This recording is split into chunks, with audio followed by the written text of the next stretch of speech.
I came on a massive wooden raft, drifting somewhere in the middle of an open ocean, my skull throbbing like someone had used it as a drum. Water in every direction as far as the eye could see. Scattered across the raft around me were the 42 girls from my art elective, along with our instructor. I was the only male. Before anyone could get their bearings, a disembodied voice rang out simultaneously inside all of our minds. It explained that we had been dropped into an ocean survival simulation with strict rules. Every group was assigned a raft, and every raft had a designated captain. Should the captain perish, the raft would sink, taking everyone with it. We could awaken personal talents, harvest resources from the sea, evolve our raft into a proper vessel, and fend off sea creatures that crawled up after dark. A tidal surge would strike every 7 days, and each month the current would carry us into a new ocean region. The girls were not frightened. They treated the whole thing like some kind of field trip. I pulled up my status panel and discovered I was listed as captain. Fantastic. My death meant everyone's death. No pressure whatsoever. Our instructor, Sarah Vane, took the reins immediately. Composed and razor sharp, she was the obvious choice. Her talent turned out to be SS rank. Strategic clarity, she could process information and react 3 times faster than any ordinary person. Others began sharing their own talents. When Mira drew an A-rank fortune reading ability, her twin sister Kira received an A-rank combat reflexes skill. One girl manifested an S-rank dragon maiden talent, complete with a dragon egg that would hatch within 10 days. Even the girl who had been mid-shower when this all started that allowed people to breathe beneath the waters had a practical power surface. Babel Krizishern. Then the circle of eyes landed on me. I opened my panel and read my talent. SSS rank, Sovereign Physique. My raw strength increased by 1 point with each passing day, with no ceiling whatsoever. Given enough time, nothing would be able to stop me. But that was only the half of it. A hidden system activated inside my mind, the lineage expansion system. Every time I fathered child, I could designate one ordinary item and convert it into an infinite supply. A single water bottle could become endless water. Forever. A body that grew without limit, paired with a system that generated unlimited resources. I exhaled slowly. This was about as strong a starting hand as I could have imagined. When I explained the system to everyone, I kept the phrasing simple: more heirs, more abundance. I described how having a child with someone would let me convert one item into a limitless source of that resource. Infinite food, water, materials, whatever we needed. The raft fell completely silent. Then chaos erupted. The girls processed it fast. Since I was the only male and also the captain whose survival was everybody's survival, protecting me was not optional. And neither, as it turned out, was helping me activate my ability. The awkwardness was immediate. Faces flushed everywhere. Some girls began half-jokingly nudging their friends about stepping forward first. Even Sarah herself went slightly pink, though I could see her mind was already calculating the strategic value of my power. Nothing was going to happen right away, of course. We had all been ordinary college students less than an hour ago, and the raft had no walls to speak of. I told myself to be patient. When resources dried up enough, the decision would make itself. Mira snapped me back to reality by asking about my captain abilities. Apparently, the word captain floated above my head in gold lettering, effectively a glowing target sign for anything horror what those captain abilities actually did. I could steer the raft, restructure, and expand it, access permissions to the crew. I joked that I could also toss anyone who disobeyed me. Several girls actually took a nervous step back. Sarah cut through the noise and got everyone focused. She pointed out that dangerous creatures would emerge after sunset, so building walls was the first priority. Food and fresh water were equally urgent.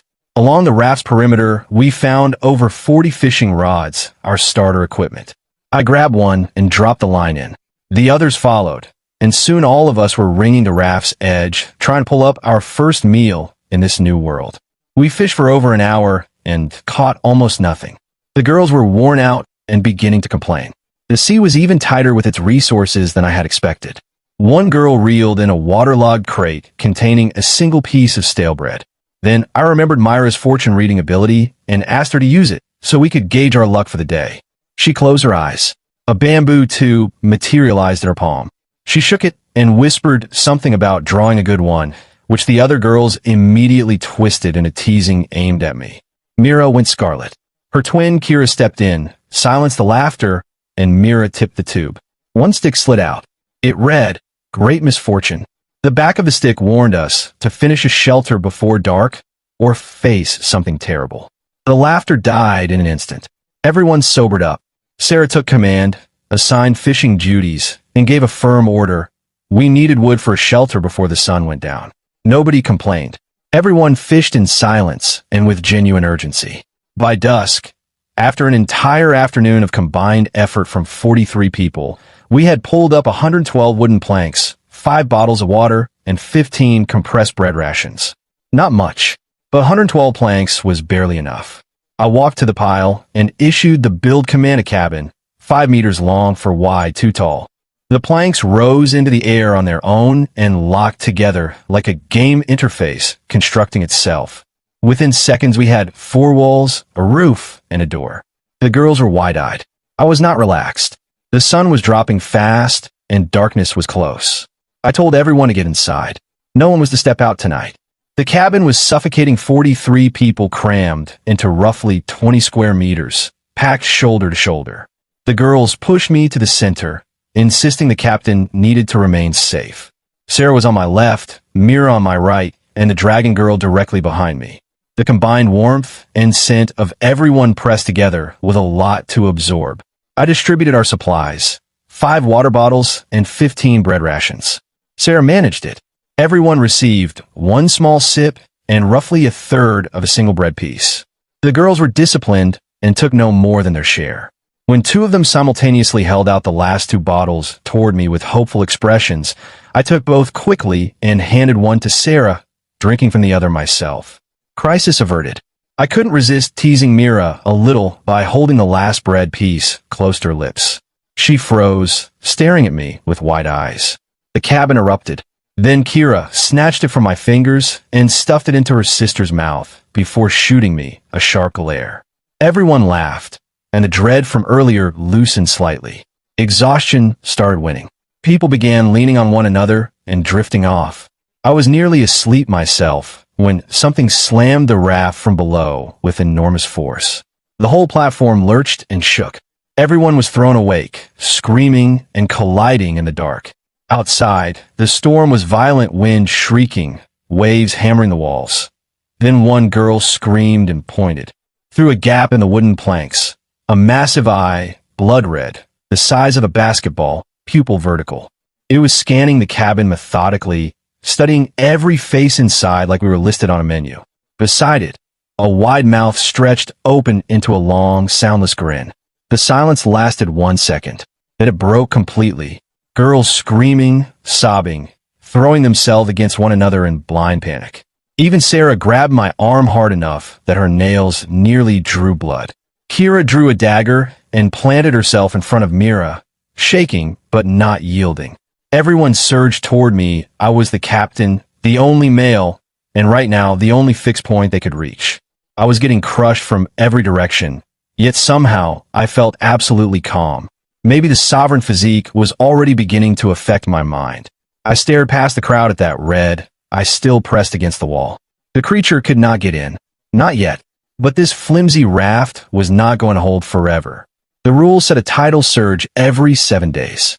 If we could not upgrade to a real vessel before then, we were finished. I made the decision right then. Starting tomorrow, we would gather materials as fast as possible and build something that could actually survive what was coming. When light began filtering through the gaps in the planks, I knew we had made it through. I was first to rise. As I stretched, a warm current moved through my entire body. The sovereign physique had delivered its daily increment. 1 point of strength, just for staying alive one more day. Yesterday, I had been a regular student. This morning, I felt as though I could bend steel. I pushed the door open and let the sea air in. Everyone looked exhausted, but alive. Sarah pulled herself together fast and reminded the group that the creature from last night proved we had no time to waste. We held a morning meeting on deck. I laid out the 3 priorities: food and water first, then raft upgrades. Level 2, improved stability. Level 5, converted to a real ship, and finally, Everyone needed to practice using their talents. The mood lifted as people began demonstrating their abilities. Bao Lin, the bubble girl, went first. She puffed her cheeks and exhaled a pink bubble that swelled to the size of a person. One brave girl poked it and got pulled inside, rising into the air. She loved it for about 3 seconds, then panicked about the height. When Bao popped it, the girl dropped flat on her back. Everyone laughed. Silly looking, but for suppression or underwater work, genuinely powerful. Then Zara Fen, the S-rank dragon maiden, held up her glowing egg and told the group it needed body heat to hatch. She settled cross-legged with the egg cradled in her lap. One girl teased her about it, and Zara replied calmly that once her dragon emerged, it would go after that girl first. Laughter again. Even Sarah smiled briefly, then glanced at me with an expression that was slightly softer than her usual precision. Once the exhibition was over, I got everyone back to fishing. Zara and Bao stayed to practice their skills. The rest grabbed rods and lined the raft's edge. Our objective was straightforward: survive tonight and eat an actual meal. The midday heat was punishing. The raft baked. I asked Mira to use her fortune reading again. She shook the tube and drew a stick. Small luck, not impressive, but better than yesterday's catastrophe. And it held. Not long after, my rod bowed sharply. I pulled with everything I had and hauled up a black iron treasure chest encrusted with seaweed. The girls went wild.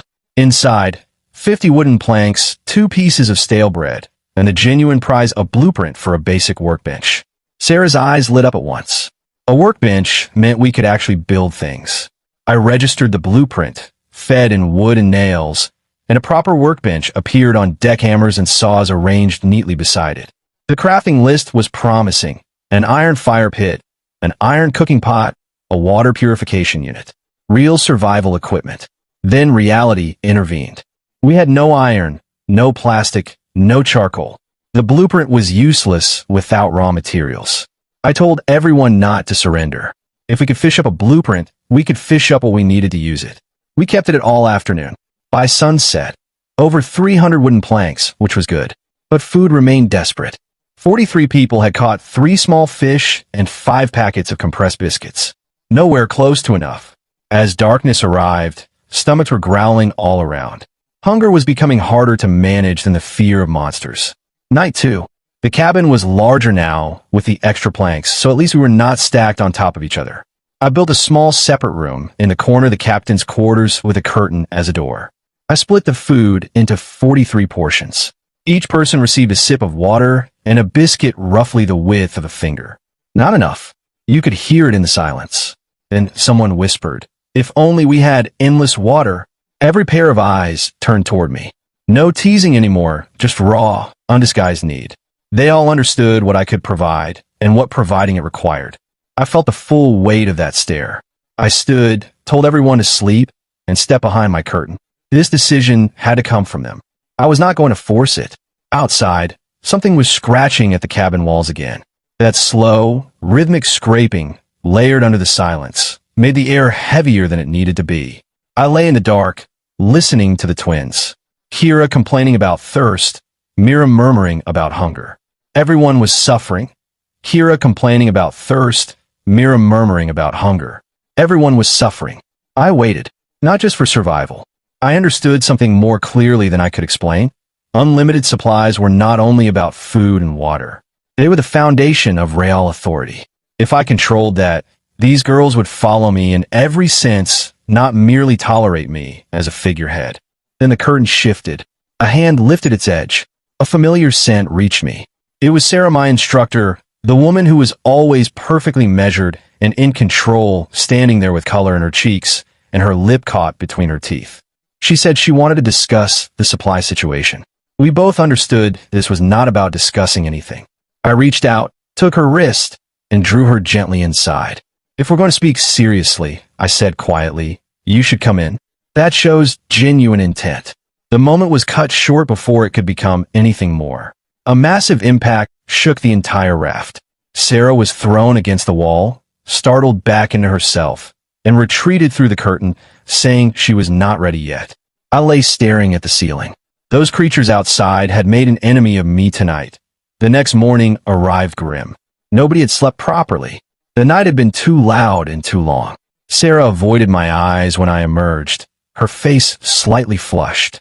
I asked Mira to run her fortune reading again. Half asleep, she shook the tube, and a stick fell in her palm. Her eyes went wide immediately.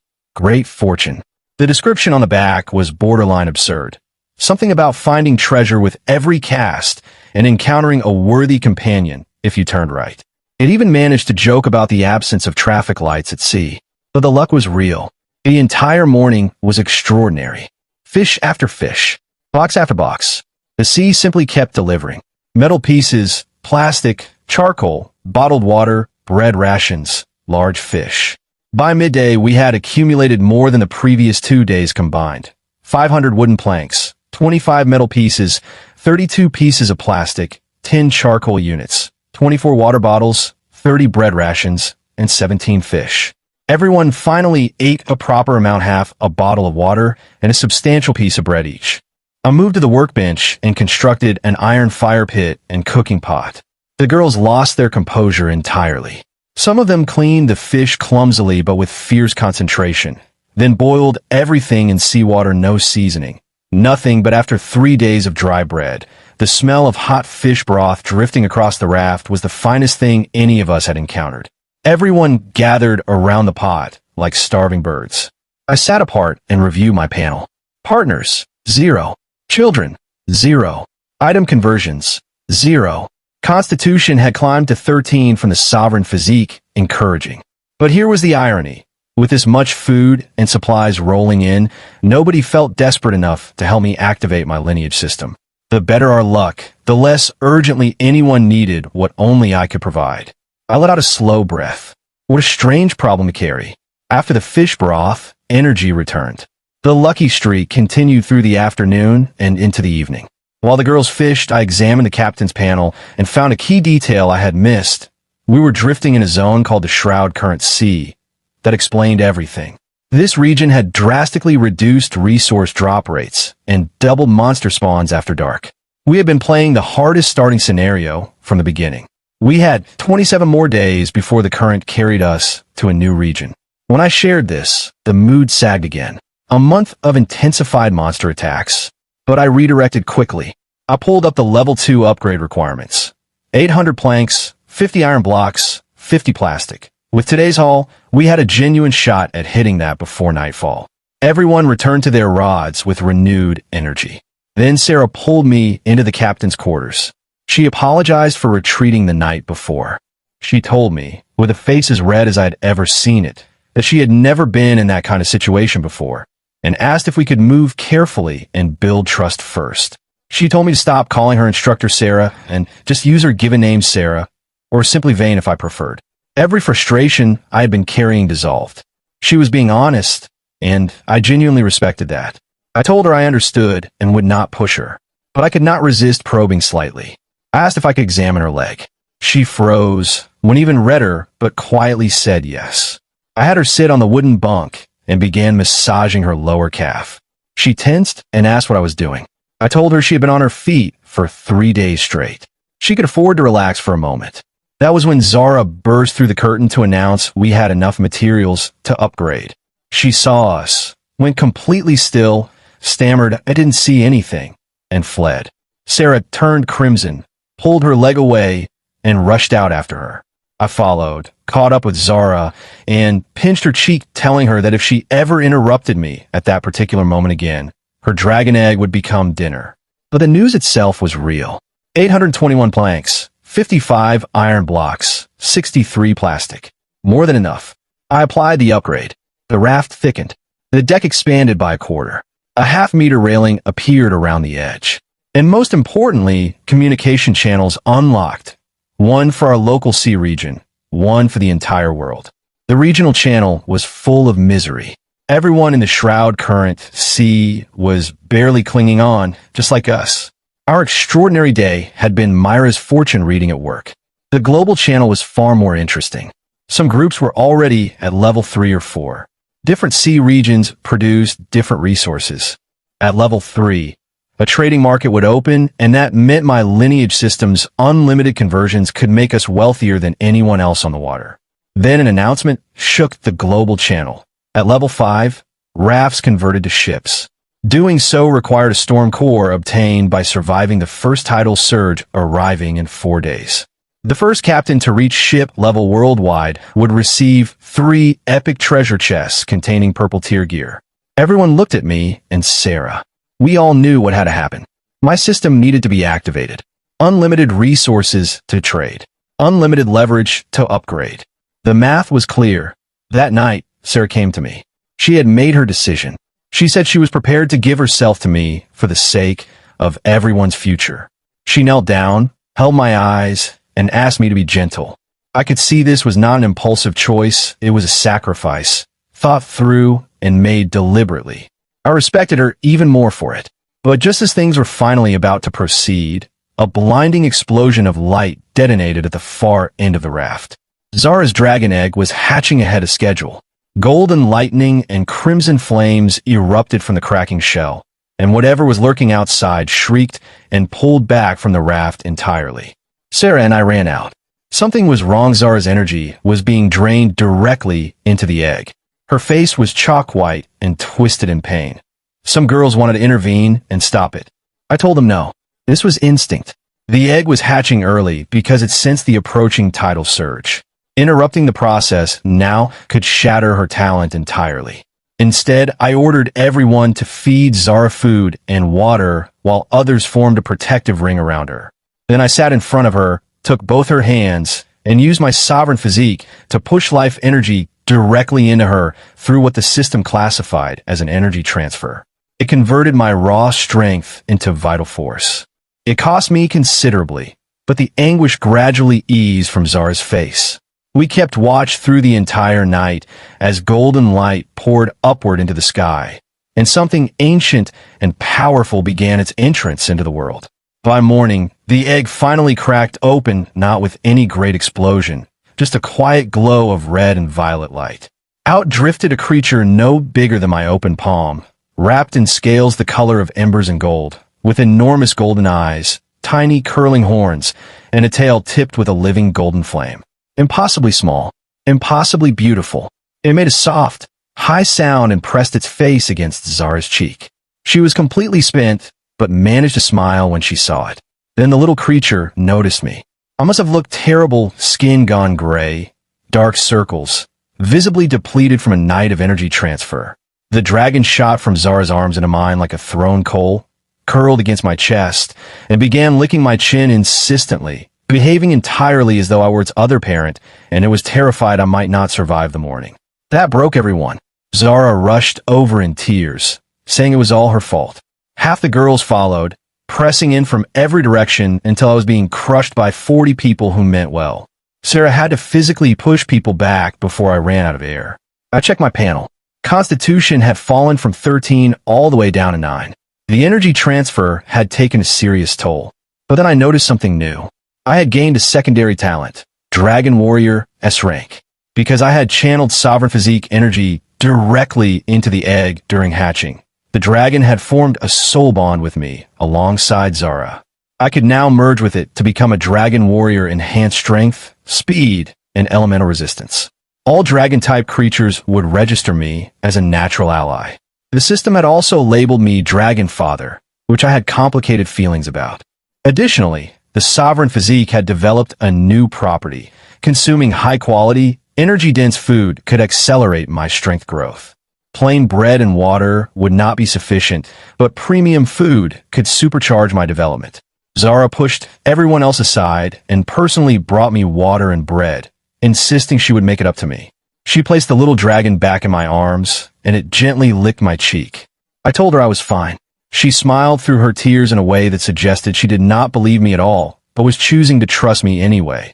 After some rest, I felt my recovery kicking and the Sovereign Physique healed faster than normal, even with Constitution drained. When Mira drew her daily fortune, the result was good luck again. That girl had become our secret weapon. I laid out the plan. 3 days until the tidal surge. I wanted to be at level 4 before it arrived. The material requirements were steep. Level 3 needed 1,500 planks, 100 iron, 100 plastic. Level 4 demanded even more. The numbers frightened people, But I reminded them that with fortune on our side, anything was achievable. I had the girls craft wooden stools so they could sit while fishing instead of standing all day. A small thing, but it lifted everyone's spirits. Small gestures carry further than they ought to. At midday, we had fish broth again. The mood was light. People joked about how wrecked I looked after the previous night's ordeal, which made Mira go scarlet. I pretended not to notice. Then Sarah came to me quietly. She took my hand. Her fingers were cold, but her grip was firm. She told me we could not wait any longer. Her plan matched mine exactly. Open the trading market at level 3, activate my lineage system to generate unlimited conversions, then push to level 4 or even 5 before the surge hit. That was the only path to those epic treasure chests. I told her she was brilliant.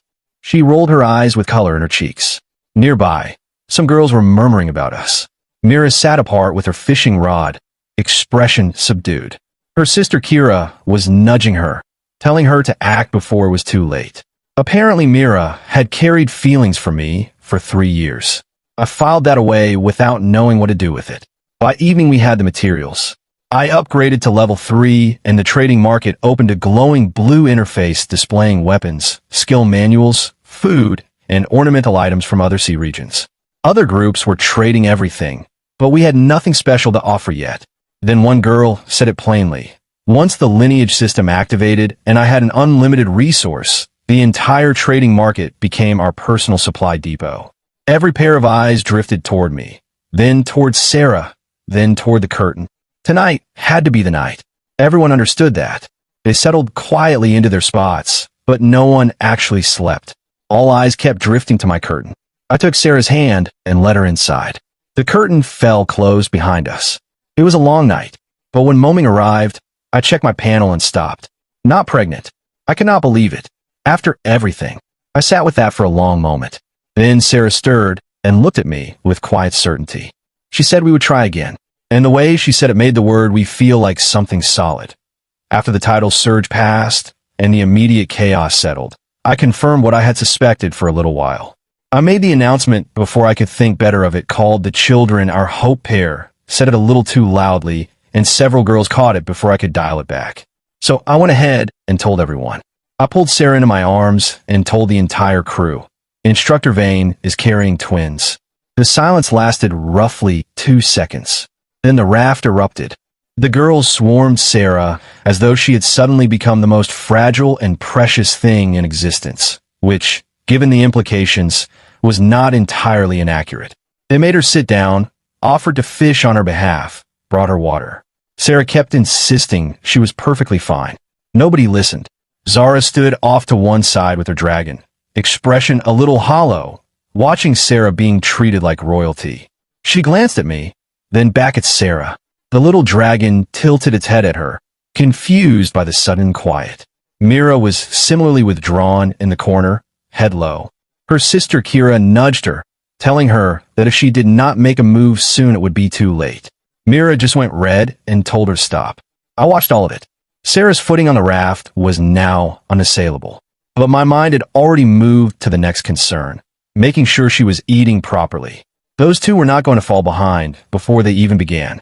With 1 day remaining before the surge, I used all 10 daily trades to acquire material for the remaining crossbows. All 42 girls were now armed. Watching them hold their weapons with something approaching confidence felt genuinely good. Then luck intervened again. Bao fished up a blue skill manual. Power Surge Strike, 60 seconds of charging triples the damage of the next melee hit. Everyone agreed it belonged to me. I registered it instantly. The second girl pulled up a full set of green tier iron armor helmet, chest, leg guards, boots. I handed it directly to Rona Vex. She had the strongman talent, which made her our natural frontline, and armor like that belonged on her. She was so pleased she bear hugged me in front of everyone without warning. That evening, I opened the global channel. The surge was hours away, and the conversation was frantic. Drake Orland was loudly broadcasting his level 4 raft.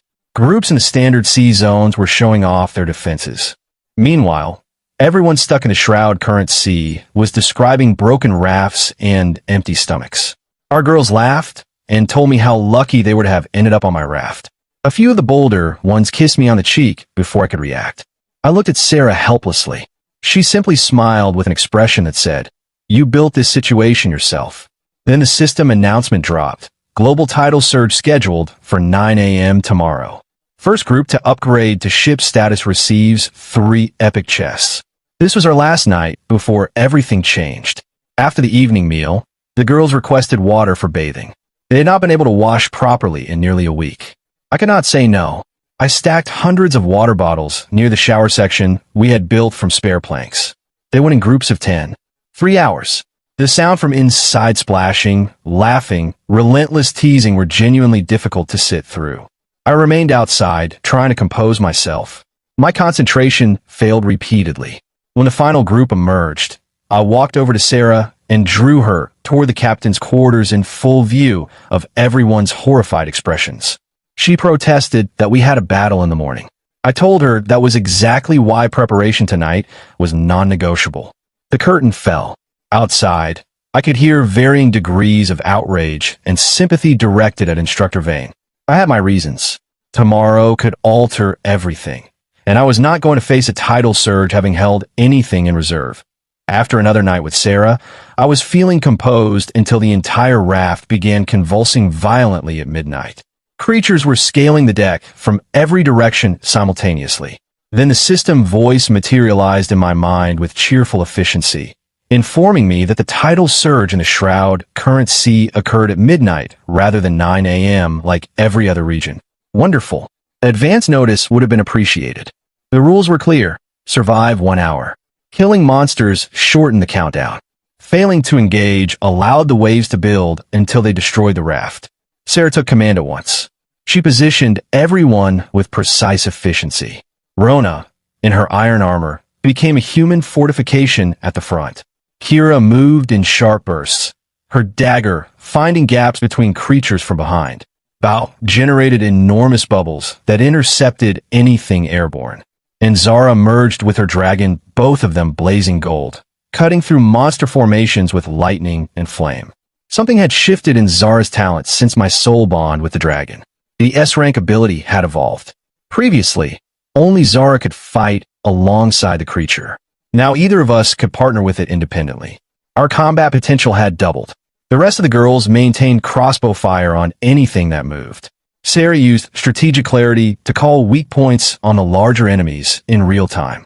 When a starfish creature the span of a small building dragged itself onto the deck, Sarah identified its vulnerability as single eye buried in the folds of its underbelly. I charged Power Surge Strike for a full minute, then launched myself at it. A 10-meter blade arc split it cleanly in half. That carved 3 minutes from the countdown. The final 5 minutes were the most brutal. Every creature remaining converged in a simultaneous charge, a last, irrational wave of destruction. The waves outside reached extraordinary heights. I screamed for everyone to hold position. Then the timer reached 0. A long, drawn wail echoed across the water and cut off. Wind dropped. Waves settled. Creatures retreated below the surface. We had survived. That glowing blue crystal drifted across the deck toward me, the storm core. I combined it with materials, burned the last of my daily trades, and filled the remaining gaps with monster drops. I initiated the upgrade. White light consumed the entire raft. When it receded, we were standing on an actual ship. Railings. A lookout tower rising from the center. The system broadcast it globally. First captain worldwide to survive the surge and upgrade to ship class. 3 epic chests to be delivered at 10 a.m. I stood there exhausted, blood-streaked, barely upright, and let the satisfaction settle over me. We had done it. First place in the entire world. When the global announcement went out at 10 in the morning, the world channel collapsed under the weight of responses. Nobody could believe that the top 3 spots had all come from the Shroud Current Sea, the region everyone agreed was the harshest, most resource-starved starting zone available. Drake Orland and the other heavy favorites from the Standard Sea had spent days preparing, only to discover they had been working on the wrong schedule. Our surge hit 9 hours early. We completed the event before theirs had even begun. Before opening the chests, I had Mira draw her fortune. Great luck, of course. The first epic chest contained a world sea chart precise locations, navigation routes, resource nodes, and island markers across all 4 major sea zones. It was priceless. No more drifting. We could actually go where we chose. And most critically, it meant we could leave the Shroud Current Sea.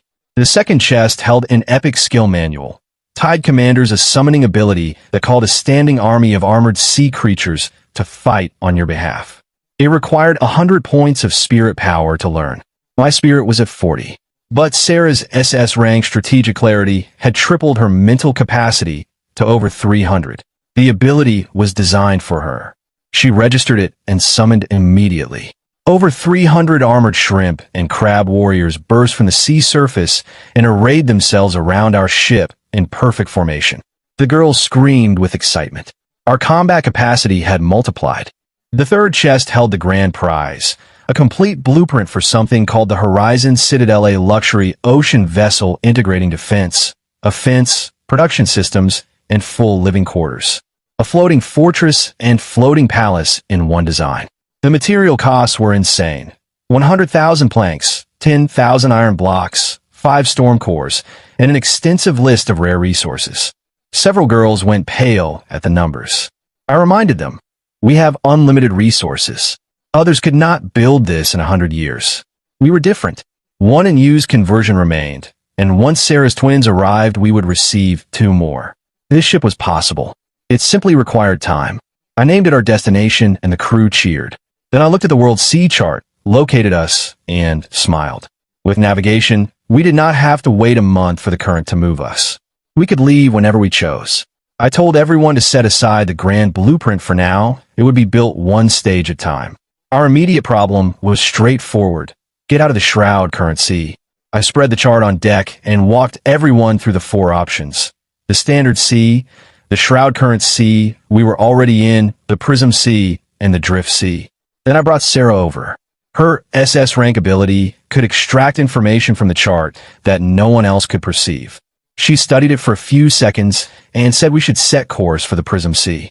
Her talent confirmed it was the most stable zone, moderate weather, rich resource density, minimal unprompted monster activity. Its exclusive materials, prism coral and light shard pearls, commanded high prices on the market.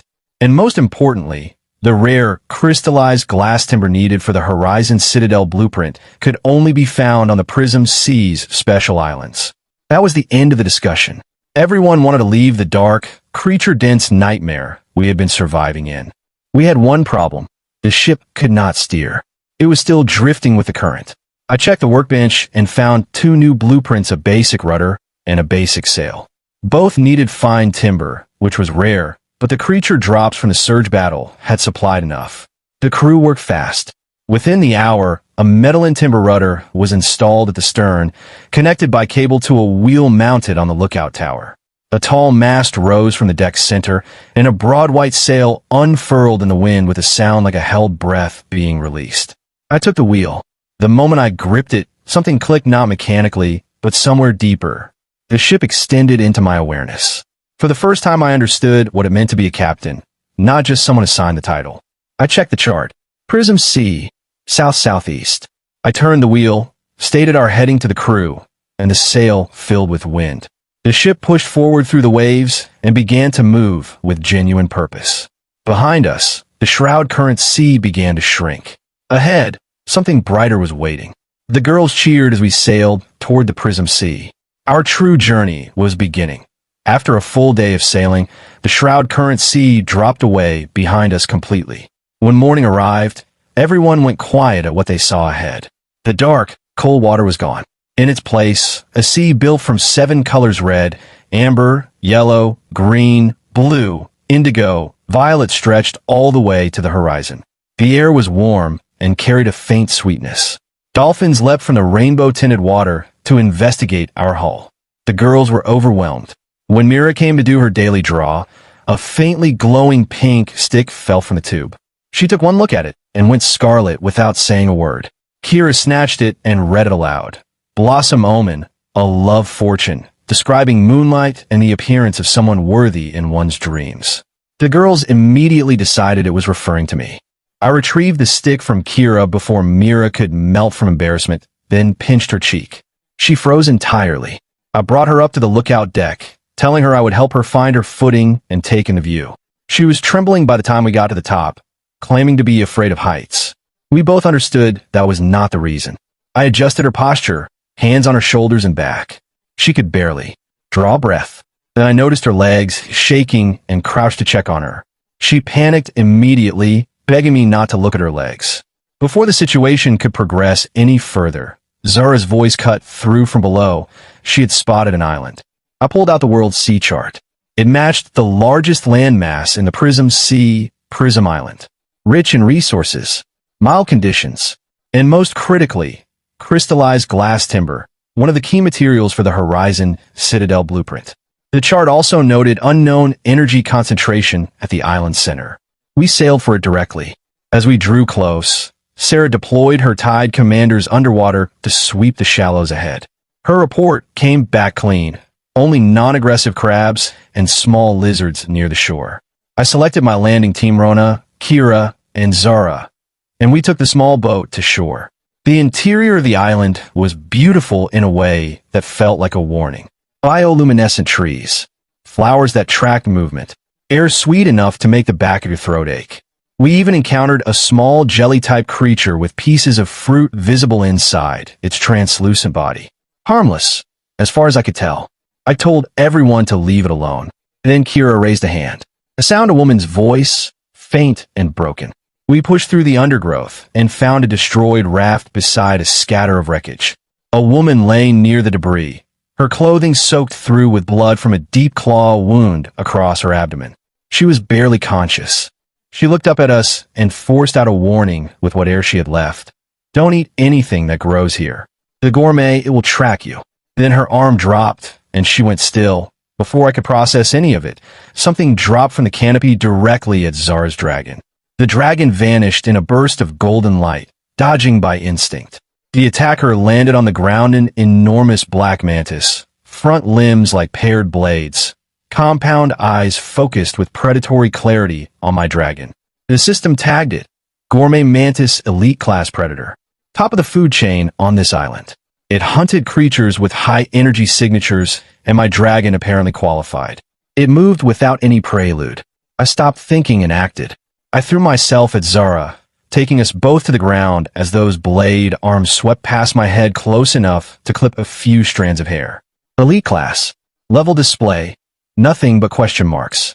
This was not a routine encounter. The Gourmet Mantis was fast. Not fast for a monster, simply fast, with nothing further needing to be added. I gave rapid orders. Rona raised her tower shield to cover Zara and the dragon. Kira dissolved into the shadows. The mantis ignored all of us. It had fixed entirely on the dragon and appeared to regard it as a meal it had already mentally committed to eating. I engaged directly. With Constitution at 21, I was operating well outside any human baseline. I caught its first blade strike head-on. The impact fractured the ground beneath my feet, but I absorbed it and held position. Its raw strength was formidable, not unmanageable, but close. I pushed back and drew a slash across its thorax, barely scratching the shell surface, but proving it could be broken. That was when it stopped testing and committed fully. Both blade arms became a continuous storm of cutting arcs. I was strong enough. I was not fast enough. Sarah rescued me without being present. Her strategic clarity allowed her to analyze the engagement from the ship and relay instructions in real time. She told me to move 3 steps left. I did. A gap opened in the mantis's guard that had not been visible before. I drove the blade into a joint. Green fluid sprayed. Kira appeared behind it for a flanking blow, then the mantis's wing casings opened and a shockwave detonated outward. Kira was launched into a tree trunk and hit hard, coughing blood when she landed.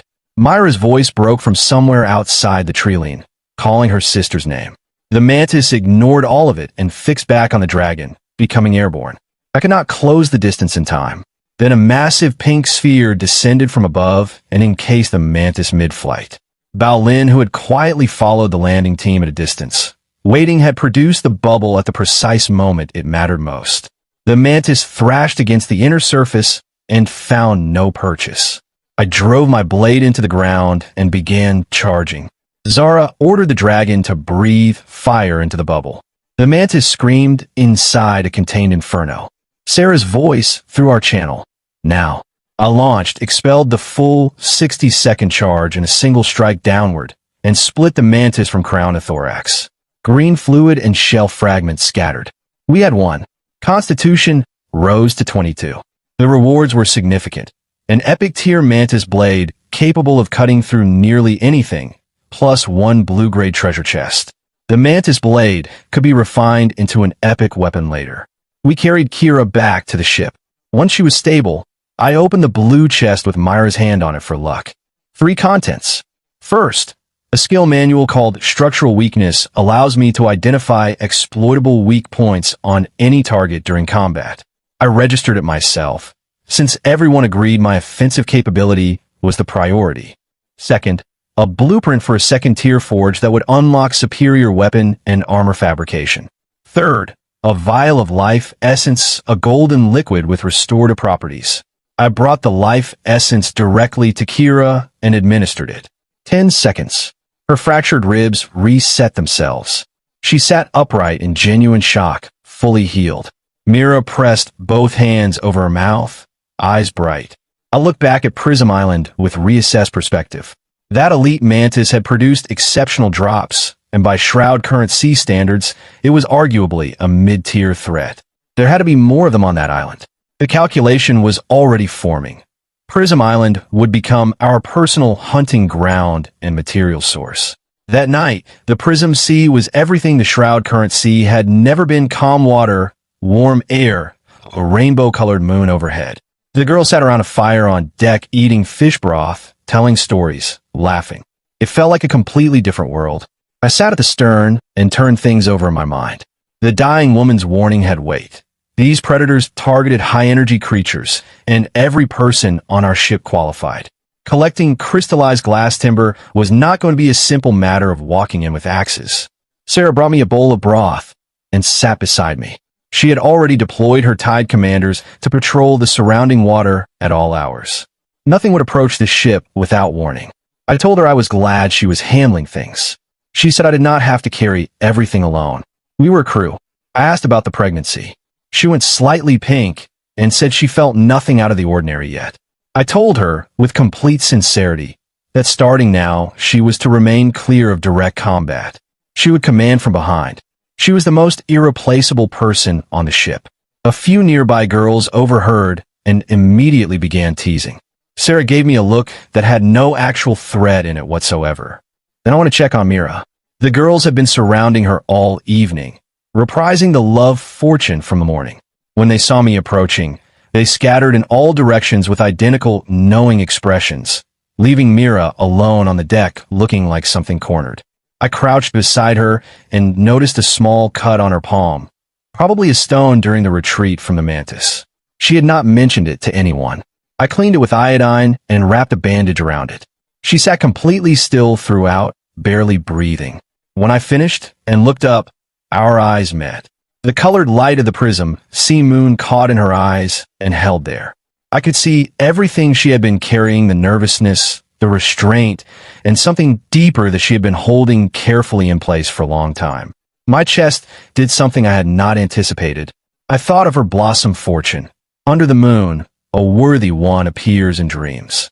I reached up and touched her head gently, told her to come to me immediately if anything happened to her, anything at all. Then I leaned close enough that only she could hear it and told her that tomorrow I would bring her to the lookout deck to see the view properly. Her response was barely audible. Her cheeks were burning. Morning. Constitution reached 23. The sovereign physique meant I needed only a few hours of sleep now. The deck was already busy, girls mending nets, cleaning crossbows, preparing the morning meal. Peaceful even. The kind of normalcy that felt hard-won. I spotted Mira crouched at the ship's rail, dropping scraps of fish to the colorful creatures swimming below. She looked lost in thought. I walked over and reminded her about the lookout deck. She looked at me as though she had half expected me to forget. I took her hand and led her up. The girls below erupted in a chorus of cheering and commentary the moment they saw us. Zara muttered something under her breath while her dragon chirped happily at me over the railing. Up top, the prism sea spread out under the morning sun in every direction, stunning. Mira could not absorb any of it. She was a wreck of nerves. I stood behind her with my arms on the railing on either side and told her to straighten up, breathe, and look at the distance. Then, without announcing it, I activated my structural weakness skill on her.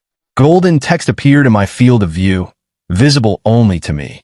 Status: extremely elevated heart rate, acute anxiety, admiration at maximum threshold. Identified vulnerabilities: complete absence of resistance to close proximity, strong response to verbal praise and gentle contact, entirely helpless against teasing from her twin sister. I absorbed all of this. This ability was not supposed to be a social instrument. But here we were. I ran a hand slowly through her hair and told her she was braver than she understood. I used her full name. She went almost entirely boneless, gripping the railing for structural support. I could see the happiness physically moving through her. She could not contain it. Then something on the island caught my attention. A thin column of blue-gray, smoke rising from deep within the forest canopy. Not mist, not atmospheric haze. A campfire. Deliberate. Someone was on Prism Island. The dying woman had warned about the gourmet plural, implied. So who was making that fire? Surviving strangers, or something we needed to treat as a threat? I had the telescope on me. I extended it and scanned the treeline. Too dense and too distant to see the source clearly. But the smoke was real, and what produced it was not a natural phenomenon. I released Myra's hand. The mood on the deck shifted immediately. The romantic dimension of the morning was over. Prism Island was concealing something significantly larger than beautiful trees and harmless jelly creatures. We needed to move on this sooner than I had planned. After spotting the smoke, I assembled the crew and told them what I had seen. The girls reacted with immediate anxiety. Other people in this world could represent help, or they could represent something more dangerous than the monsters. In my experience so far, the second was more likely. I made the call. We were taking the island. We needed the crystallized glass timber for the Horizon Citadel blueprint, and the elite monsters there produced exceptional drops. Prism Island was going to become ours. Sarah noted that our equipment was still not adequate for that kind of operation. The first landing had nearly cost us Kira and drained Bao Lin completely. Running into additional gourmet mantises without better gear would end badly. I had the blueprint for the second tier forge, which would unlock substantially superior weapons and armor. The issue was materials. We were roughly 300 iron blocks short. The daily trade limit was exhausted, and iron was scarce on the market. Fishing for it would take too long. Then I reminded the group of something everyone had temporarily forgotten. We still had one in use conversion. The cabin went completely silent. Then it detonated with cheering. I produced a standard iron block and asked Sarah whether she thought this should become our second unlimited resource. She nodded at once, eyes bright. I engaged the system. Golden light wrapped around the block. When I opened the inventory display, the icon showed an infinity marker. Unlimited iron. Belmano. With unlimited water, we had solved survival. With unlimited iron, we had solved equipment. We were no longer merely surviving. We had the foundation to dominate.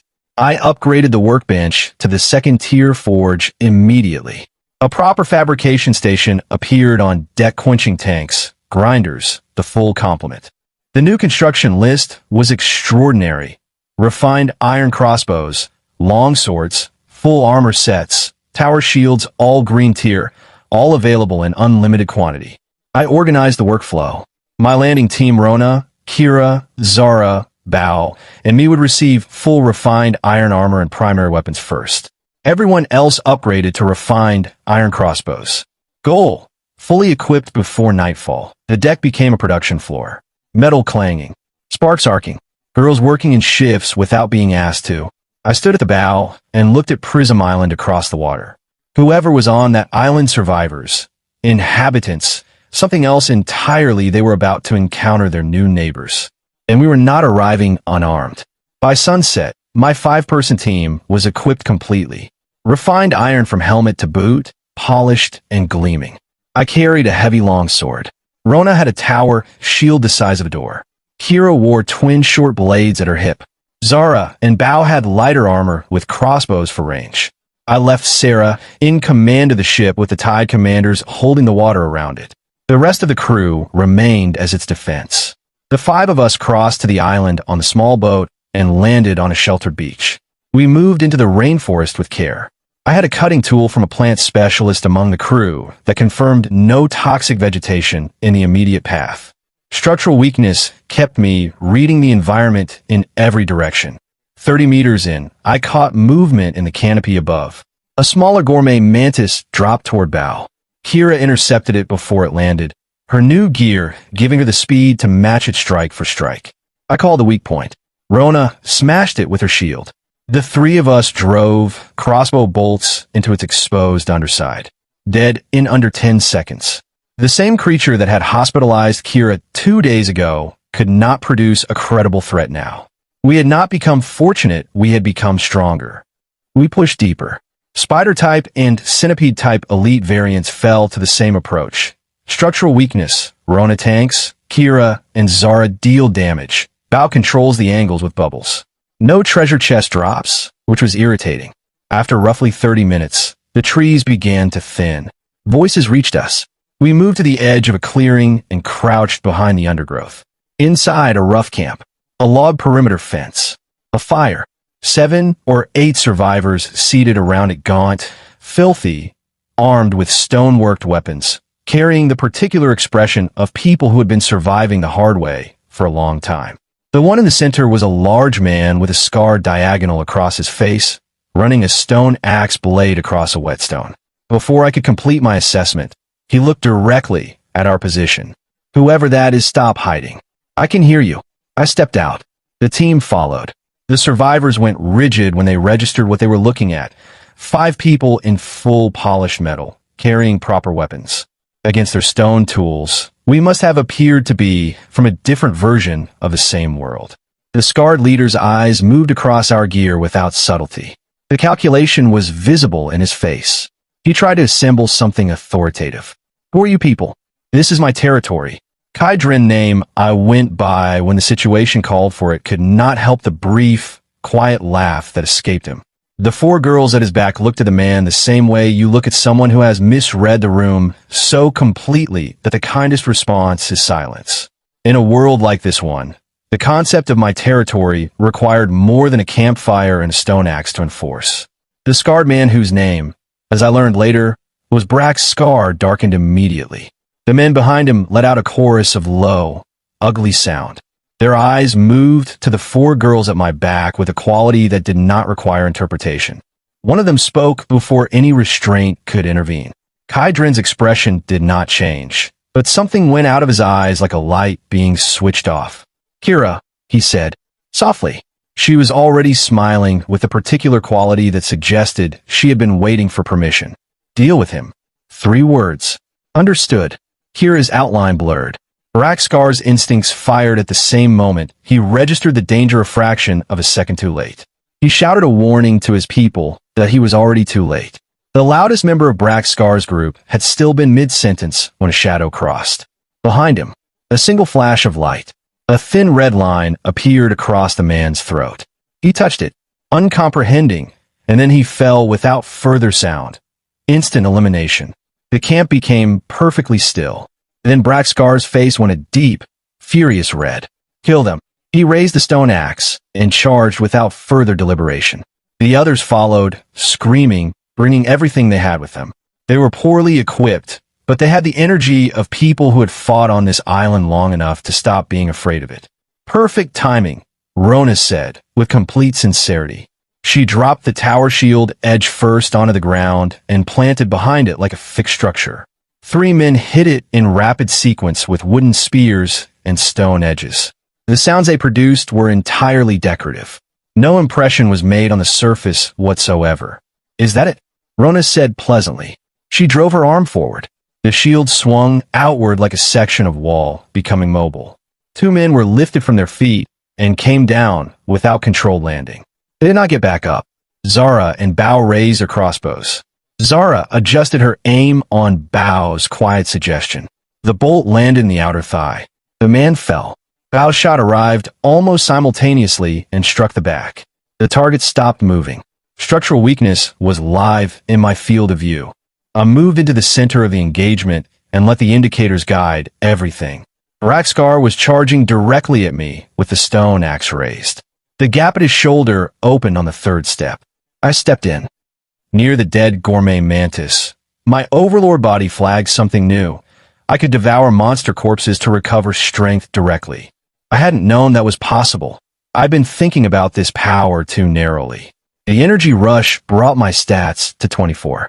We camped on Prism Island that night under glowing mushrooms and bioluminescent plants, cooking fish soup over a real fire, while Rona Vex and Kira Loon quietly dragged the bodies into the treeline. Sarah Vane mapped out Braxcar's intel. The Spider Queen's territory sat in a low valley, thick forest on all sides, likely guarded or trapped beyond what Brax had told us. Her plan split us in two. Rona Vex group would draw attention loudly from the front while I went around the side with Kira Loon and Zara Finn, using structural weakness to find a weak point the moment we located it. My constitution hit 27 by morning. 20 minutes of hiking brought us to a cliff overlooking a valley, and there was the colorful glass wood twisting upward with leaves like colored glass, glowing in every direction. Beneath it, a web spanning over 100 meters, and at its center, the Spider Queen. Truck-sized black metallic shell, 8 glowing red eyes, and worse, a human-shaped upper torso fused to the spider body below, a face that was almost a woman's and deeply wrong. A legendary tier boss. My first golden quality kill if we survived it. Rona Vex signal hit first. An explosion, then her voice screaming insults across the valley. The Spider Queen shrieked and sent over 100 smaller spiders rushing her position. That was our opening. I sent Kira Loon around the back while Zara Finn hit the Spider Queen with Dragon Fire from the cliff. It bounced off the shell without leaving a mark. Enraged, she fired Toxic Silk at us.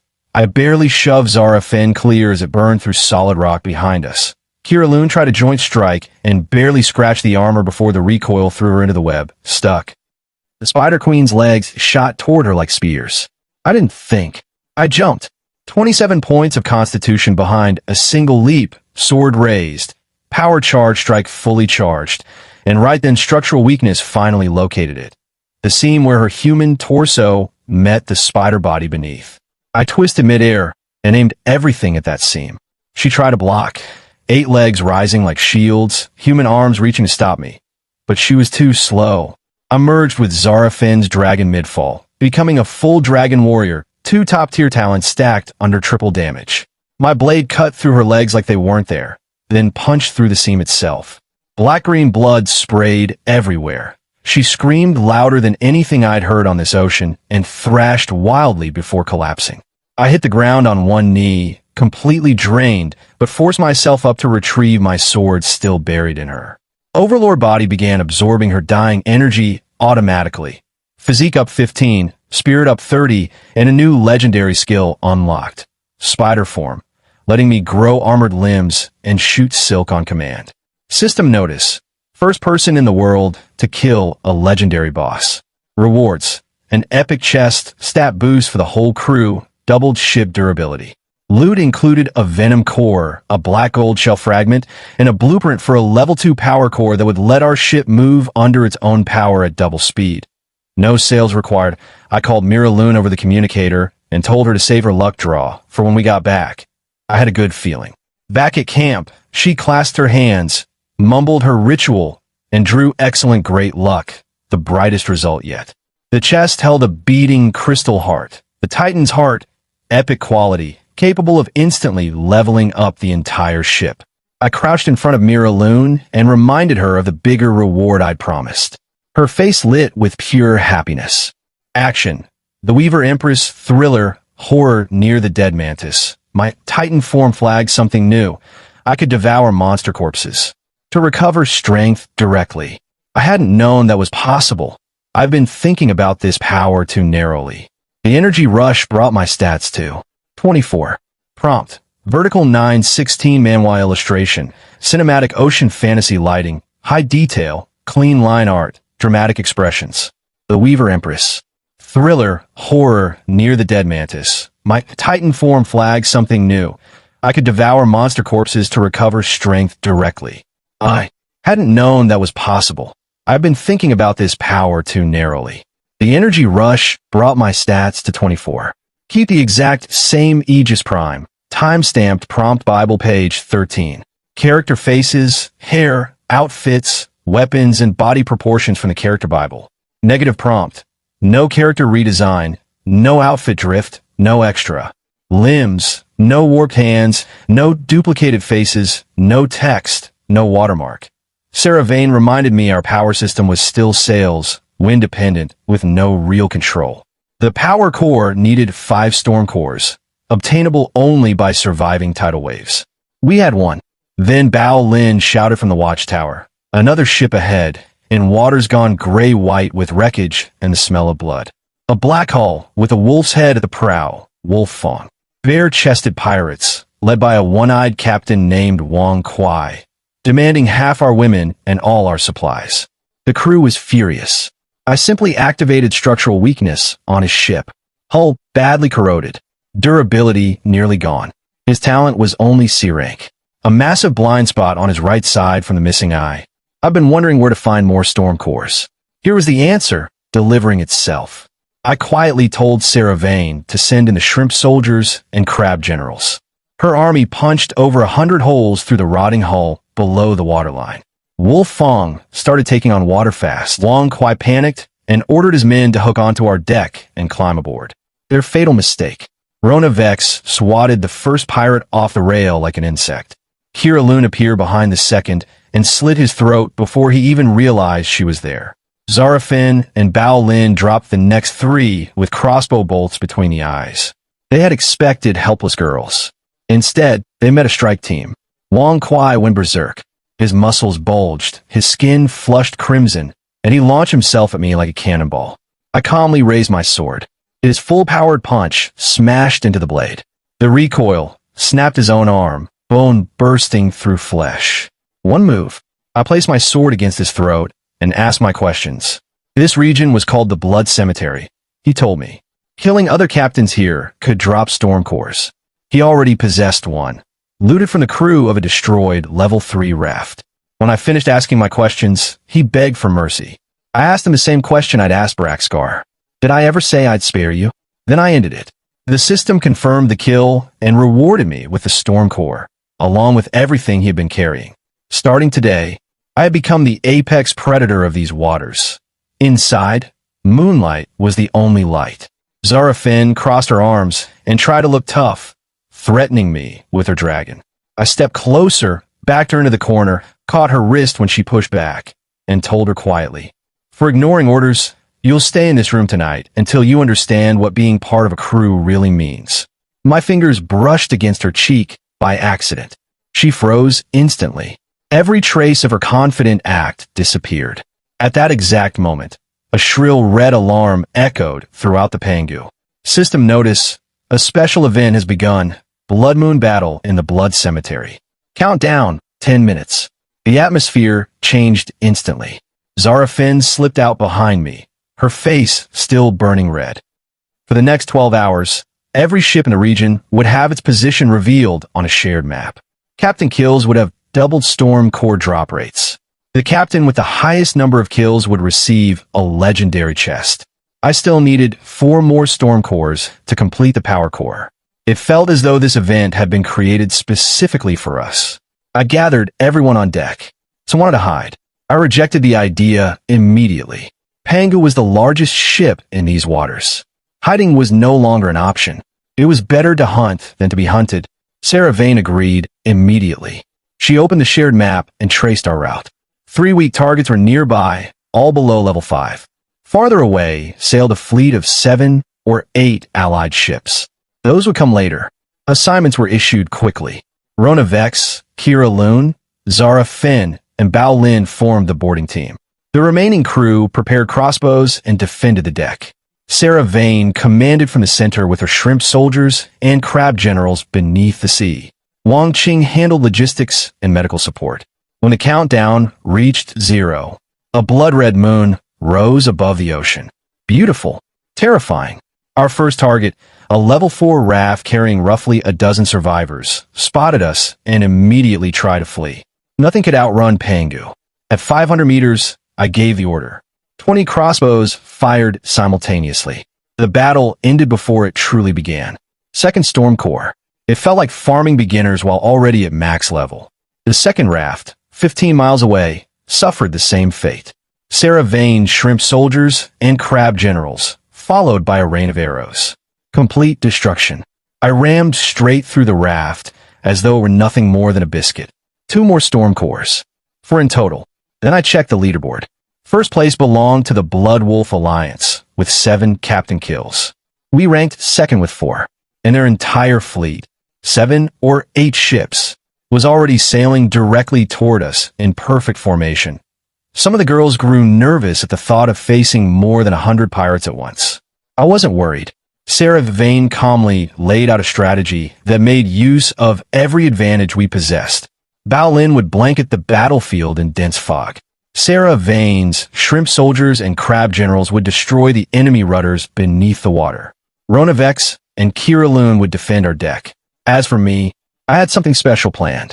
When the Blood Wolf Alliance surrounded us, their bald leader, Blood Wolf, opened with the usual demands. Hand over your ship. Hand over half your women. Before I could answer, Bao Lin did. She detonated an enormous wall of thick fog that swallowed the entire battlefield. Visibility disappeared instantly. Beneath the water, Sarah Vane's shrimp soldiers and crab generals chewed through every enemy rudder. Unable to steer, the pirate ships drifted helplessly into one another. Wood shattered. Men screamed. Chaos spread throughout the fleet. That was my signal. I activated spider form. Black armor spread across my body. 8 spider limbs unfolded from my back. I became a ghost inside the fog. Climbing silently up enemy hulls from below, I activated structural weakness to locate each captain. One after another, I eliminated them. Silent. Fast. Invisible. The pirate communication channel descended into panic. Captains disappeared in the middle of speaking. Terrified reports spread of an unseen monster moving through the mist. Blood Wolf finally ordered a retreat. Too late. When the fog slowly cleared, only his flagship remained. He stood alone on the deck, frozen in place, staring at the empty ocean where his alliance had once sailed. I appeared directly before him, sword in hand. Not a single stain marked my clothes. We had our conversation. Before the Blood Moon battle ended, Blood Wolf surrendered the 5th and final Storm Corps. System notice. First place worldwide. 11 captain kills. Reward. 1 legendary chest. A golden chest carved with sea monsters descended into my hands. I carried it back aboard the Pangu. Every pair of eyes followed me, including Zara Fenn's. She stood quietly in the corner, fists clenched, looking both nervous and excited. I raised the legendary chest slightly and smiled. Before we open this, shouldn't we settle one unfinished matter first? Everyone immediately knew who I meant. Zara Finn blushed deeply, but still tried to argue. I followed the orders. Not completely. Both of us knew the truth. I dismissed the rest of the crew to prepare dinner and led Zara Finn into the captain's cabin. Inside, I left the lights off. Leaning casually against the control console, I said nothing. Silence filled the room. It broke her much faster than shouting ever could. Finally, she spoke. What do you want me to do? I stepped closer. Placing one hand against the wall beside her head, I quietly asked her to tell me exactly what she'd done wrong. After a long pause, she admitted it. I rushed ahead. I shouldn't have. Good girl. I smiled. Then I gave her real punishment. From now on, every boss fight, you'll be the first one in. She blinked in confusion. That was exactly what she'd always wanted.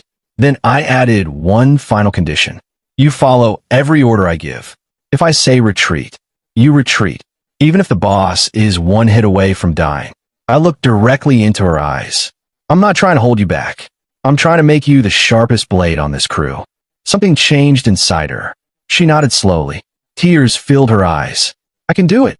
I gently kissed her forehead, then walked out of the room. Back on deck, I called Mira Loon over for the chest draw.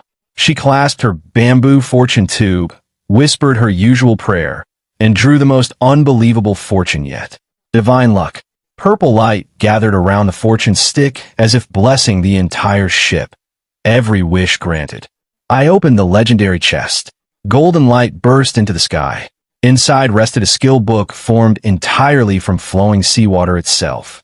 Poseidon's wrapping. Legendary quality. A skill capable of controlling seawater within 100 meters. Water chains. Water walls. Giant hands. Any shape I desired. In a world ruled by the ocean. It was a power that came dangerously close to godhood. I learned the skill immediately. The book dissolved into streams of water and merged with my body. I slowly raised one hand. The ocean answered. A gigantic arm, made entirely of seawater, burst upward from the surface, towering over the Pangu before sweeping through the air. Every person on deck stood frozen in shock. No one could believe what they were seeing. We now possessed all 5 storm cores. Only one final material remained. The colorful glass wood, still standing deep within Prism Island, waiting to be harvested. That evening, while sharing a bottle of soda beside Zara Finn, who pretended she didn't want it, Rona Vex asked about tomorrow's logging operation. Sarah Vane immediately pointed out a serious problem. Our stone axes were far too weak to cut epic-grade timber efficiently. I opened the trading market, listing 1,000 bottles of unlimited water in exchange for 100,000 planks. Every 1 to 10 daily trades sold instantly. Using the resources, I forged 41 refined iron axes. Every member of the crew received one. Effectively, at no cost. Before everyone turned in for the night, I handed Wang Qing complete control over the ship's new eco-garden. Her plant talent, dismissed as useless for weeks, finally had a place where it truly mattered. The look on her face changed completely. For the first time since boarding, she genuinely smiled. The next morning we split into 2 teams. Half remained aboard the Pangu for guard duty. The rest of us returned to Prism Island, carrying refined iron axes into the rainforest where the Spider Queen had once ruled. The colorful glass wood was breathtaking. Its trunk shimmered like living crystal. It was also unbelievably hard. Rona Vex unleashed her strongman talent, chopping nearly 5 times faster than anyone else. A surviving gourmet mantis suddenly attempted to ambush one of the girls. I reacted instantly. Using Poseidon's wrapping, I formed massive chains of seawater that wrapped around its limbs. Before it could escape, Kira Loon flashed past. One clean strike. The monster died before it even understood what had happened. By sunset, we had gathered every piece of colorful glass wood we needed. Back aboard the Pangu, I fed every required material into the blueprint. Purple light swirled around the entire ship for 10 long minutes. The materials dissolved into the hull. Then, a deep mechanical horn echoed across the ocean. The power core had been installed. The old steering wheel disappeared. In its place appeared a floating virtual control panel. Maximum speed, 40 knots. Full directional control. No dependence on wind. I touched the display and selected a destination. Twin water turbines erupted beneath the ship. The Pangu shot forward like an arrow released from a bow. The crew screamed with excitement as I guided the ship through smooth turns across the open sea. It felt as though the ship had become an extension of my own body. Then the system interrupted the celebration. System notice. Second tidal wave. Arrival time. Tomorrow, 9 a.m. Difficulty would scale according to our ship's current strength. The stronger we had become, the stronger the wave would become. Several girls turned pale, remembering the first tidal wave. I simply smiled. Back then, we had been nothing more than a wooden raft struggling to survive. Now, we commanded a level 6 Pangu. Armed, powerful, protected by legendary skills. A tidal wave no longer meant danger. It meant loot. Rona Vex slammed her tower shield onto the deck in agreement. Fear disappeared. Determination spread through the entire crew. Meanwhile, Sarah Vane calmly assigned every combat position, every support role, and every emergency plan. Long before the sun disappeared below the horizon, we were completely ready. At 8:50 a.m. the next morning, everyone stood ready. Full refined iron armor, weapons prepared.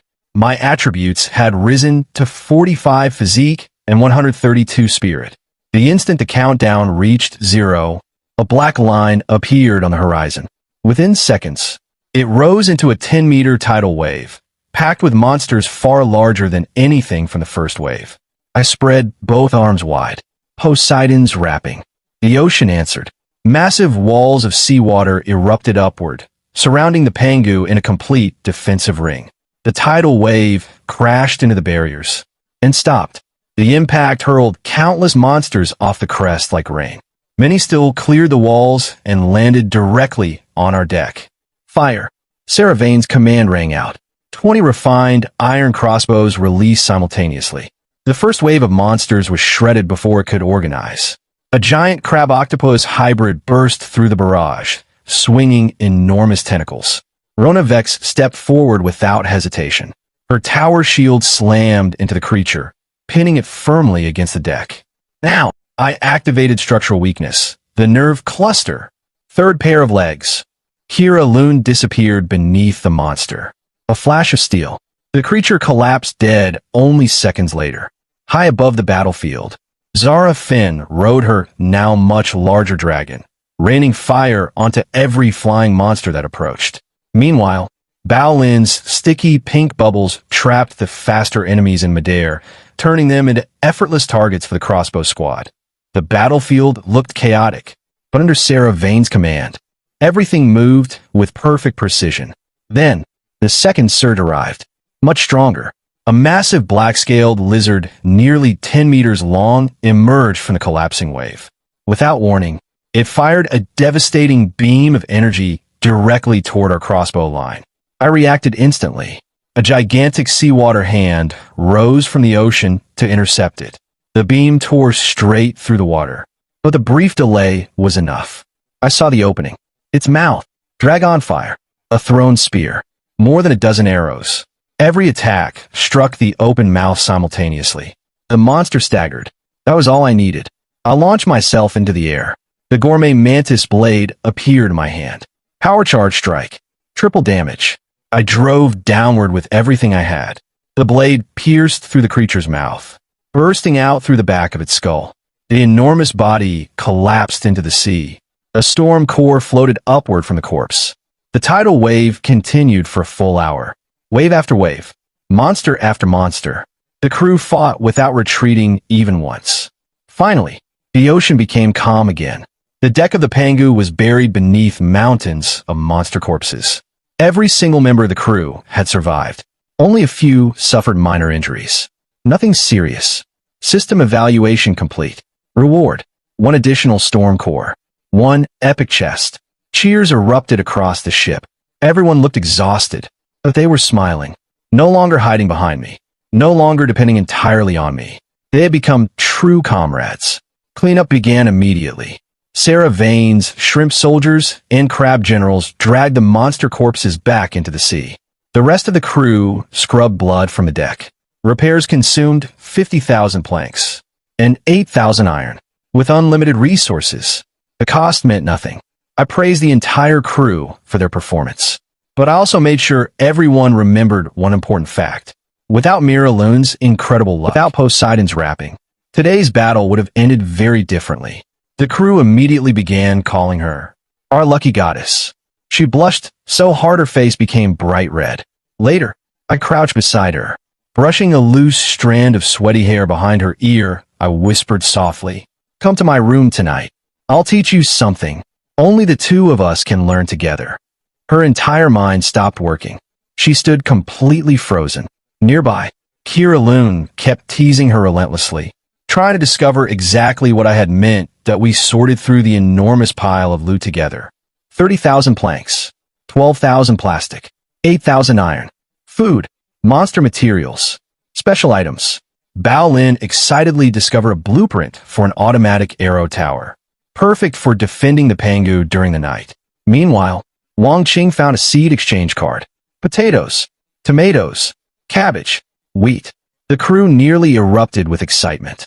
After weeks of surviving on nothing but fish and bread, the thought of fresh vegetables felt almost unbelievable. Nearby, Kira Loon discovered something even rarer beside the corpse of an elite monster. A D-rank talent awakening card. A treasure capable of granting an ordinary person a completely random talent. Without hesitation, I handed it to Zhang Xiaopeng. She had never stood out. She rarely spoke, but no one on the crew worked harder than she did. She accepted the card with trembling hands. Golden light surrounded her. talent awakened. Foodie. The ability allowed her to detect poison instantly and improve the flavor of every meal she prepared. Not a powerful combat talent. But that wasn't the point. I wanted everyone aboard the Pangu to understand something. Hard work would always be rewarded. That night, long after the ship had gone quiet, a gentle knock sounded at my cabin door. It was so soft, I almost didn't hear it. I opened the door. Mira Loon stood outside. Her face was bright red. Her hands clutched tightly at her sleeves. Behind her, Kira Loon quickly disappeared around the corner with a satisfied grin. Clearly, she had pushed her sister into coming here. I was quietly cleaning the gourmet mantis blade when Mira Loon stepped inside. I smiled. So, you came on your own? Her face became even redder. Unable to answer, I gently took her cold hand, leading her toward the window overlooking the endless moonlit sea. The stars reflected across the calm ocean like countless jewels. I looked quietly at the water before speaking. You've always underestimated yourself. You're not just the crew's lucky charm. I turned toward her. You're my lucky goddess. Half of everything we've achieved exists because of you. Her eyes immediately filled with tears. Before she could say anything, I leaned forward and kissed her. Awkward, gentle, shy. She hesitated only for a heartbeat before softly kissing me back. Outside, the Panga drifted peacefully beneath the moonlight. The night passed quietly. The next morning, I woke before she did. Smiling to myself, I lightly tickled her cheek with a strand of her own hair. She slowly opened her eyes. The memories of the previous night caught up with her instantly. Her face became as red as an apple. I laughed softly, then kissed her forehead. Good morning. At that exact moment, golden system text appeared before my eyes. System notification. Mira Loon, pregnant. My second child. Which meant the many descendants system had unlocked. A third unlimited conversion. Holding Mira Loon gently against my chest. Watching her blush while trying to hide her smile. I couldn't help wondering, what should become infinite next? Mira came sprinting back to her cabin that morning, red-faced and laughing, dodging every question the other girls threw at her about the training session the night before. Kira caught her by the sleeve and demanded a full report. Mira just squeaked and slammed her door. Locked myself in the captain's quarters to think. The third infinite transformation slot was open, and I still hadn't decided what to pour it into. I ran through the obvious choices, wood, food, plastic, and dismissed all of them. Basic goods I could already get by trading my unlimited water and iron. What I needed was something rare enough to break the game wide open. I called for Sarah. She arrived sharp as always, already halfway into a theory before she'd even sat down a data slate tucked under one arm. She'd been tracking the global trade index for weeks, and her conclusion was blunt. Storm cores were the single biggest bottleneck in this world. You could only get them by surviving a tsunami, killing a rival captain, or clearing a rare boss. Nobody sold them because nobody had spares. Everyone needed them for ship upgrades and heavy weapons. Her point was simple. Unlimited storm cores wouldn't just put us ahead, it would let us skip entire tiers of development.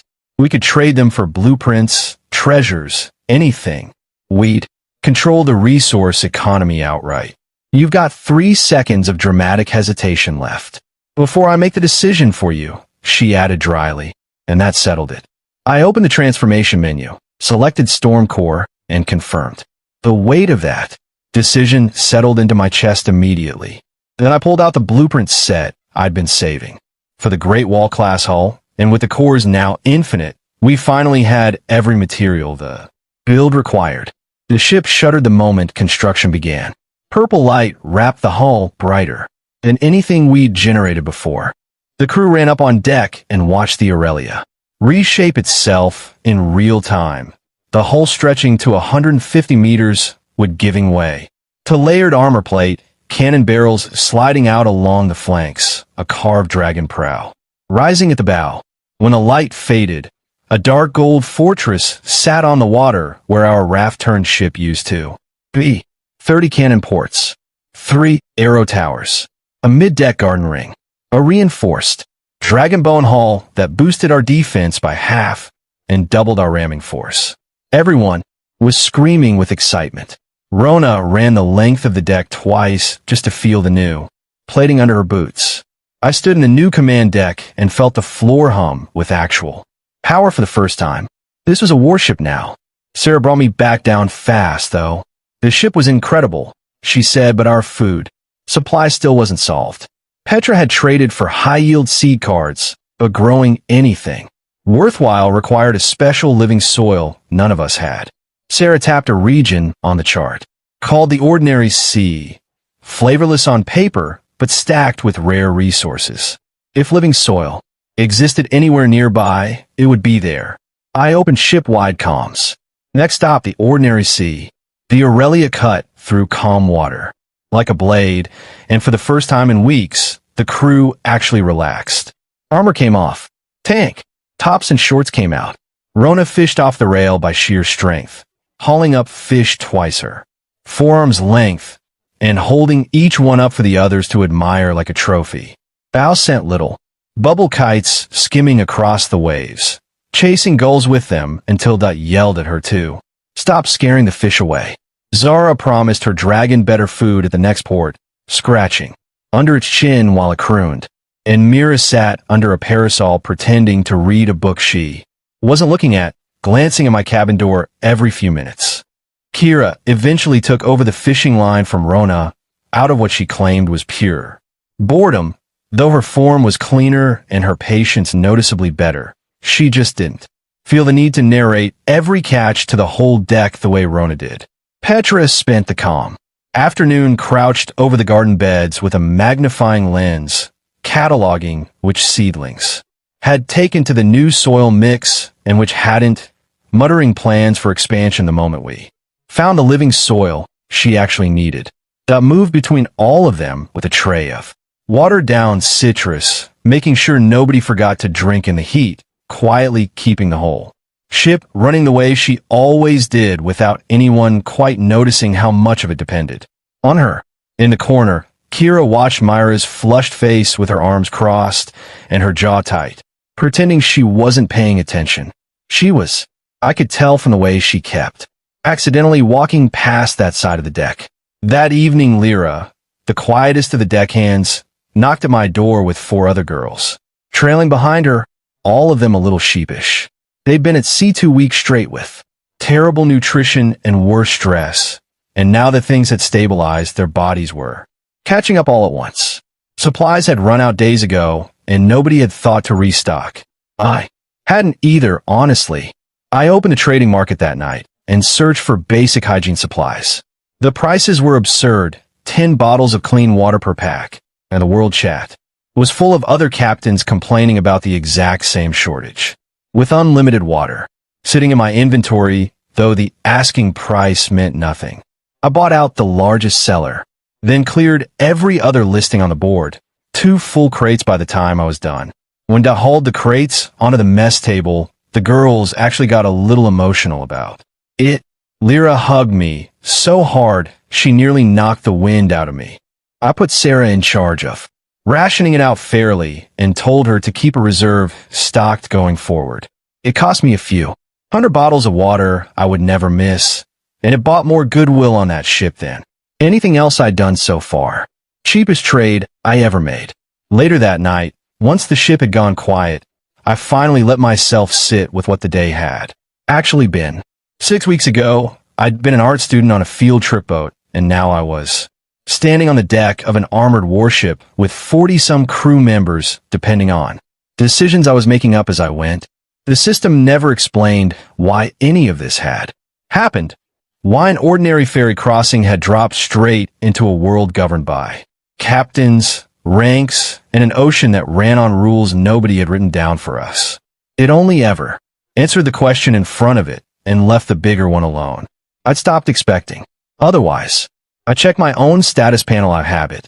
Physique, spirit, and command stats all ticked upward steadily now, feeding off every fight, every trade, every piece of infrastructure we built.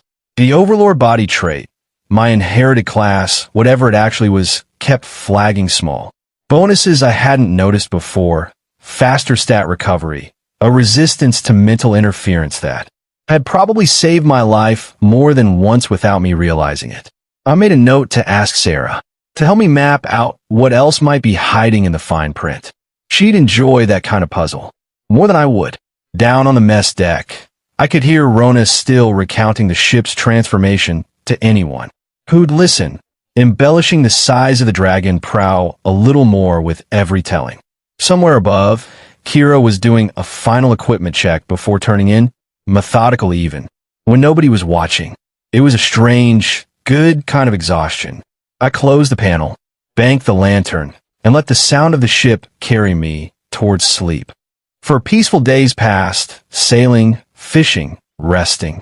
On the evening of the 4th, Sarah told me we were 1 nautical mile from the ordinary sea. The moment we crossed the line, everything went quiet. Flat blue water, flat blue sky, no monsters, no color, nothing. That absence was its own kind of warning. A full scan came back clean, nothing dangerous nearby, just a few low-level boats scattered across the water. But 30 miles ahead, a green island was throwing off a life force reading, strong enough to spike every sensor on the ship. That was almost certainly where the soil was. As we closed in, the smell hit first, clean, overwhelming plant life so strong it felt like breathing color.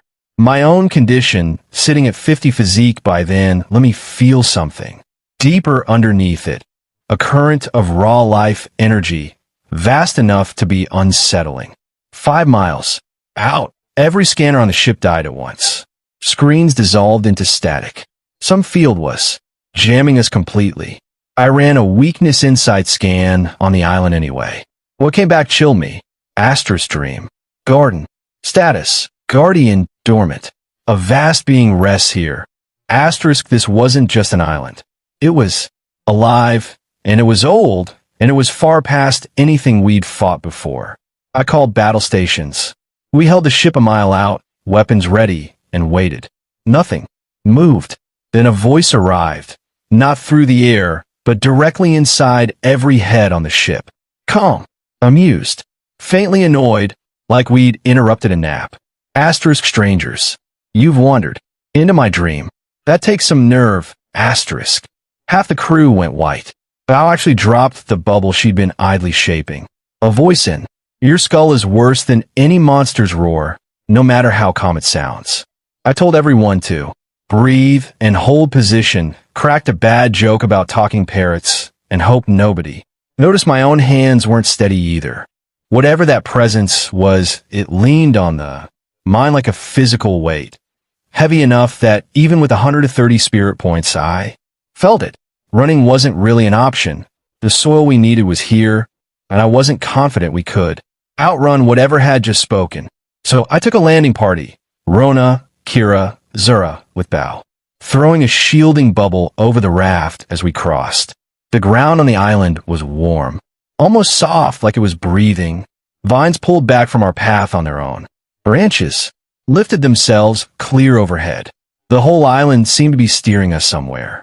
We followed the pole to a glowing lake at the island's heart. In the center, resting on a flower, built from layered light, lay a woman with hair like a waterfall of green, skin pale as new petals. Features too symmetrical to be real. My scan named her Verdana, the sleeping flower. Guardian, legendary tier. Her spirit had been damaged in some ancient conflict, and self-protective sleep was the only thing keeping her alive. The system offered 2 paths: predatory extraction, kill her, take the material yield, and permanently strip all life from this stretch of sea, or a bonded awakening, conditions unlisted. Killing her was never a real option. Beyond the waist, it felt wrong to end something like this. For parts, if I could wake her instead, she might actually join us, which from a purely practical standpoint was a far better trade. Behind me, Rona had gone very still, which for Rona was its own kind of alarm. She murmured that she'd fought plenty of things in her life and never once felt like the thing she was looking at could unmake her without trying. But that was exactly what this felt like. Kia didn't answer, just tightened her grip on both blades and kept her eyes moving between the sleeping figure and the tree lean. unwilling to fully trust that nothing else was watching us from the dark. Zara's dragon had gone quiet on her shoulder, wings tucked in tight, sensing something none of the rest of us could name. I told them to hold position and stay ready, but not to act unless I gave the word, whatever. It hadn't hurt us yet, and a legendary being that could have crushed our ship from Milot had instead simply talked to us. That mattered. Threats that wanted you dead usually didn't bother with conversation first. Her voice returned, softer now, tired, threading through my mind like something spoken from underwater. She explained what she was, both the island's guardian and its prisoner, wounded in a war so old the world had forgotten it, sealed in sleep because sleep was the only thing keeping the wound from finishing her.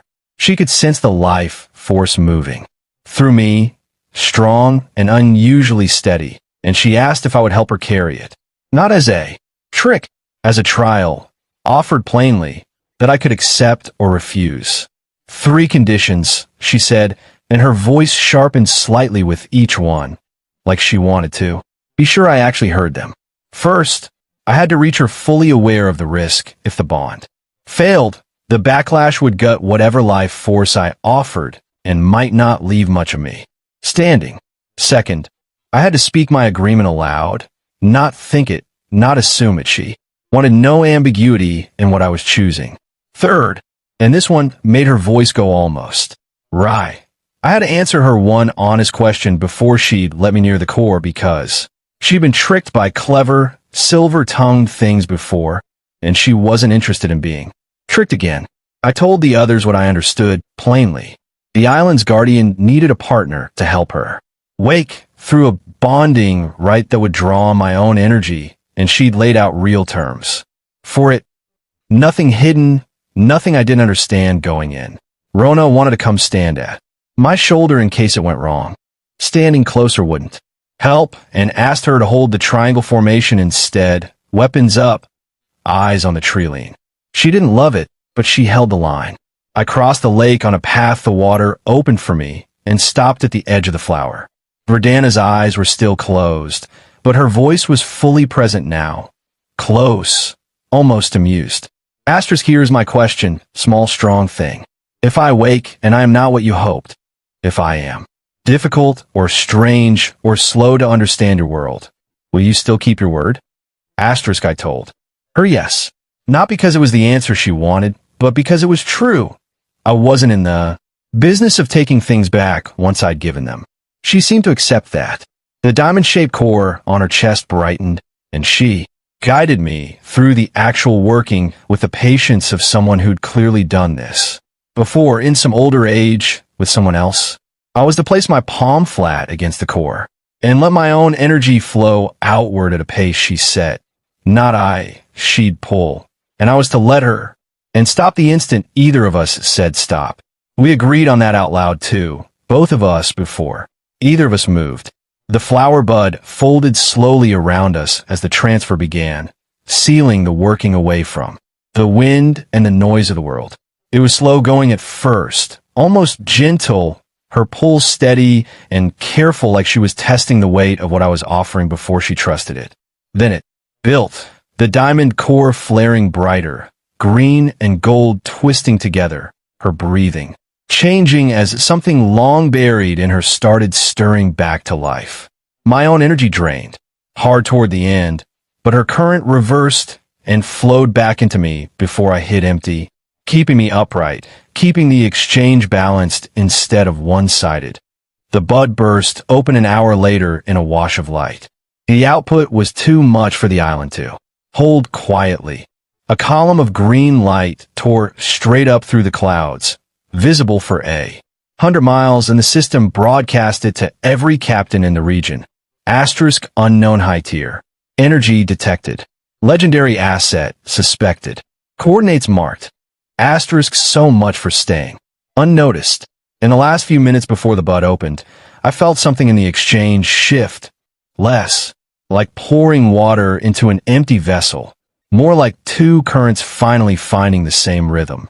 Verdana's voice reached me one final time before the light broke over both of us, quieter than Anything she'd said yet almost private. She thanked me, not for the energy itself, but for asking the question and waiting for the real answer instead of assuming she'd already given it. It stuck with me longer than I expected it to. Back on the Aurelia, Sarah couldn't reach me through the jamming, so she didn't wait for orders. She threw the ship straight into combat stance. Cannons unlocked, arrow towers charged. Every hand on deck armored up. Her strategic rating turned her into a cold, competent commander in about 4 seconds flat. The world chat was already boiling. Every captain within range was turning toward the beam. On the island, the light reversed all at once, sucking back down into Verdana's core like water, draining through a hole. The flower closed, then opened again. Her eyes came open, the purest emerald I'd ever seen, and she looked around at the world like she was seeing it for the first time. Then she found me. The system confirmed the bond. Awakening complete.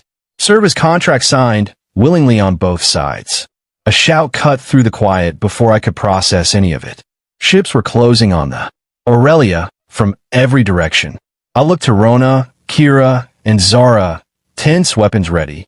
Then to Verdana, who watched all of it with wide, newly open eyes, still working out how to hold her own head up straight. Prepare for battle, I said. Let's see what our new recruit can do. The others clearly doubted her. She looked fragile, even standing still. I didn't explain, I just asked her through the bond if she could fight. She tilted her head, working through the question like it was a new word, then raised one hand and closed it slowly toward the sky. The island answered. Vines thick as barrels, studded with metal-hard thorns, tore up out of the ground and wove into a wall dozens of meters high. Out on the water, blood-red lotus blooms surfaced, each one hiding a whirlpool in its throat.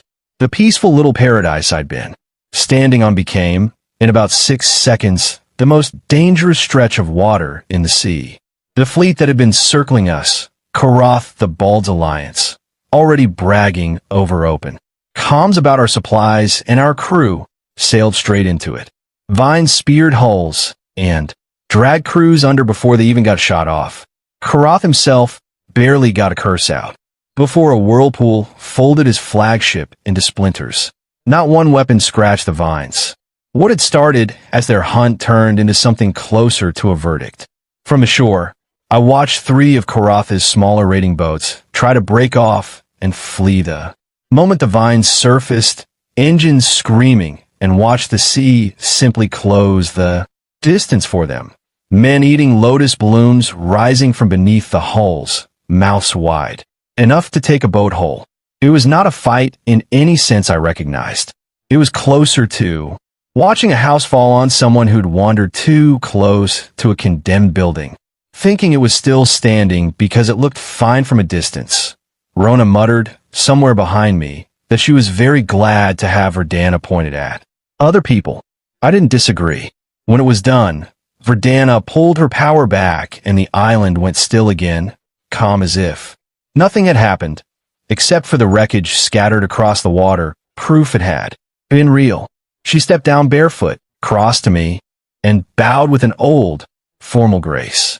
Verdana, at your service. You kept your word. I intend to keep mine. I accepted it evenly, already thinking about how much this legendary hire had just paid for herself. The soil turned out to be the real prize. Verdana explained the entire island had grown out of her own core. Every inch of ground on it was living soil, not a patch of it, the whole landmass. I traded a seed card I'd been carrying for potato, tomato, and corn seed, and handed her a batch to test.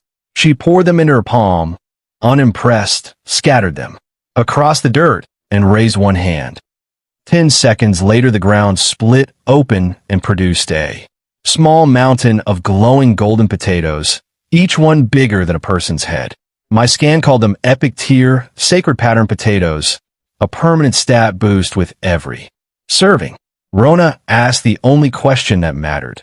Could we mass produce these? Verdana studied her own hands like she was only now understanding her new role, then bowed again. How many does the crew need? Your will shapes what I grow. Rather than dig, she offered a faster method.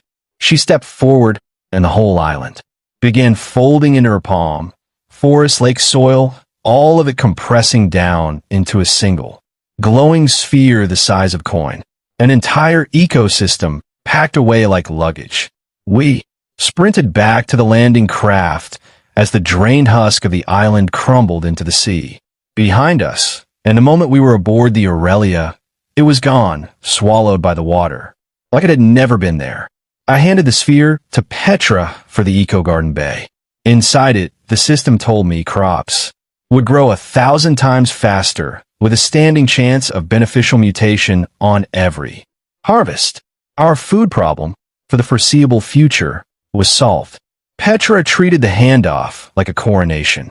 She cleared out half the garden bay that same afternoon, muttering measurements to herself, and had the sphere mounted on a little stone pedestal before dinner. When she finally cracked it open and let the compressed ecosystem unfold into the room, the whole bay filled with the same living, breathing air the island itself had carried, humid, green, faintly glowing at the edges. She stood in the middle of it with her arms out like she'd stepped into a temple. I stood at the bow that evening and watched the sunset melt into the water, already thinking about the 4 transformation slots still waiting to be used. Wreckage from Karatha's fleet still dotted the horizon behind us, dark shapes half swallowed by the tide. Rona came up to stand beside me, quiet for once, and asked if it ever bothered me how fast all of this kept escalating. I told her the honest answer. It bothered me plenty. It just didn't stop me. Verdana settled onto the Aurelia the way a cat settles into a house it's decided to own. Within a day, she'd wandered into every compartment, asked that what half the kitchen tools were for, and informed Petra with total confidence that the Eco Garden's soil mix was adequate for amateurs. Petra took it as a personal challenge, and the two of them were inseparable within a week. Ivy, no, I stopped myself. It was Petra now. I kept slipping on my own renaming. Spent that first afternoon trying to get Verdana into something resembling normal clothing instead of her woven leaf dress. Verdana was baffled by the concept of underwear and declared, with total sincerity, that her chest preferred freedom to captivity. I nearly choked on my coffee. After a fairly undignified group effort, she ended up in a t-shirt worn backward and a pair of shorts, everything covered, dignity questionable. She picked up expressions fast, and not always the right ones.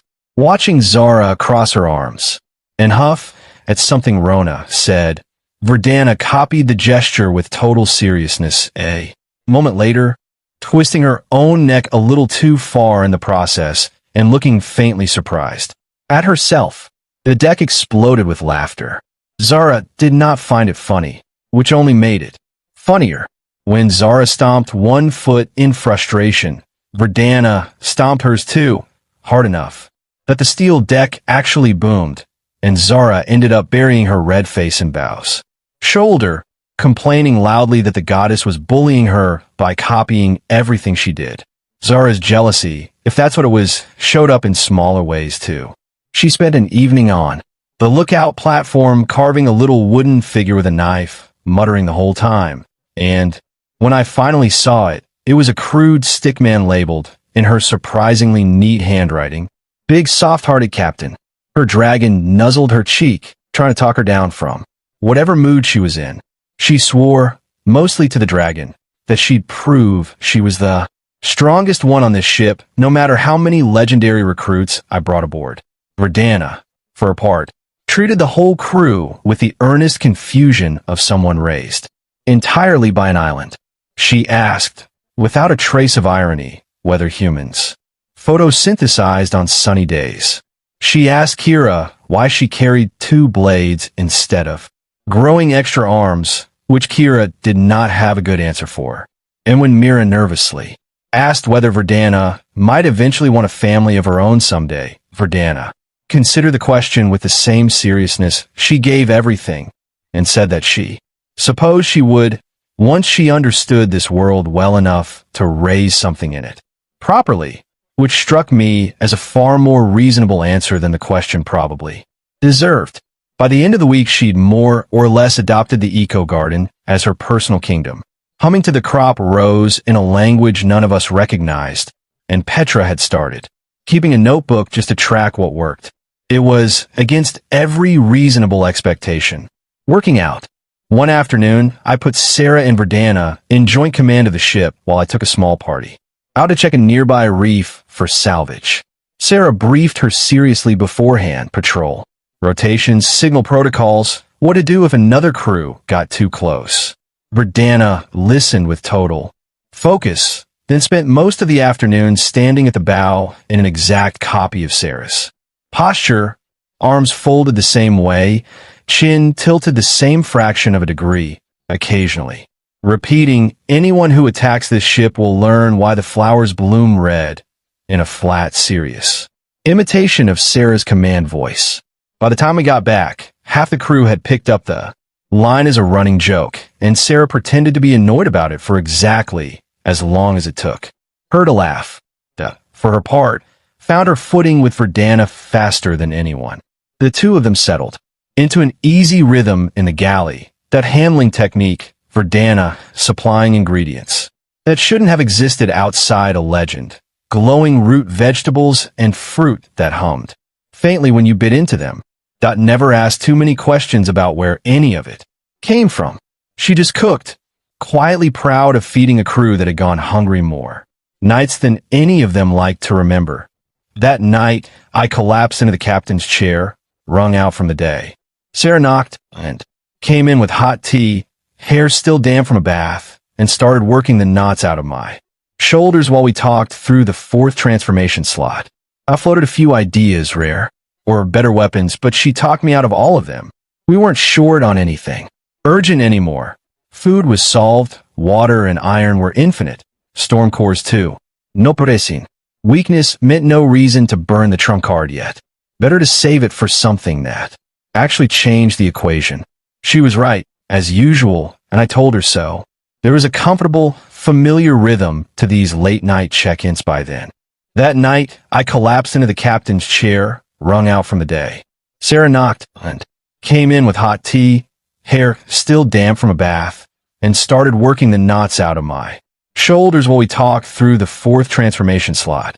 I floated a few ideas, rare, or better weapons, but she talked me out of all of them. We weren't short on anything urgent anymore. Food was solved, water and iron were infinite. Storm cores too. No pressing. Weakness meant no reason to burn the trump card yet. Better to save it for something that actually changed the equation. She was right, as usual, and I told her so. There was a comfortable, familiar rhythm to these late-night check-ins by then. Sarah would find some excuse to linger a little past when the strategy talk actually ended. That night it was. A small tear starting at the ankle of her stocking, and she went faintly pink when I noticed it, before she tried to hide it. "It's nothing," she said, in the tone of someone who very much wanted it discussed. I told her I'd restocked her drawer that week, unlimited water bought a great many things, including an embarrassing amount of hosiery, and set a fresh pair on the desk without further comment. She took an unusually long time picking it up. Neither of us ever quite said what any of this was. It didn't need saying. She lingered by the door afterward, turning the new pair over in her hands like she was deciding whether to say something else. In the end, she just thanked me for the stockings, and in a roundabout way that cost her some effort to get out, for trusting her judgment on the transformation slot without needing it explained twice. I told her that was easy. She'd earned that trust every week since the raft days, long before either of us had a warship or a crew ranking to worry about. She left with a small, satisfied sort of smile she didn't bother hiding. The next morning was for once genuinely quiet. Rona fished off the rail with a rod that looked more like rebar. Kira ran drills on deck. My physique had climbed to 65 by then, and the ship was running well, fed, armed, and stronger across the board. I cooked the first batch of golden potatoes in a huge iron pot on deck, and the smell alone pulled every girl on the ship into a line. I handed out the first bowl to Sarah, then took mine. It hit like warm, dense cream. and the system logged the gain immediately, a small permanent boost compounding with every meal. The rest of the crew didn't process the energy as cleanly as I did. Temperatures spiked across the deck almost at once. Bao's face went red as a lantern Mira started fanning herself with both hands. Zara peeled off her jacket down to a sports vest, and even Sarah looked flushed, pushing her glasses up with the back of her wrist. I told everyone to sit, breathe, and let their bodies burn through it. Sound advice that also happened to be the only thing keeping the deck from turning into total chaos. Verdana wandered through the middle of it completely unaffected, mildly curious why everyone looked so warm, and made herself useful fanning people with a huge leaf she'd grown for the occasion. An hour later the surge had settled, and the numbers didn't lie. Average physique across the crew had jumped hard. Girls who'd been sitting at baseline were now pushing into the low teens. Our overall combat rating climbed with them. There was a lighter side effect, too. The crew had gotten noticeably bolder around me. More teasing, more confidence, less of the shy deference from the raft days. Rona started arm wrestling me for fun and losing loudly on purpose. Kira dared me to spar with her twin blades and actually landed a hit, grinning about it. For the rest of the day, that I was still enjoying the moment when the sky itself interrupted it. A curtain of gold light rolling across the horizon, ancient text scrolling overhead. The newbie protection period had ended. 3 new systems were live, a daily mission board, a global ship power ranking, and a global crew strength ranking, both updating weekly with rewards for the top 100. I checked crew strength first. We were first. Verdana's legendary rating alone carried us there, though I knew that wouldn't hold if she ever had to fight off her home ground. Then I checked ship power, and the ground dropped out from under the good mood. We were 5th. First place was a level 8 fortress ship called the Leviathan. 2nd and 3rd were level 7. Our level 6 Aurelia looked small next to all of them. I noticed a familiar name farther down the board too, Drake Orlin. A flashy rival captain I'd traded a few smug messages with on the World Channel, sitting comfortably in the top 20 and clearly enjoying reminding everyone about it in the world chat. The crew's confidence took a visible hit. I stood up and put to them plainly, we were 5th, not 1st, and that just meant there was room to climb. Did they want to hide on this ship hoping nothing bigger ever found us, or push to make the Aurelia the actual best hull on the water? Rona punched the air. Kira's eyes lit up with something sharp. The mood snapped back hard. Sarah, ever practical, pointed out what climbing to level 7 would actually cost. Rare materials like colorful glazed timber that barely existed on the open market, all of it hoarded by captains who needed it for their own ships. The mission board was our best shot at getting any of it on a predictable timeline. I opened it and found an epic tier bounty near the top. Clear. The nest of something called the Howling Wraith. The reward included a rare material. Exchange card worth 10,000 units. More than enough to cover our upgrade. Plus a treasure chest and 1,000 points. That evening, once the numbers had settled and everyone had a chance to process the hunking, Sarah flagged him early as the type who'd sell out an ally the moment the math favored it, though she admitted he might just be cautious. I filed him under watch closely either way. Cobra barely spoke, and when he did it was short and needling, sizing up every other captain's crew size and gear like he was pricing livestock. Something about the way he phrased his questions made my skin crawl before I could even say why. And then there was Laughing Buddha, a bald, serene-voiced captain who talked constantly about cooperation, fairness, and shared risk, phrased so warmly that 3 other captains had already agreed to his terms before I'd finished reading the message. I met people who smile that much and mean it. He wasn't one of them. When we arrived, Laughing Buddha suggested all 8 ships anchor a mile apart and send 3 representatives each to a central meeting point to discuss terms.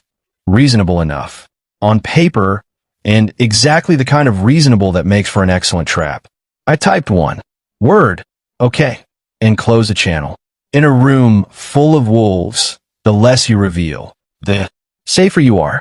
Back on the Aurelia, my crew was locked in. Rona kept testing her shield against the new alloy plating like it was a toy.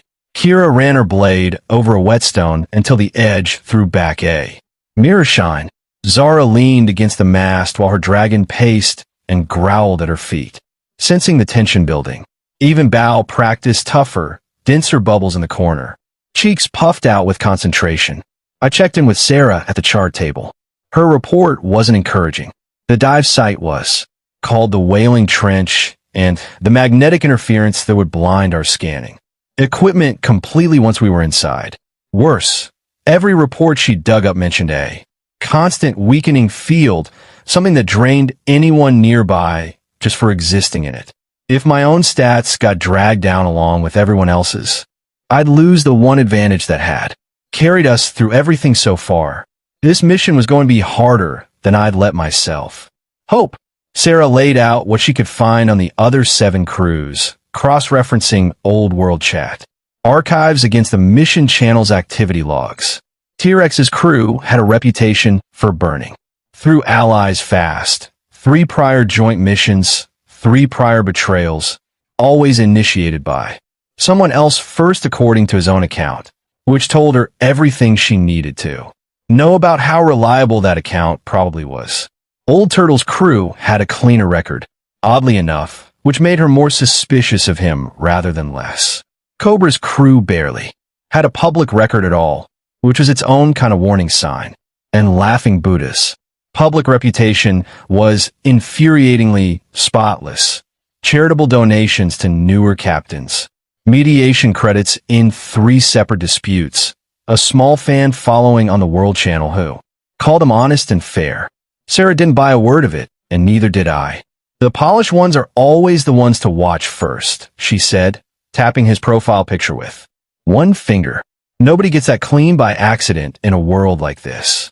I told her I agreed, and asked her to keep a private channel open to me the entire time we were underwater, regardless of what the mission's official comm rules said about it. She already had a half set up before I finished the sentence. I spent the last hour before we reached the site going over gear with the team one more time, less because anything needed checking twice and more because it gave everyone something to do with their hands.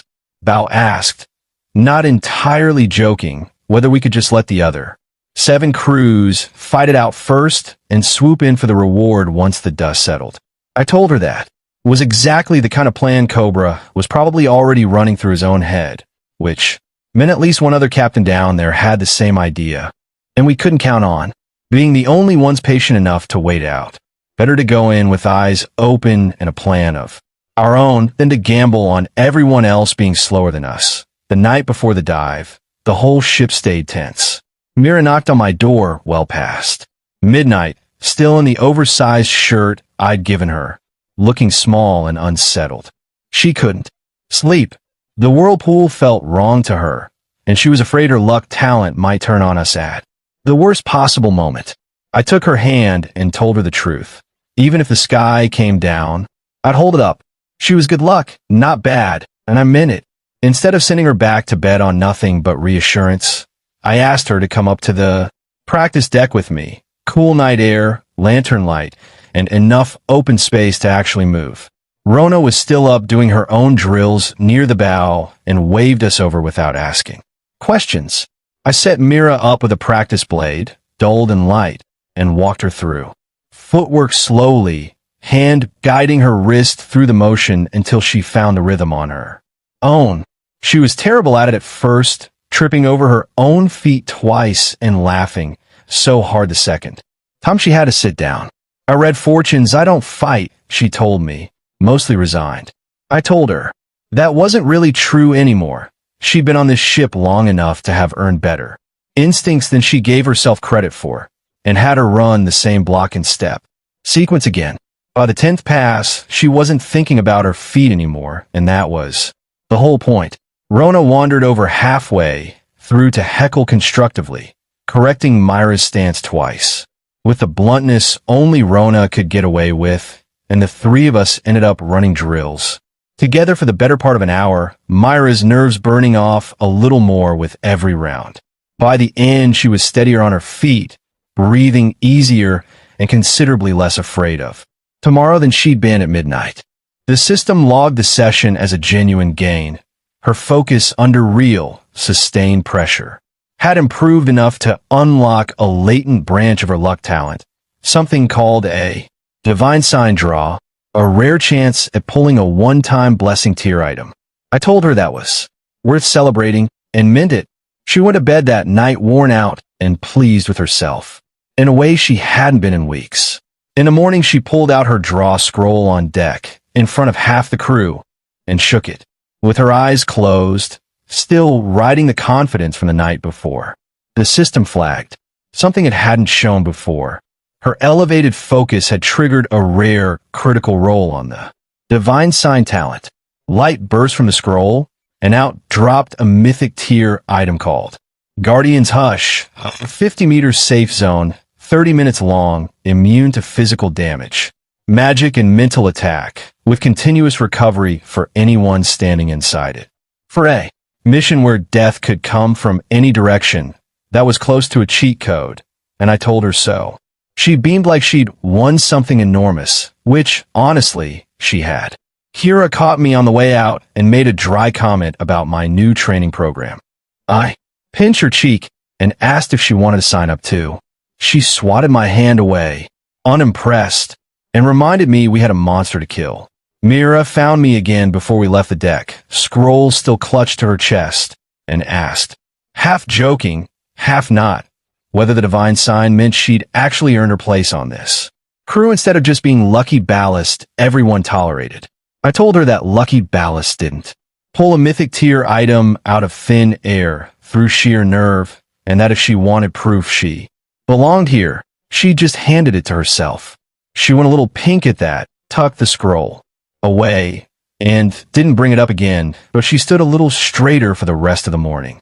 Rona clapped her on the back hard enough to stagger her and declared, loudly enough for half the deck to hear, that their little practice session last night had officially made Mira an honorary tank, a title Mira accepted with visible confusion and no actual understanding of what it meant, which only made Rona laugh harder.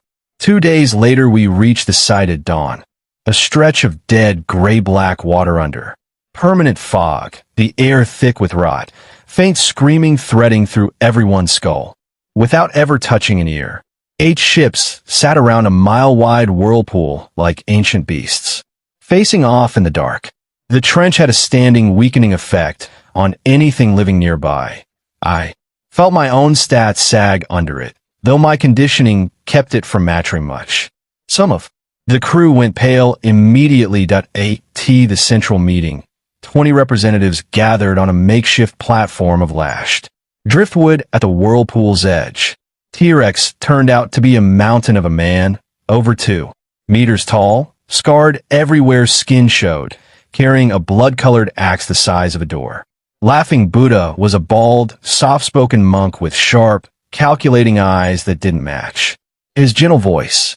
Cobra was thin and pale, constantly licking his lips, sizing up every fighter, present like cuts of meat at a market. When they saw I'd only brought 2 of my own, T-Rex laughed and asked if we were here to play games. Kira answered by slamming her shield into the platform hard enough to shake the whole structure. Rona's hand twitched toward her sword hilt, killing intent locking onto him like a targeting laser. He shut up fast. Laughing Buddha reiterated his proposal. All 8 ships lower ropes together into the whirlpool, share the risk, support each other. Cobra backed him up, suggesting we anchor together at the edge. I almost laughed out loud. Classic trap. Tie 8 crews together by rope. And the real fight, if one broke out, would happen between us long before any monster got involved. But refusing wasn't a real option either. It would mark me as the outsider everyone turned on first. So I smiled, agreed, and made a note to trust none of it. Back on the Aurelia, I told Sarah everything. She called it exactly what it was, a scheme, hiding in plain sight, one that everyone at that meeting had recognized and none of them could afford to refuse either. I gave the order to swap every rope and anchor on our side fore. Reinforced alloy kept Zara's dragon on standby for aerial support, and made it clear that if anyone tried anything, they'd learn what real firepower from the sky looked like. Sarah ran one more pass over the mission's terms while the crew prepped gear, looking for any clause we might have missed. She found something small but worth flagging: the reward. Payout was locked to whichever crew's flag captain personally struck the finishing blow, not merely whoever contributed the most damage.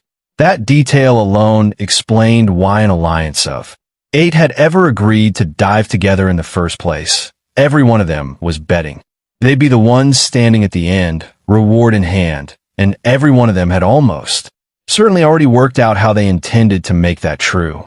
It didn't change our plan. It confirmed it. Before we lowered the ropes, I gathered my team for one last check. Rona ran her fingers along the seam of her shield, testing the alloy weld one final time. Kira had already sharpened both blades twice that morning out of nervous habit. Zara knelt beside her dragon, murmuring something low and steadying, and it settled against her with a soft, low rumble. Bao-pa-dee. One more compressed bubble, small and dense, testing whether she could hold the shape under real pressure instead of open air. I told them the same thing I always told them before. Something dangerous. Watch each other's backs first, the mission second. Everything else was negotiable.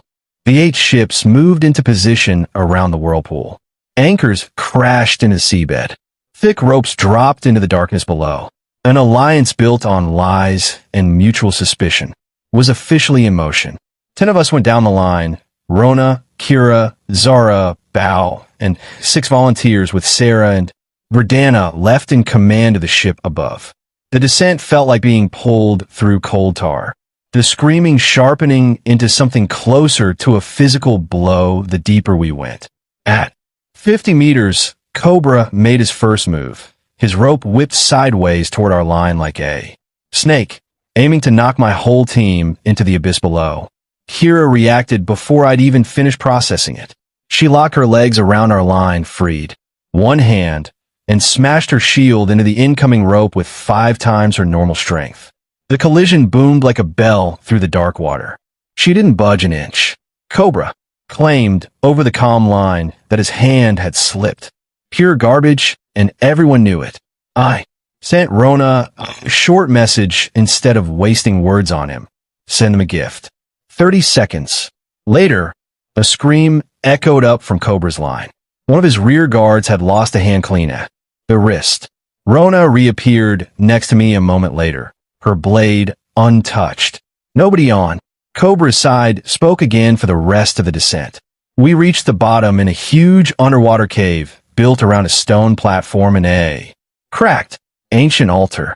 Dozens of faceless black shadows drifted around it, wailing loud, enough to scramble coherent thought. Wailing husks, near immune to blades, weak against light and raw magic. T-Rex charged in first, swinging his axe through one like it was smoke, and got a mental shockwave back that dropped him to his knees, stumbling like he'd been drinking all night. I called Zara forward.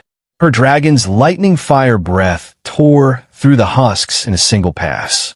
Physical immunity meant nothing against real magic damage, and the cave lit up like daylight. While T-Rex's side was still recovering, Rona pushed forward with her shield. Kira ghosted through finishing stragglers, and Bao locked down anything that tried to flee. We cleared our entire section without a scratch. Some of my girls were checking their hair. Afterward, 2 of T-Rex's men ended up drooling on the cave floor. Mine scrambled by. Shockwaves they never should have walked into. Old Turtle's crew handled their section competently, if joylessly, a slow, grinding defensive style that burned through husks one at a time without ever taking a real risk. Cobra's people fought dirty even against the monsters, using husks as cover to reposition closer to weaker crews rather than actually clearing them, which told me everything about his priorities before. The altar even lit up. Laughing Buddha's crew fought with an eerie, practiced calm, cutting down their share of husks with almost gentle efficiency, never once breaking that same serene smile. Watching him work, I understood why 3 captains had signed onto his plan. Without asking a single hard question, Rona leaned in close during a lull and murmured that she didn't like how quiet the cave had gone once the last husk dropped. No ambient screaming anymore, just the low hum of the altar itself. I told her that was exactly why I wanted us backed against a wall instead of standing in the open. Whatever came next, I intended for it to come at us from one direction. Only. Then Cobra pointed at the altar. The gray stone had started glowing with red script, ancient text flowing like something wet. My weakness insight translated it instantly. Asterisk sacrifice 8. Unyielding souls to awaken the sleeping master. Asterisk 8. Exactly the number of captains present. The entire mission had been built to make us kill each other. I opened my mouth to warn the platform. Too late. A wet, ugly sound cut through the cave. A blade through flesh. Old Turtle looked down at the golden dagger buried in his own chest. Behind him, laughing Buddha withdrew it slowly, that same fake, serene smile fixed in place. The altar needs an offering, he said calmly, bowing to the dying man. If you won't enter hell, who will? The moment Old Turtle dropped, every crew member behind him collapsed to life. Force gone in an instant. The fake alliance was dead before the blood hit the ground. I said nothing. Signaled my team back against the rock wall. Easy to defend, hard to flank. Rona planted her shield in front of us like a fortress gate. Kira melted into the shadows. Zara's dragon crackled with lightning on her shoulder, warning anyone who got too close. We watched. Laughing Buddha went after T-Rex next. Cobra slithered toward the weaker captains, picking them off with cold efficiency. Screams echoed off the walls. It was exactly the chaos I'd expected the moment I saw that altar light up. T-Rex, to his credit, didn't go down easy. He met Laughing Buddha's first strike with the flat of his axe and actually held the block, bellowing something defiant that the cave swallowed. Before I could make out the words, it didn't matter. Laughing Buddha's blade technique wasn't built for brute contests. He slipped past the axe on the second exchange, found a gap between 2 scars, and put him down with the same serene, unhurried economy he'd used on Old Turtle. There was no anger in how he fought. That was somehow worse to watch than if there had been. Bao pressed close to my side, watching Cobra work through the weaker crews with a kind of detached, business-like cruelty, and asked in a whisper why nobody down here had thought to run the moment the script lit up on that altar. I told her the honest answer. There wasn't anywhere to run to. 8 ropes led to 8 ships an ocean's length apart. The whirlpool blocked any other way out, and every captain in that cave had made the same calculation I had. Survive first, worry about escape after. Some of them just weren't fast enough, or ruthless enough, or lucky enough to make it to the second half of that plan. When the 4th captain died, the altar cracked open entirely. A freezing wave rolled through the cave, and black mist gathered above the stone, folding itself into the shape of a faceless woman trailing sorrow like smoke. The mourning wraith, epic rank and climbing toward legendary. My weakness insight came back garbled, unreadable, something that had never happened before. She killed T-Rex with a single sound, pulling his soul straight out through his own throat, and swallowing a whole. He shriveled up like a pop balloon. She grew stronger with every death. My team survived because Rona's shield blocked the physical force in Bao's bubble, absorbed the mental attack. Everyone else in the cave wasn't so lucky. Laughing Buddha's hardened body technique let him survive a direct hit, but even he lost a fifth of his strength doing it. He tried dragging the wraith toward us next, shouting for Zara to open fire, hoping to use us as cover while he slipped away. I told her to hold and wait. Then the wraith let loose her signature move, Despair Echo, a black shockwave hitting the entire cave with no way to dodge it. Laughing Buddha's technique shattered like glass. Cobra, hiding at the far edge, took the hit too and collapsed screaming, mine scrambled to nothing. When it settled, every other captain in that cave was dead. Only my team was left breathing. The wraith turned toward us, and the pressure of her attention alone made a few of the girls flinch. My insight flagged one final warning. She was winding up a skill called ending an instant, undodgeable death judgment. There was no counter for it, except one. I pulled Guardian's Hush and crushed it without hesitation. Warm gold light expanded outward from where I stood, and the wraith's death strike hit it and simply dissolved like ink dropped into still water. Inside the barrier, nothing could touch us, and the recovery effect started, pulling color back into everyone's faces immediately. 30 minutes, completely safe while the wraith screamed and clawed at a wall she couldn't get through. We used every second of it. Sarah, tracking the fight through comms from a ship above, worked out that the wraith would hit a weak window right after her big attack, 5 minutes, where her core sat exposed. She called the play. Zara opens with dragon fire to crack the shield. Rona holds the front. Kira finds the cut. Bao locks down the field. As the barrier's timer ran low, the wraith was already visibly spent, her form flickering. When the shield dropped, Zara let everything go at once, compressed fire and lightning, punching clean through the wraith's core, tearing her mist form open. I closed the distance for her. The finishing strike, my blade forged years back from the shell of a gourmet mantis and never once dulled since. And then, right as it came up, she stopped fighting entirely.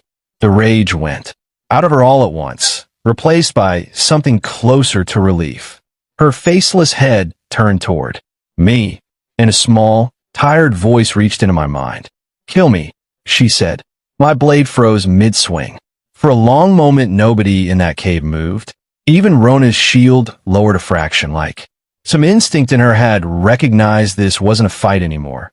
Not really.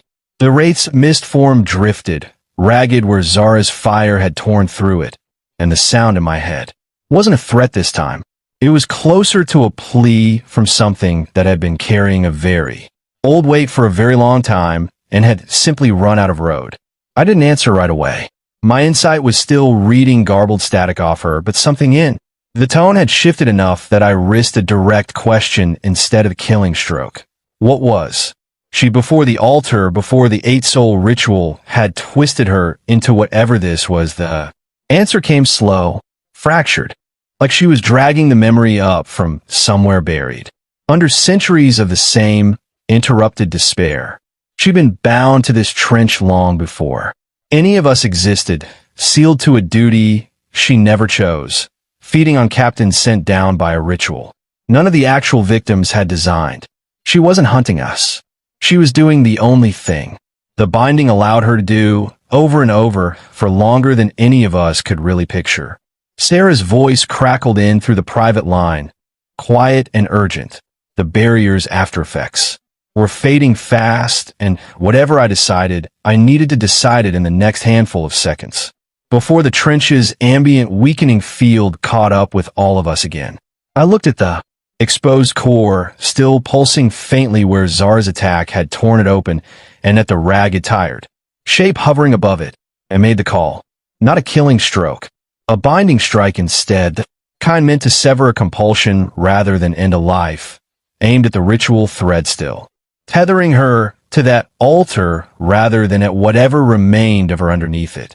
Whether it would work was not something my system could promise me. I swung anyway. The binding strike hit true.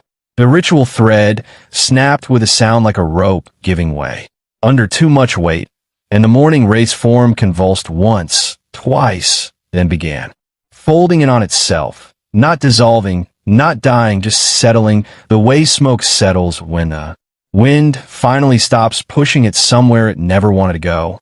What was left when a mist cleared wasn't a monster at all. It was a woman, hollow-eyed and exhausted, kneeling on the cracked altar stone like she'd just set down something impossibly heavy after carrying it for longer than she could remember. She didn't attack. She didn't run. She looked at her own hands like she barely recognized them, then looked up at me with an expression that had nothing left of the wraith's rage in it. My insight finally returned to clean reading. Name unknown. Status change from hostile to undetermined, ritual bindings severed, class and abilities currently unstable. Whatever she'd been before the altar claimed her, some piece of it was still in there. Rona kept her shield up anyway, and I didn't blame her. Kira circled wide without lowering her blades, but nobody moved to finish what my strike hadn't. The woman on the altar, I still didn't have a name to call her, asked in a voice raw from centuries of screaming, how long? It had been since the last binding. I told her I had no idea, that we'd only just found this place, ourselves, and that the 8 of us who'd come down here were, as far as I could tell, the only living things left in the cave. That seemed to land harder than the fight itself had. She asked about the altar, whether it still stood, whether the ritual could be triggered again by some other captain foolish or desperate enough to try it.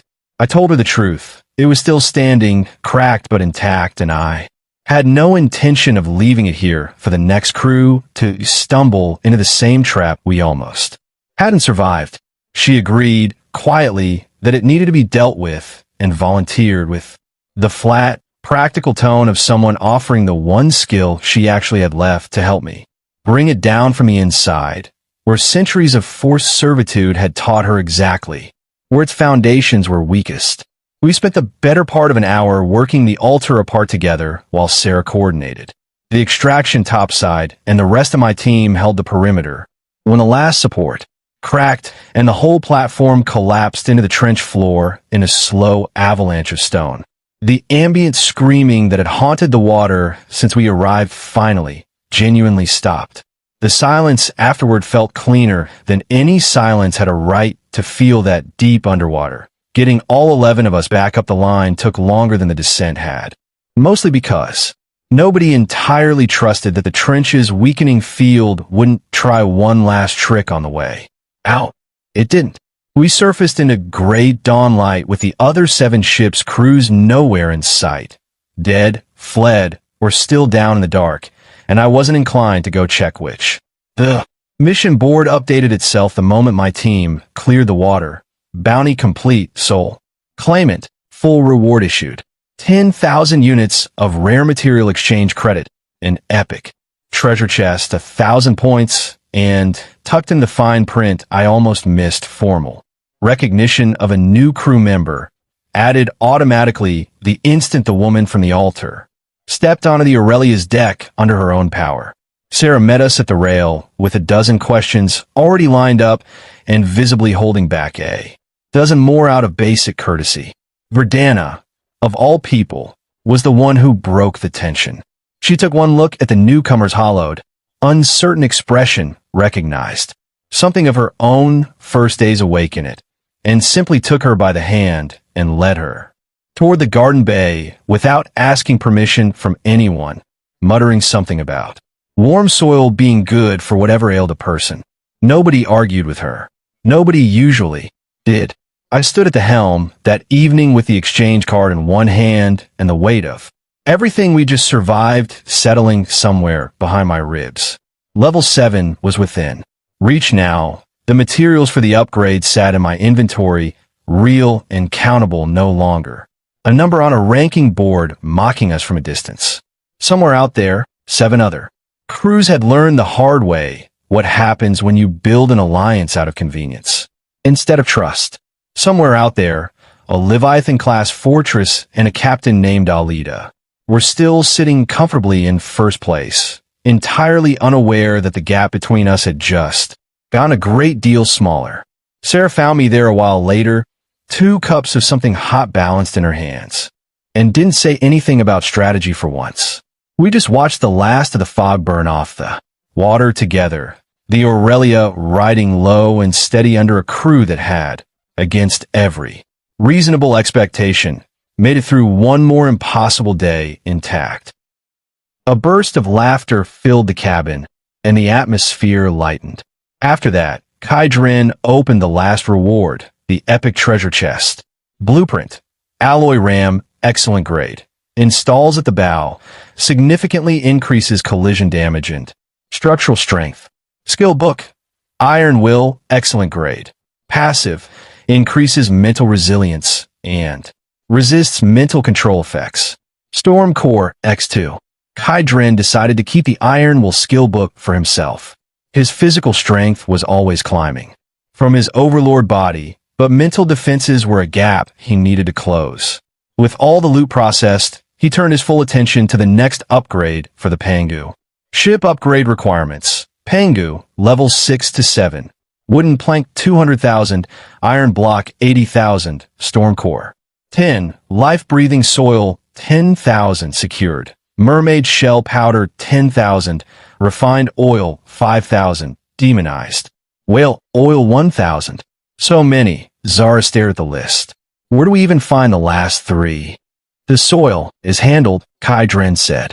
The rest we buy through the trading market.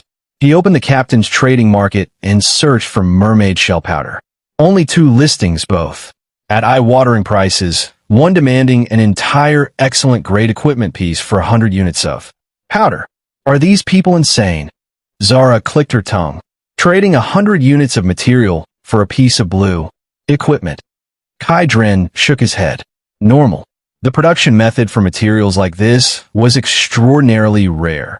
Specialty of some specific sea area. For captains who urgently needed it to upgrade. It was a necessity. We aren't short on basic materials. Sarah, you handle operations. Use pure water or other materials to sweep the market. Don't worry about price. Sarah nodded and got to work. Within half an hour, the market had been methodically cleared. Refined oil and demonized whale oil were secured. Only the mermaid shell powder remained. We may have to collect it slowly over the next day, Sarah said quietly, reviewing the transaction records. Notarus. Kaidrin waved a hand.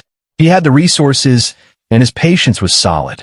Then, from the lookout tower, Miraloon's voice, laced with surprise, came through the ships. Communicator. Captain, look quickly. To the front right of the ship. There's something there. Everyone walked out onto the deck.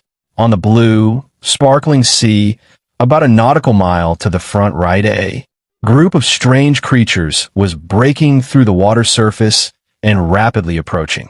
Their upper bodies were female in form, with long hair of vivid, varied colors. Their lower bodies were massive fish tails covered in brilliant scales. Mermaids. A large group of them, at least 30 or 40. A chorus of gasps swept the deck. My God, real mermaids. Are they attacking us? Don't be hasty, Kaidrin said immediately.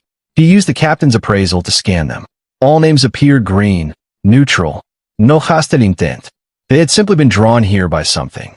The mermaids stopped about 100 meters from the Pangu, observing the steel ship with curiosity, exploration, and a hint of caution. Their leader had long, seaweed-like blue hair, an exquisite face, and a noble bearing, like a queen. Her gaze swept over the crew and settled on Bao Lin, who was at a loss in the crowd. The queen parted her lips, and an ethereal, melodious voice resonated directly in everyone's minds. Humans on this ship, are you the ones singing the ancient, lost lament of our tribe? The ethereal voice sent ripples through every heart on the Pangu. All eyes went immediately to Bao Lin. Bao Lin startled and instinctively shrank behind Kaidrin, her small hand nervously clutching the edge of his coat. He patted the back of her hand to calm her, then stepped forward. As captain, he needed a handle. A companion on my ship, learned this melody by chance. We mean no harm to any of you. We are merely passing through.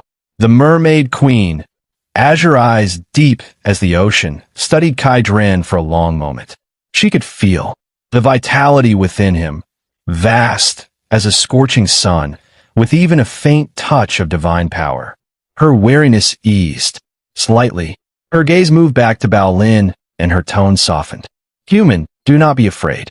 That elegy is the requiem of our ancestor, the siren. It has been lost for nearly 1,000 years. We only followed the song to find out how you came to know it. Kaidrin understood at once. The siren's tear inheritance. He explained briefly, omitting the quest details. In battle, saying only that through a stroke of fortune, Bao Lin had received a gift from an ancestor.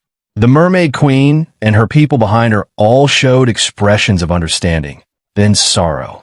To think that the remnant soul of our ancestor Siren had turned into such an existence.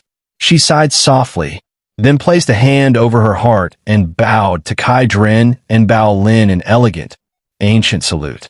Thank you for allowing her to find final peace and liberation. I am Lillian, leader of the Azure Song tribe of this sea area. As a token of our gratitude, we are willing to fulfill one reasonable request. Queen Lillian, we don't require any reward, Kai Dren said politely, then changed his tone. However, our ship's upgrade does require a special material called mermaid shell powder. Lillian tilted her head. You must mean the starlight coral powder our tribe uses to polish weapons and build homes. When ground down, it does resemble shell powder. She took a pinch of white powder, emitting faint starlight from a small shell pouch at her waist. Kai Dren used the captain's appraisal. Starlight coral powder, mermaid shell powder. Exact match. We need a large quantity. Would you be willing to trade? A flicker of curiosity crossed Lillian's azure eyes. Do humans have anything the Azure Song would need? We live in the deep sea. The things of land are both foreign and distant to us. Of course. Kai Dren reached into his pack and withdrew a basketball-sized, entirely golden potato emanating an enticing aroma and immense life energy. The epic grade golden light, sacred powder potato grown by Petra. The moment it appeared, every mermaid's eyes went wide. What kind of fruit is this? It smells so good. A young mermaid whispered, unable to stop herself. Swallowing. Kai Dren explained, a potato grown on their ship's farm. He cut a small piece and offered it to Lillian, encased in seawater. She hesitated, then tasted it. The potato melted in her mouth, and a warm current spread through her body. An earthy sweetness and massive life energy she had never experienced before, making her almost sigh aloud. Delicious. Her beautiful eyes lit up instantly. I'd like to trade this food for your starlight coral powder. What do you think? Before Lillian could respond, the mermaids behind her erupted in excited chatter. Lillian's face reddened slightly. She silenced them with a look before turning back to Kai Dren with as much queenly dignity as she could muster. We can trade one such potato for 100 units of starlight coral powder. Is that acceptable? 1 for 100. Kai Dren almost laughed out loud. This was practically a giveaway. It took Petra about 10 seconds to grow a single giant potato. He feigned contemplation for a moment before reluctantly nodding. Fine. Since you are descendants of the Siren, I'll accept this price. He had Petra grow over 100 of the golden potatoes on the spot. When the mermaids watched Petra wave her hand and an entire small mountain of potatoes grow from nothing on the bare deck, their collective worldview shattered. They looked at her as if gazing upon a deity. In the end, Kai Dren traded 300 epic-grade potatoes for everything the mermaids carried.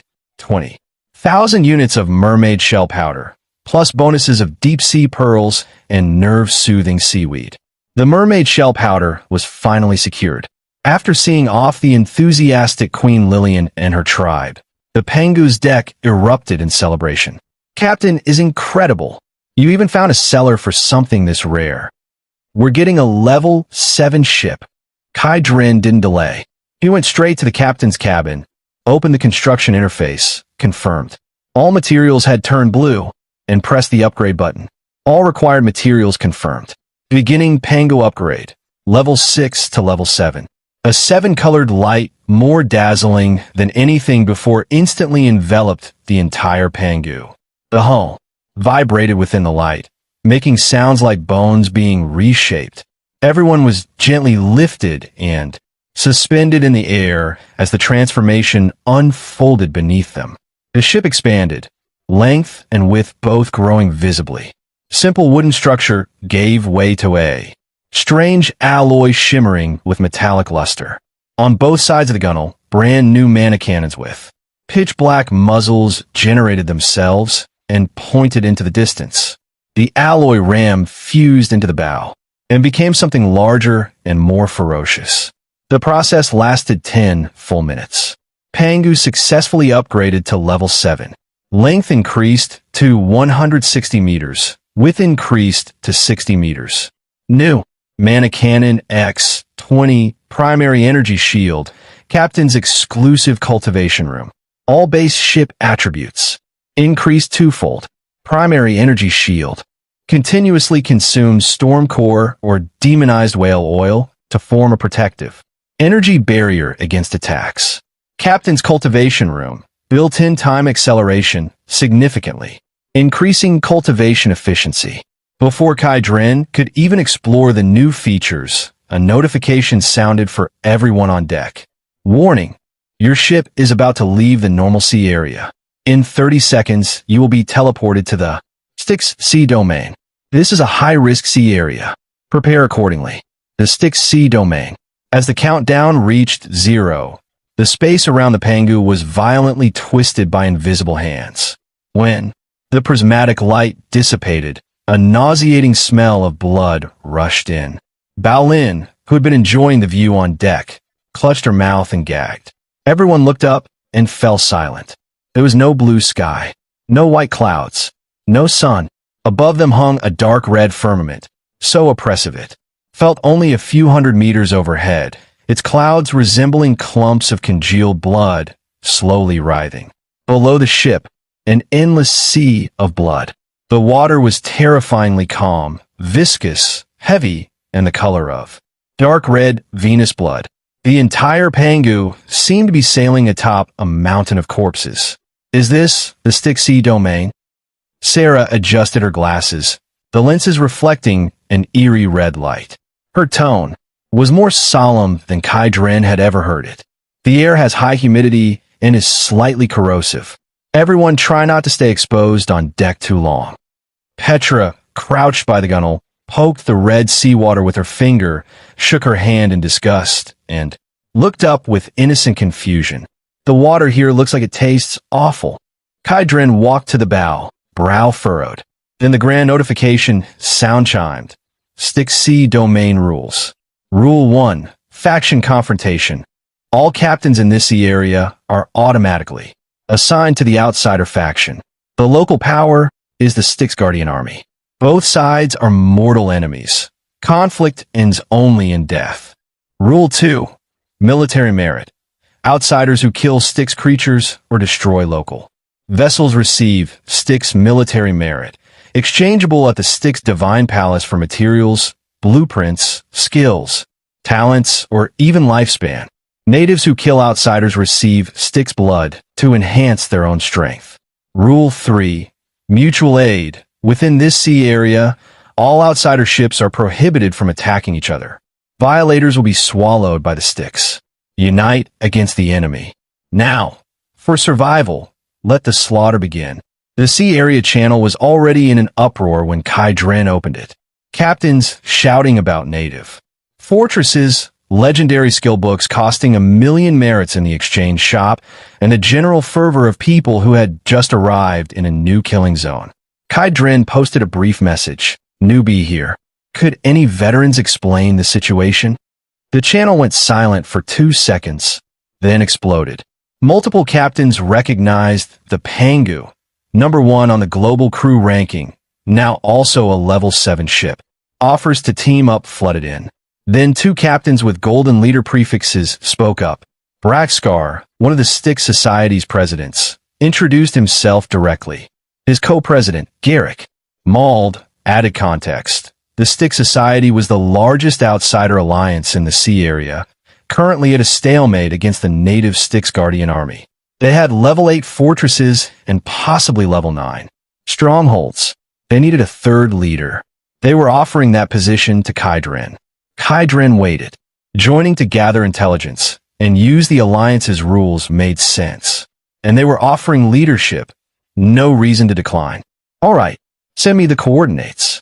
He entered the coordinates, told Sarah to set the course at full speed, and the Pangu hadn't been sailing 10 minutes when Mira Loon's alarm came from the lookout tower. Captain, 5 ships to the rear right, very fast, heading straight for us. Kai Dren pulled up the rear view image. 5 strangely built vessels closing in a pincer formation. Their hulls were pieced together from giant skeletons, surfaces covered in writhing flesh and membranes. The sails were massive, tattered bat wings. The bows were carved with agonized, wailing human faces. Enemy detected. Styx Patrol Squad. Elite. Ship levels. Level 5x2, Level 6x2, Level 7x1. Status. Pursuing. Note, bloodthirsty lackeys of the Styx Guardian Army. Their goal is the annihilation of all outsiders. A Level 7 leading the group. Kai Dren raised an eyebrow, and instead of concern, a smile of interest appeared on his face. Just in time. Let's test the Pangu's full combat power, and let our new friends see what we can do. Prepare for battle. Sarah's calm voice spread through the ship via the internal communicator. The girls on deck moved to their battle stations without panic. On both sides of the Pangu, the covers of 20 mana cannons slid open automatically, dark muzzles beginning to gather deep blue energy. Zara licked her lips with excitement. Perfect timing to test the cannons on these things. The 5 bone ships drew closer. The leading level 7 bone ship had 2 crimson lights flare in the eye. Sockets of its bow statue and an invisible sound wave mixed with mental shock swept toward them like a tsunami. Kai Dren felt nothing himself, but some of the girls on deck showed pain on their faces, going pale. Bao Lin. She reacted immediately. Puffing her cheeks, she drew a breath, and an ethereal, distant song flowed from her throat. The inspire effect of charm, sound song, washed over the entire ship like a clear spring, banishing the mental discomfort and lifting a buff of 20% to all attributes across every crew member. Activate the energy shield. A layer of pale blue, nearly transparent energy enveloped the entire Pangu, countless tiny hexagonal grids flowing across its surface, beautiful in the way that only things combining technology and magic can be. Almost immediately, the enemy's second wave. From the 4 level 6 bone ships, dozens of bone cannon, barrels extended and sprayed dark red, viscous liquid. Where it hit the sea, white smoke rose in holes, corroded instantly into the blood-red water. Corrosive attacks. Dozens of streams hit the Pangu's energy shield. Ripples spread across the surface, flickering where struck, then stable. Report. Shield energy at 3% reduction. Replenishing from storm core. The energy bar returned to 100%. Keep sailing. Ignore them. Kai Dren's voice was flat. The girl at the helm stared. No dodging, no counterattack, just taking it? Trust the captain, Sarah said, with absolute calm. And so, the massive Pangu ignored concentrated fire from 4 ships behind it and continued unhurriedly toward its destination. The enemy ship's combined assault washed over the energy barrier like rain against stone. The Styx patrol fleet was thrown into confusion. On the leading level 7 bone ship, the Styx Guardian Army captain, cloaked in black robes, only crimson, eyes visible, let out a raspy, disbelieving roar. It had never seen a level 7 shield withstand this. Normally, 3 minutes of concentrated fire broke any barrier at this tier. But this ship had been sailing under bombardment for 5 full minutes, and the shield hadn't dimmed at all. Increase firepower. The captain took personal control of the giant bow statue. Its mouth opened, and a dark purple energy ball, compressed from countless resentful souls, began rapidly condensing. A level 7 ship's full power strike. Captain, the enemy flagship is charging its ultimate. Zara warned. I see it. Kai Dren nodded without urgency. Perfect. Let's show them the meaning of despair. He glanced at Sarah. She understood and issued the command through the communicator. All mana cannons. Target the enemy flagship. 3-round volley. Fire. 20 cannon muzzles had already locked on. Boom, boom, boom. 20 thick blue energy beams tore through the dark red sky. 20 spears of judgment crossing several kilometers in an instant, perfectly covering the level 7 bone ship that was still charging its attack. First volley. Hull shield shattered like a crushed eggshell. Second volley. The beam struck the bone-in flesh. Hull, directly. Massive bones turned to powder, flesh scattered. Third volley. All 20 beams converged on a single point, the power core. The level 7 bone ship exploded midair, a massive purple fireball. Wreckage and corpses rained into the blood sea. Kill notification. 1 level 7 Styx Guardian Army Captain killed. 10,000 Styx military merit gained. 1. Level 7 Styx warship destroyed. 100,000 Styx military merit gained. A level 7 ship instant killed. The remaining 4 level 6 bone ships were terrified and immediately turned to flee. Zara, the rest are yours. You got it. Zara fused with the baby dragon, transformed into Dragon Maiden, and launched. A dragon roar shook the sky, and a thunderfire dragon breath obliterated the first fleeing ship. Under her relentless pursuit, the remaining 3 fell within 5 minutes. The Styx military merit leaderboard surged. In one engagement, Kaidrin had shot from 0 into the top 10. The sea area channel erupted in shock. Braxcar's message came through immediately. Well done, brother. Kaidrin replied briefly and closed the channel. Effect established. On the Panga's deck, the girls celebrated. Only Petra, staring at the burning wreckage in the distance, tugged Kaidrin's sleeve and asked with genuine confusion, "Master, why aren't those bone ships moving anymore?" Kaidrin rubbed her head gently. "Because they were bad people, and we broke them." "Oh." Petra nodded, half understanding. "Then, are we good people?" "Of course. All of you are good people," Kaidrin said. "As for me, strictly speaking, not quite." 2 hours of sailing later, a sea city formed from hundreds of giant ships linked together appeared on the horizon. The Styx Society's headquarters. The Panga docked smoothly into the Styx Society's temporary port. As newly appointed third leader, Kai Dren received the highest reception.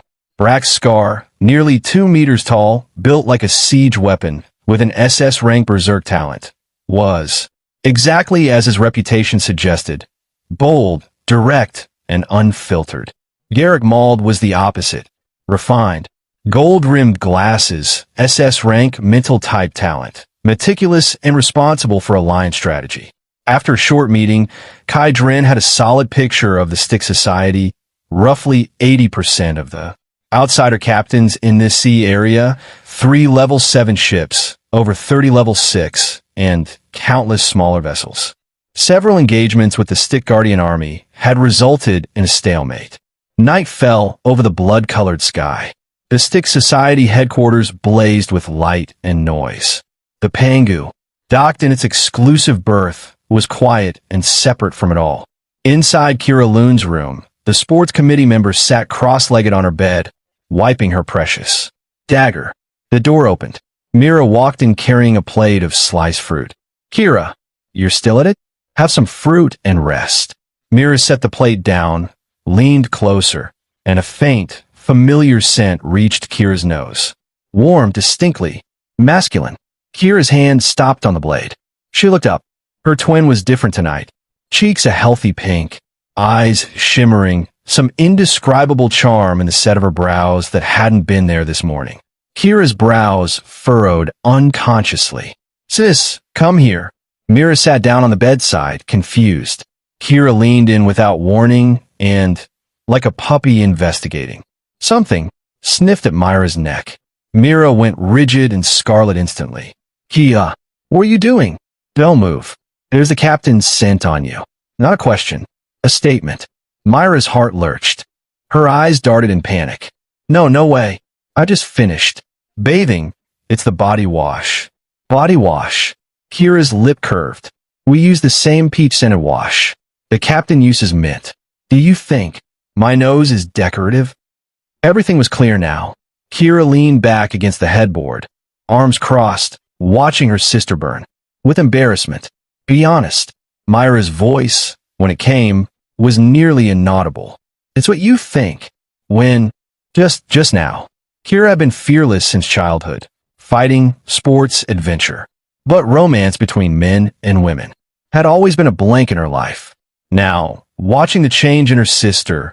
Something cracked in that solid middle wall of hers. Look at your pathetic state, Kira muttered, her mind in chaos. She waved Mira out of the room. Alone in the dark, she tossed and turned, unable to sleep.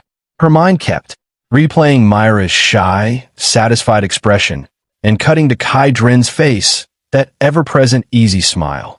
A fierce competitive urge bloomed, wild and unstoppable. Why could my sister and not me? She sat up abruptly. The clock said nearly midnight. He'd still be in the captain's cabin reviewing the route. She slipped out of her room like a thief and went to Myra's door. Mira was already asleep. Kira's gaze landed on the white shirt hanging on the rack. Kaidrins, washed clean by Mira. A bold plan formed. She took the shirt, returned to her room, and put on the oversized white shirt. The hem just barely covered the base of her thighs. She looked at herself in the mirror. Still sharp eyes, still short hair, but the oversized shirt added a softness she'd never associated with herself before. Here goes nothing. She walked barefoot across the cold deck toward the captain's cabin. Standing at the door, she could clearly hear her own heartbeat. She raised her hand to knock, hesitated. Her competitive spirit won. She closed her eyes, imitated Myra's soft manner as best she could, and knocked lightly on the door. Captain, are you asleep? Inside the captain's cabin, Kai Dren was studying the Styx Divine Palace exchange list Braxcar had sent. A dazzling array of legendary grade items that made his eyes heat up with want. Then, a soft knock at the door, followed by a carefully lowered voice. Captain, are you asleep? Kai Dren's movements stopped. His eyebrows twitched. He recognized the voice almost immediately. She was trying her best to imitate Myra's manner, but the hidden stiffness in her tone told him exactly who was standing on the other side of the door. Kira Lun. What kind of role play was the sports committee member attempting at midnight? A hint of amusement flashed in his eyes. He played along, stood up, and opened the door. Outside stood a girl looking quite striking. She was wearing his oversized white shirt, the hem just long, enough to cover her thighs. With her neat short hair, she was currently trying very hard to perform Myra's fragility, but the awkwardness and barely contained nervousness in her eyes were impossible to hide. He nearly laughed out loud. This wasn't a little white rabbit in rabbit's clothing. This was a wildcat who'd forgotten to hide her tail. It's Mira, Kai Dren said, deliberately pausing before saying the sister's name, and stepped aside to let her in. Kira's body went rigid. He didn't recognize me? I actually got away with it? She lowered her head, imitated Myra's small steps, and walked into the captain's cabin. Captain, it's so late. You're not resting yet. She kept up the squeaky voice. Yeah, studying the route. Kai Dren replied casually, closed the door, and walked up to her. He raised one hand, naturally and gently, hooking his finger around her slightly open collar. Your collar is messy. Kira's heart flew into her throat. His fingers were warm and dry, just that light contact against her collarbone sent a shiver through her. Your face, why is it so red? His fingers slid down to her burning earlobe, lightly pinching it, his voice dropping lower. Do you have a fever? Kira jolted like she'd touched an electric wire and lurched back a step, bumping into the cabinet behind her. I'm Phoenix. As soon as the words came out, her real voice, clear, athletic, carrying a hint of her usual edge. The air froze. Her face turned scarlet. She wanted to dissolve straight through the deck. Oh, Kai Dren watched her humiliated, furious expression and finally stopped pretending, letting out a quiet laugh. So, it's not Mira. It's our esteemed sports committee member. Not sleeping at midnight. Wearing my shirt. Imitating your sister's voice. Standing in my room. Student. Kira Lun. What exactly are you trying to do? I was just passing by. I saw your light and came to check. Is that so? He stepped forward. Kira stepped back. Her back hit the cabin wall. Nowhere to go. He extended both arms, planted them on the wall on either side of her. The distance between them was inches. Every competitive instinct in her refused to let her look away. What do you want to do? I want. He leaned down to her ear and said each word slowly, just for the two of them. Kira's mind went completely blank. Seeing her tough exterior and completely unraveling interior, the amusement in Kai Dren's eyes deepened. Since you can't say it, I'll assume you came to give me a good night greeting. He stepped back. Before she could react, he reached out and ruffled her short hair, natural practiced, completely unbothered. Kira froze. You. But Kai Dren had already turned away.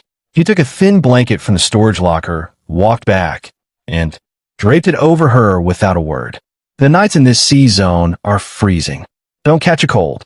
Then he sat back in his chair as though nothing had happened and went back to the sea chart. All right, go to sleep, sports committee member.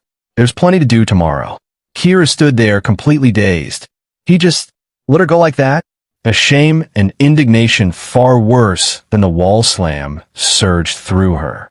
Kira gritted her teeth, tore the blanket off, and strode back to Kai Dren, looking down at him from her standing height. Kai Dren. First time she called him by his full name. He looked up. She slammed both hands on his armrests, leaned down, pressing her face inches from his, eyes blazing with stubbornness and something she hadn't noticed herself. I'm asking you, between me and my sister, who is prettier?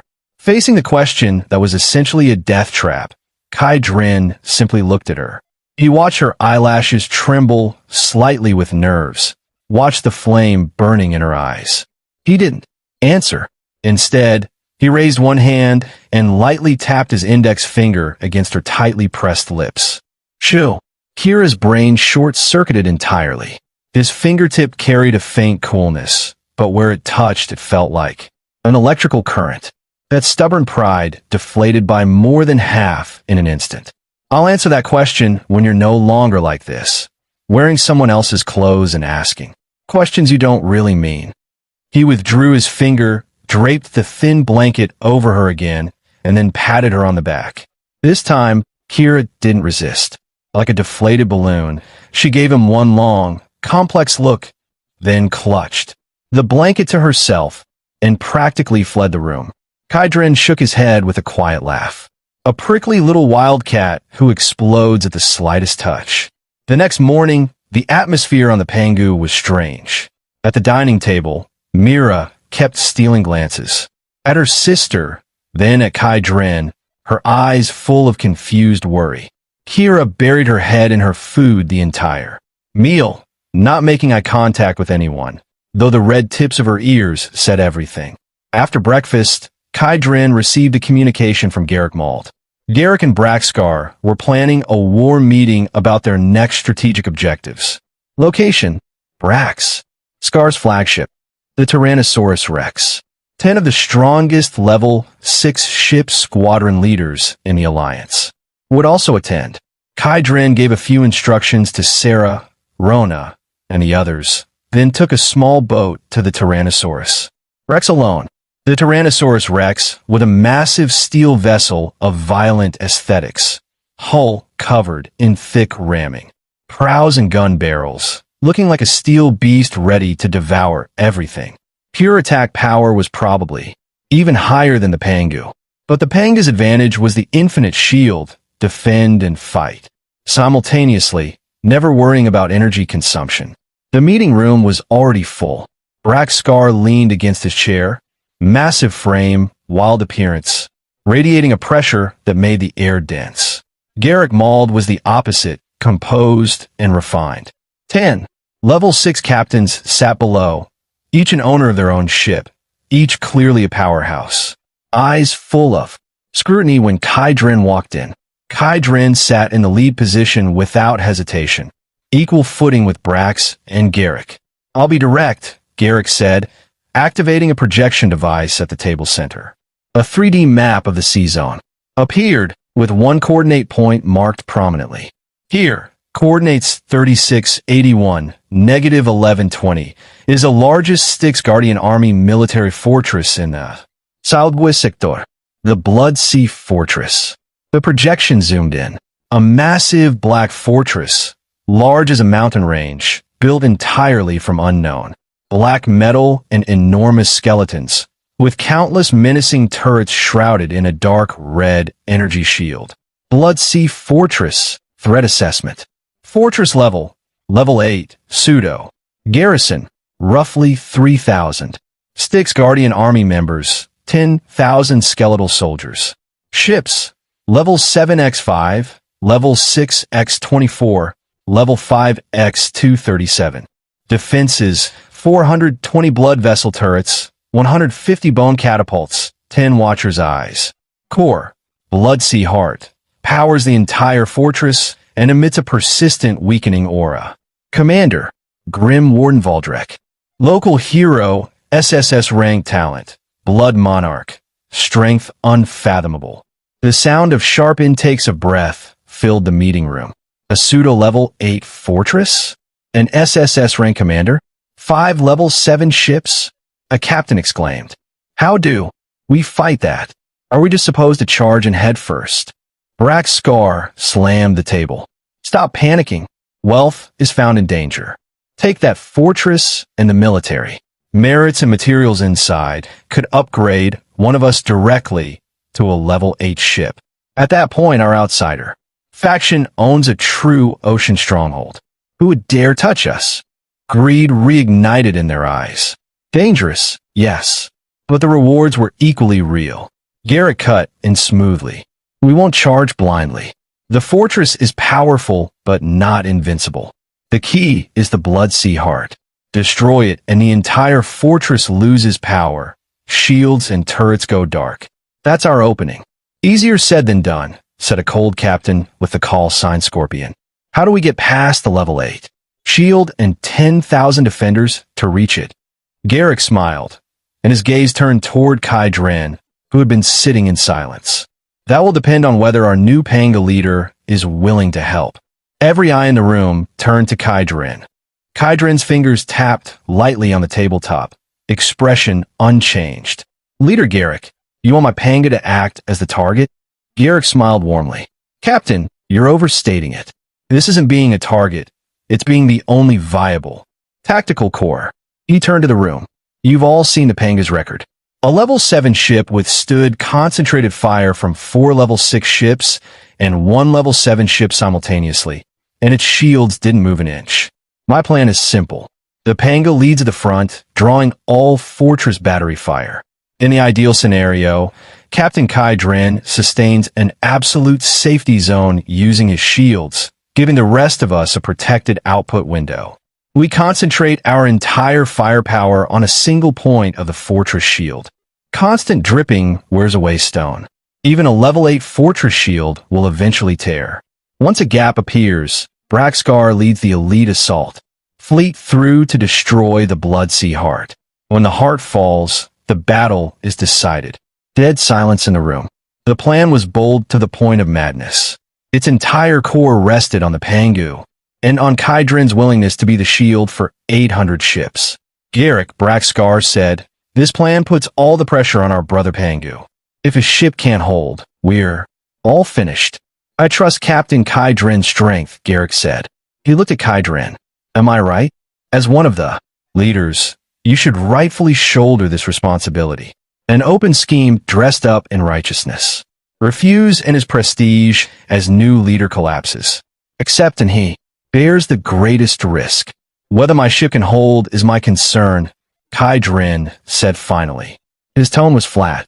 You've spent a long time on the plan and my responsibility. I like to know how the gains are distributed. If the rewards were worth the gamble, manageable. If not, no. Braxcar and Garrick exchanged a glance. Both saw the same thing in each other's eyes. As long as he's talking about benefits, there's room. 3 leaders each take 10%, Brax said. Remaining 70 is distributed by contribution. Since the Panga has the primary role this time, 20% for you as priority. Garrick and I take 5 each. Remaining 70 distributed to all ships by contribution level. Anyone object? 20% of a level 8 fortress's total haul. Everyone in the room knew they would work harder than they'd ever worked and still walk away with a fraction of that. But none objected. Without the Pangu as a meat shield, none of them even had the right to approach the fortress. No objections. Kydrin stood up after a moment of reflection. Then it's settled. When do we move? The reason he agreed. The benefits are massive. Yes, the risk was high, but he was genuinely confident.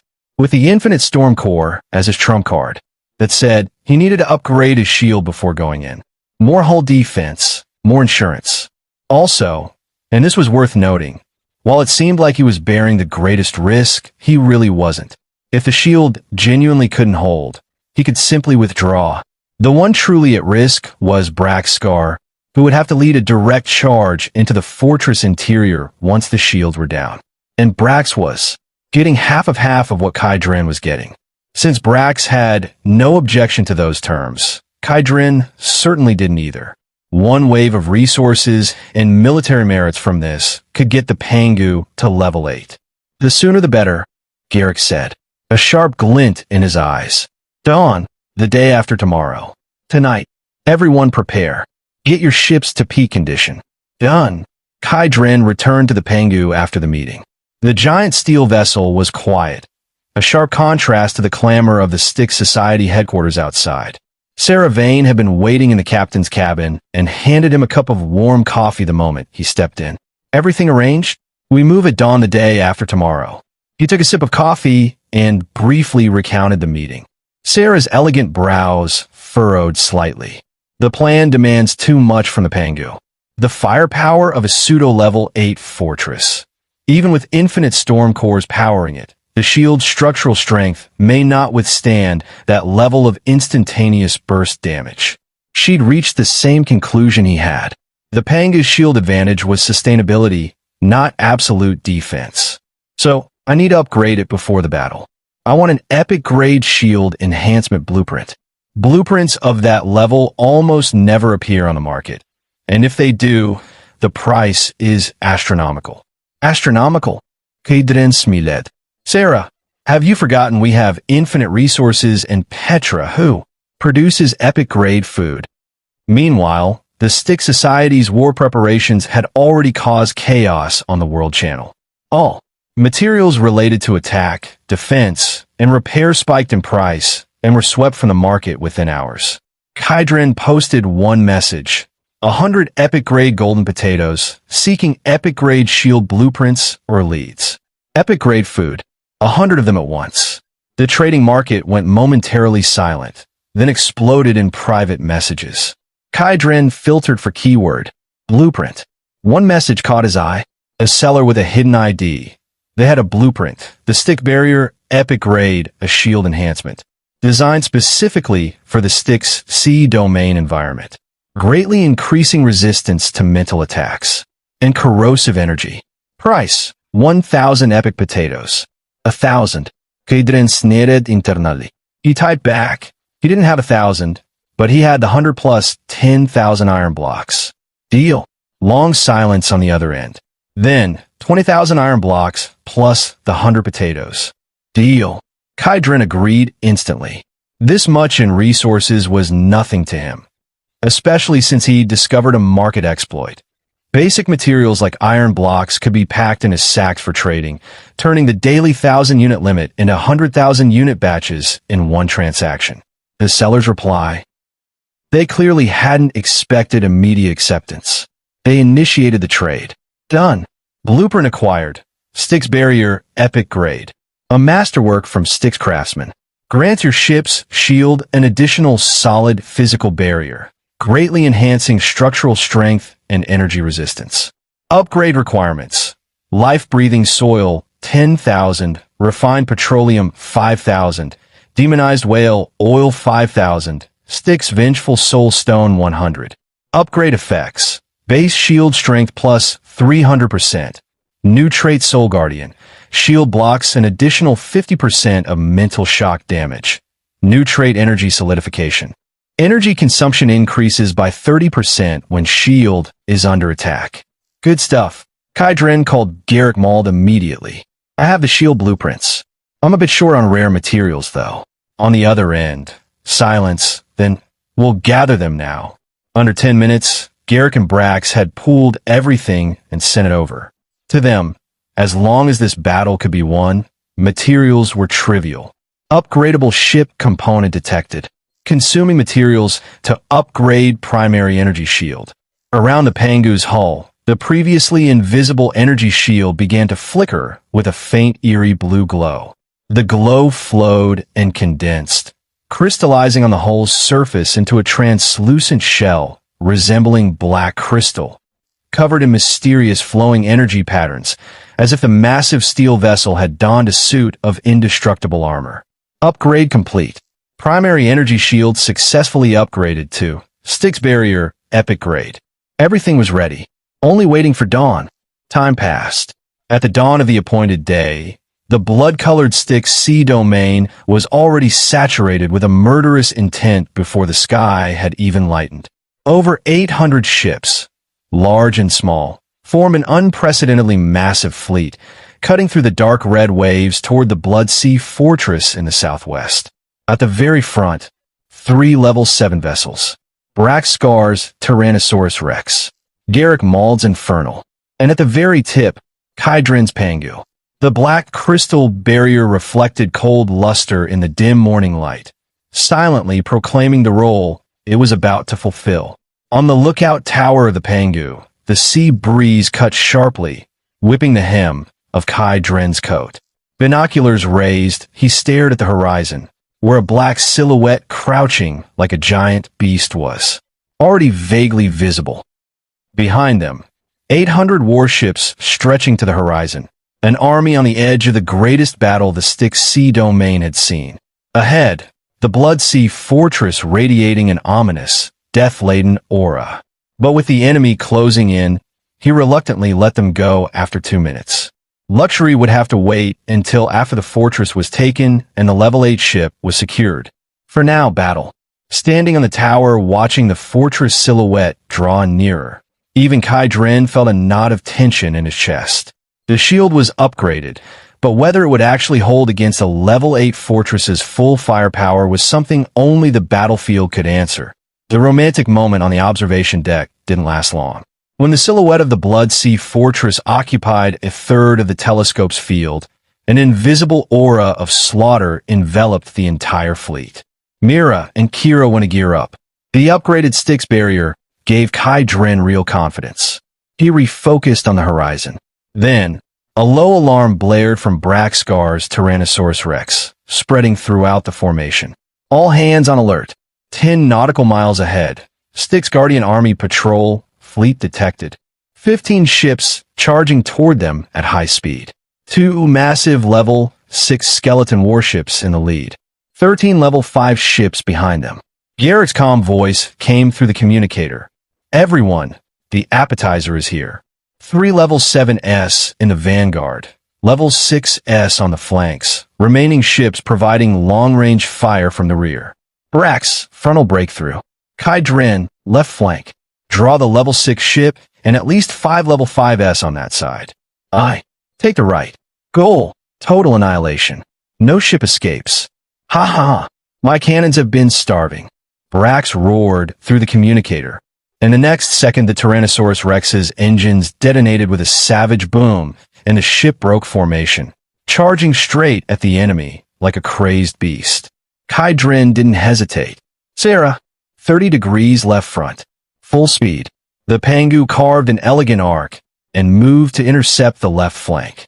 The leading level 6 skeleton ship's bow skull opened its mouth and unleashed an invisible fan of soul waves. Mental shock, capable of bypassing physical defenses to act directly on minds. When the wave hit the Pangu, a bizarre scene occurred. The black crystal Styx barrier lit up with a ghostly red halo on its surface, and a mental sonic wave struck it and simply disappeared, absorbed and neutralized without a ripple. Soul Guardian trait triggered. 50% additional resistance to mental shock. Just as the wave struck, an ethereal, holy-tinged song rose from the deck. Bao Lin stood at the railing small, face pale with tension, but eyes exceptionally firm. Charm sound song activated. The singing washed over the entire ship like a warm tide, banishing the dizziness and oppression, replacing it with clarity and a 20% buff to all stats. Well done, Bao Lin. Zara gave a thumbs up, then patted the baby dragon impatiently bouncing beside her. Dragon, get ready. We're roasting all those bone racks. On the frontal battlefield, Brax had already collided with the enemy. Fire! Blast them to pieces. More than 100 mana cannons roared as one.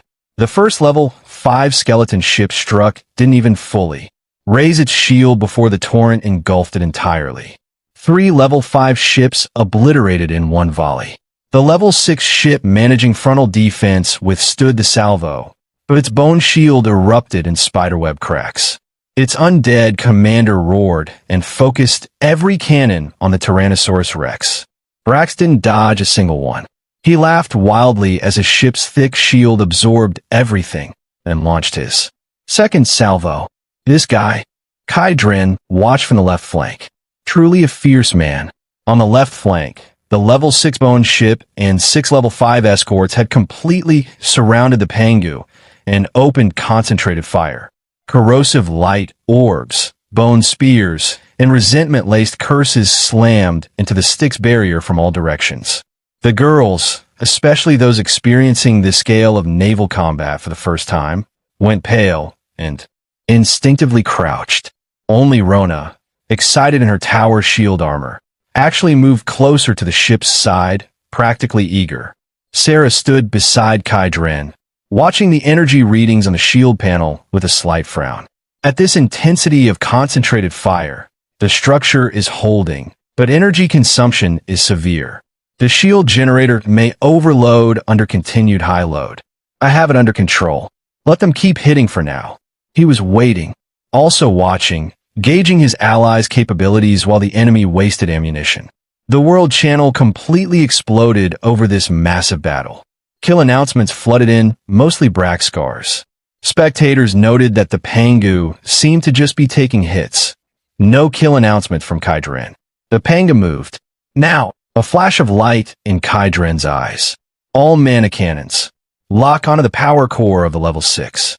Bone ship, front left. Arrow towers. Free fire. Suppress the level 5 ships. Zara, get ready. Everything activated at once. 60+ mana cannons roared simultaneously. Not a torrent like Brax's style, but precise. All fire landed on the power core zone behind the level 6 ship's ribcage. The bone ship's shield shattered on the first round. Energy beams tore into the hull on the second. The undead commander roared in shock and tried to turn the ship. Too late. Dragon, thunderfire breath.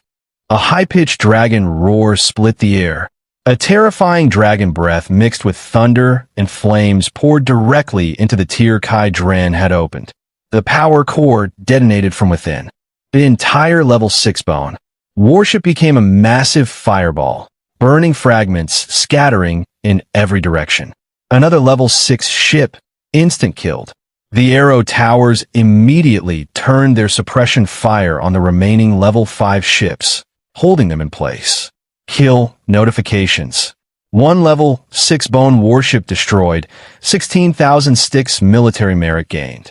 1 level 5 bone patrol ship destroyed, 3,500 Styx military merit gained. The World Channel erupted again. Spectators dissected his tactics. Brax was pure, overwhelming firepower. Kai Dren was precision and timing. Use the shield to absorb and numb the enemy, then strike at the exact critical moment. More ammunition efficient, though heavier on storm cores. Either way, extraordinary. The battle ended quickly after. In under 20 minutes, the entire 15-ship patrol squadron was wiped from the sea surface. Merit update. Current military merit 256,800. Your Styx military merit ranking has risen to 46th place. 1 battle, 46th in the entire sea area. Before anyone could celebrate for long. Alarm! Alarm! Sarah's voice sharpened. She pointed to the last wrecked bone ship on the far edge of the battlefield. A scarlet signal flare launched from it, exploding in the blood sky into a huge skull mark that lingered. A distress signal. Almost simultaneously, the Blood Sea fortress, lurking in the distance like a crouching giant beast, reacted. A series of alarm sounds rang out, resounding across the entire sea area.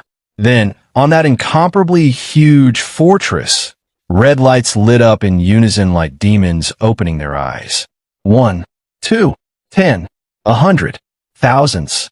Pitch-black gun turrets slowly extended from the fortress's solid ramparts, their muzzles turning as one toward the direction of the Stick Society fleet. A suffocating, crushing pressure rolled across the sea from kilometers away. The fleet, which had been cheering seconds before, went completely silent. Everyone felt the trembling from somewhere deep in their soul. The Battle of Battles was about to begin. Kai Dren stood on the observation deck, black coat flapping in the death-laden gale. He watched the fortress complete its awakening, and his expression became more serious than it had ever been. All crew, prepare for battle.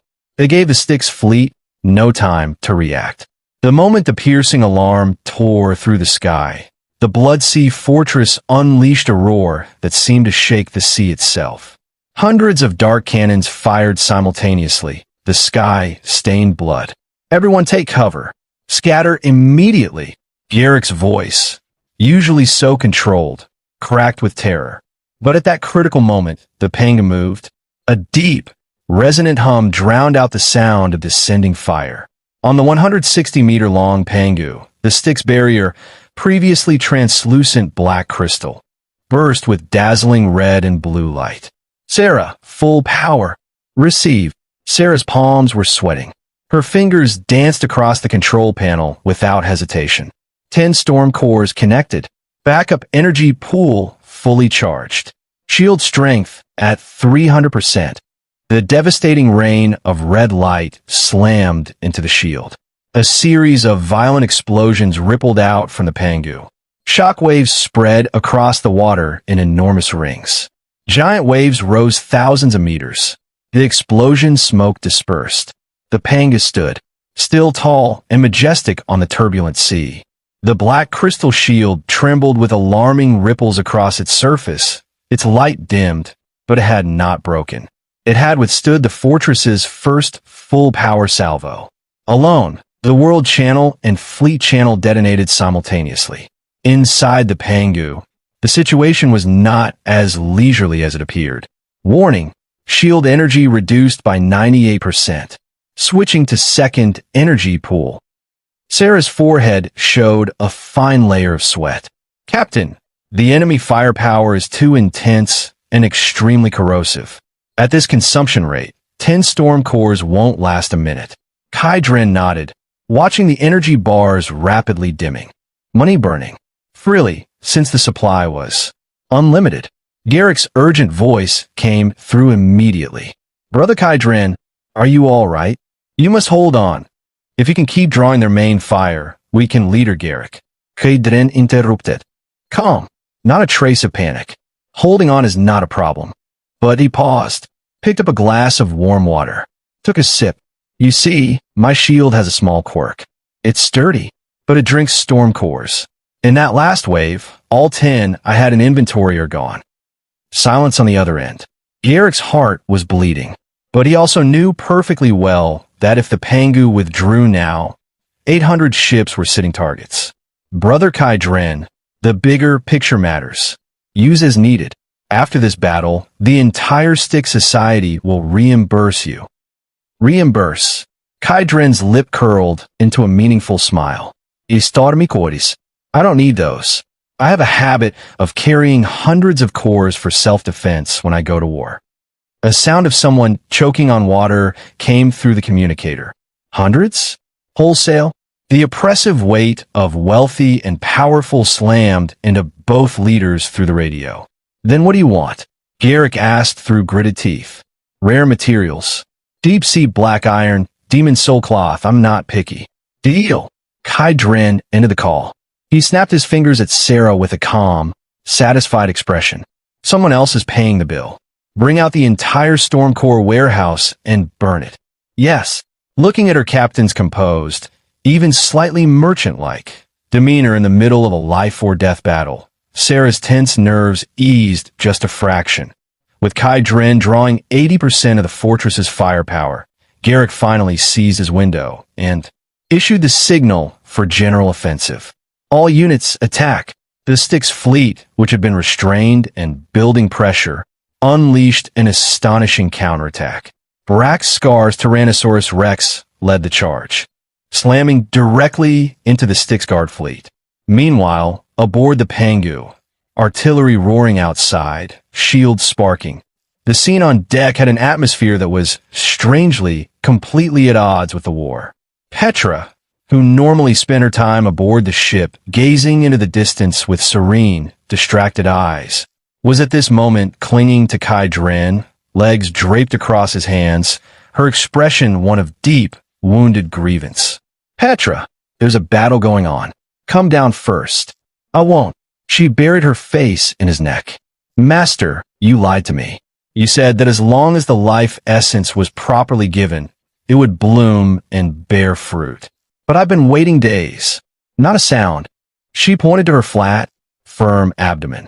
Is it because the owner hasn't been watering the flowers enough? Kai Dren felt cold sweat on his spine.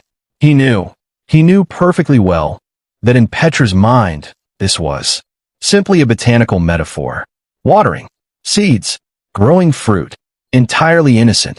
But in this context, Petra. He took a controlled breath. Nurturing fruit is complicated. It's not something that happens from a few waterings. It takes time. And right now, there's too much turbulence outside. If the soil is unstable, seeds won't germinate. Then I'll be good. I won't move. With the internal emergency handled, he turned his attention back to the window.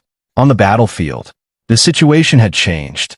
Under the Pangu's relentless storm core attrition tactic, the Blood Sea Fortress's insane firepower had been effectively halted by a single ship. This gave the Styx fleet the opportunity they needed. After losing dozens of level 5 ships, they had finally advanced into the fortress's blind spots. Brothers, the moment is here. Focus fire on that shell. The combined cannon fire of the fleet bombarded the dark red energy shield around the fortress. The shield flickered violently, light stuttering. Then Kai Dren's brows furrowed sharply. His weakness insight was always active. Just now, the fortress's energy core, which had been a steady red, flashed to purplish black.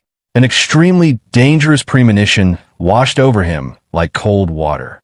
Something's not right. Everyone be careful. It's changing tactics.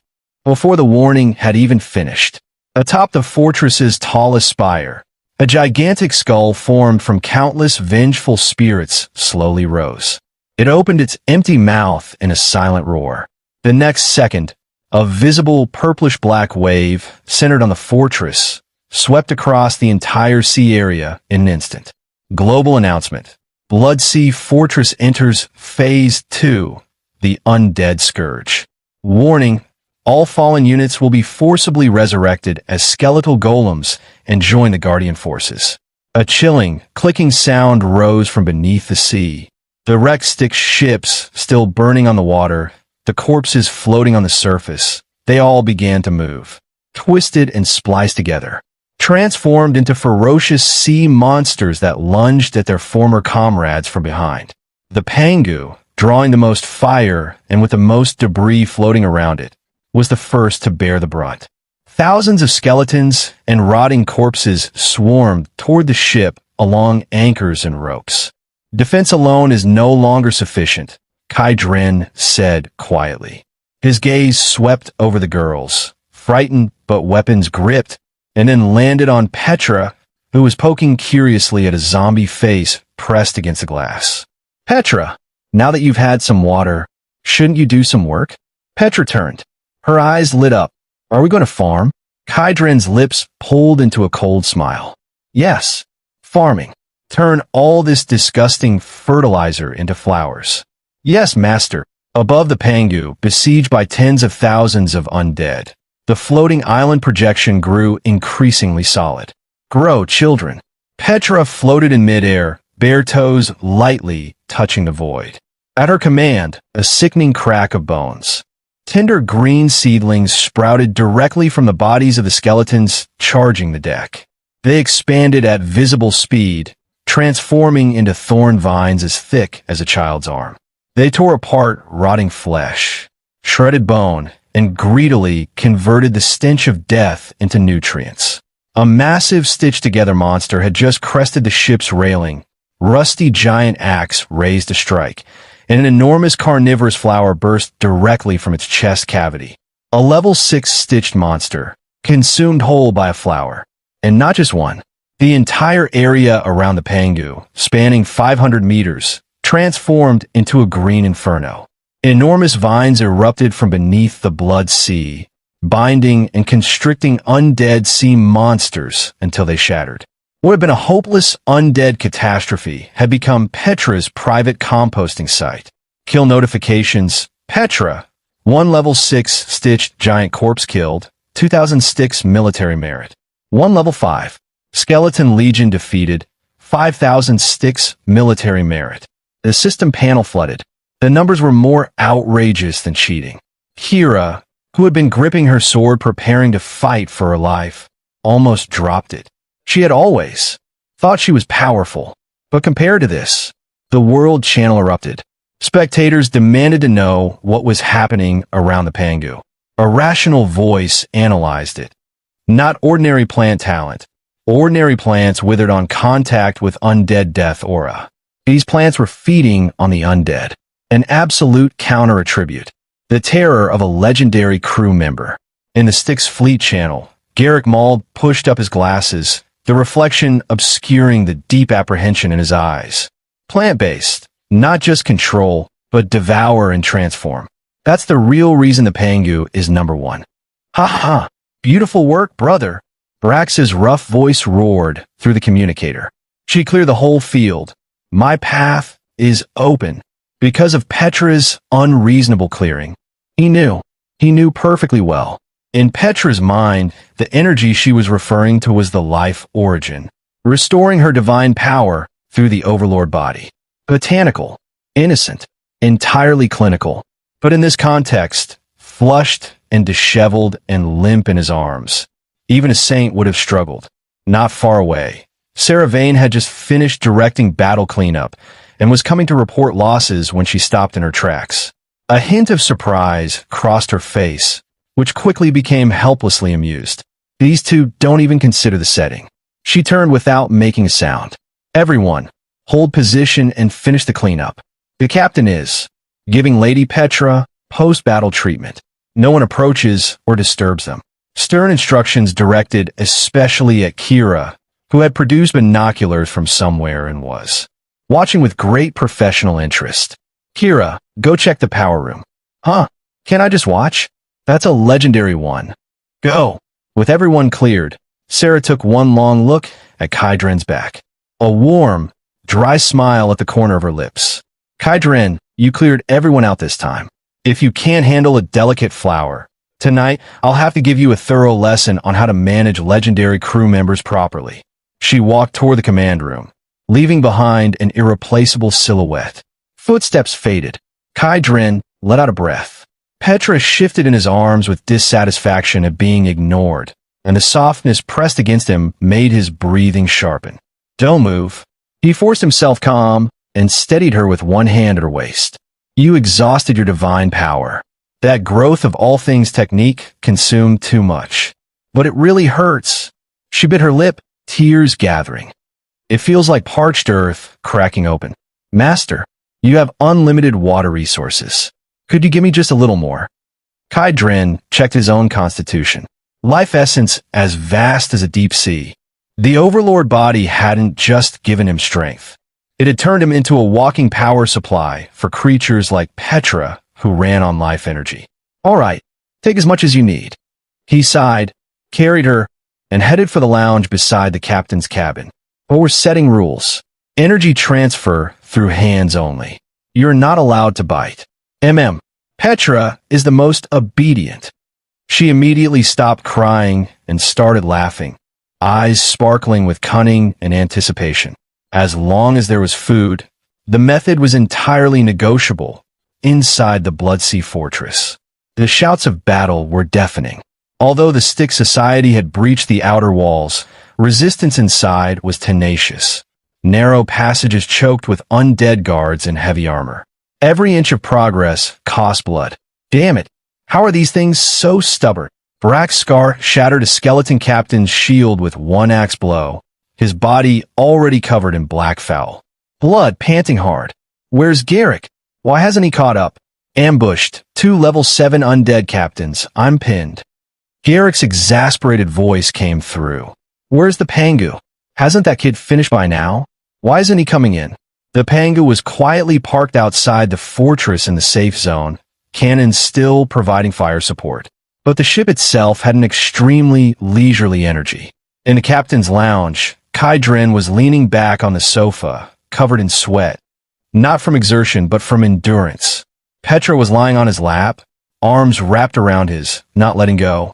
Streams of pale, golden life energy flowed continuously from him into her through their contact.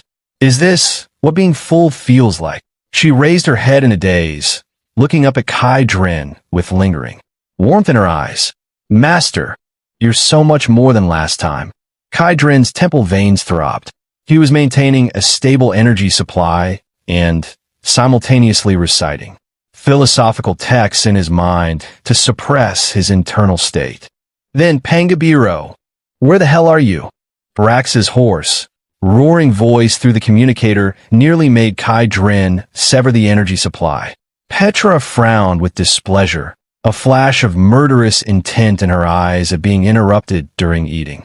Kai Dren patted her back quickly and picked up the communicator. Ahem, Leader Brax, don't worry. I was just adjusting my condition. That last wave of exertion was quite intense. What exertion? You just put a botanical garden outside. Come in and help me. There's something here I can't handle alone. Kai Dren's eyes sharpened. Something tough enough to challenge Brack's scar, SS rank berserk talent, top tier combat power. That could only be... Petra, are you full? After more than 10 minutes of concentrated energy replenishment, her condition had recovered. Significantly. About 70%. She licked her lips and reluctantly released his hand. She wanted more, but she could sense the fighting spirit radiating from her master. A good pet learns when to help. Since that person is in trouble, she stood up and straightened her slightly disheveled skirt. The arrogance and indifference of a legendary creature returned to her emerald eyes. Let me go take a look too. What kind of fertilizer could make that big man scream so pitifully? Kai Dren gave her a private thumbs up. He stood, straightened his collar, let the black coat settle behind him. Full speed. Target, Fortress Core. Let's go collect the final spoils of victory. Deep within the Blood Sea Fortress, in front of the main control room, Braxcar's battle axe was dulled from chopping. The remains of level 5 and 6 undead elite guards lay scattered around him. He didn't dare relax for a second, because before him, the figure on the throne of bones had risen. A man clad in scarlet armor, wielding a long sword engulfed in black demonic fire. More precisely, a high-level undead possessing complete intelligence. The Styx Guardian Army's commander-in-chief of the Southwest War Zone, the bloodthirsty Grand Duke Voldrek. Warning, boss detected. Legendary bioreaction detected. Name, Bloodthirsty Grand Duke Voldrek. Projection. Level, 8 pseudo. Talent, Blood Monarch, SSS rank. Can manipulate blood, immune to 50% physical damage, possesses immortality. Brax looked at that talent, and his lip twitched. Immortality. Great. We're probably done. Voldrek looked down at the disheveled Brax with a graceful, yet cruel smile on his pale, handsome face. Human, your courage is commendable, but this is your end. He raised the demon sword.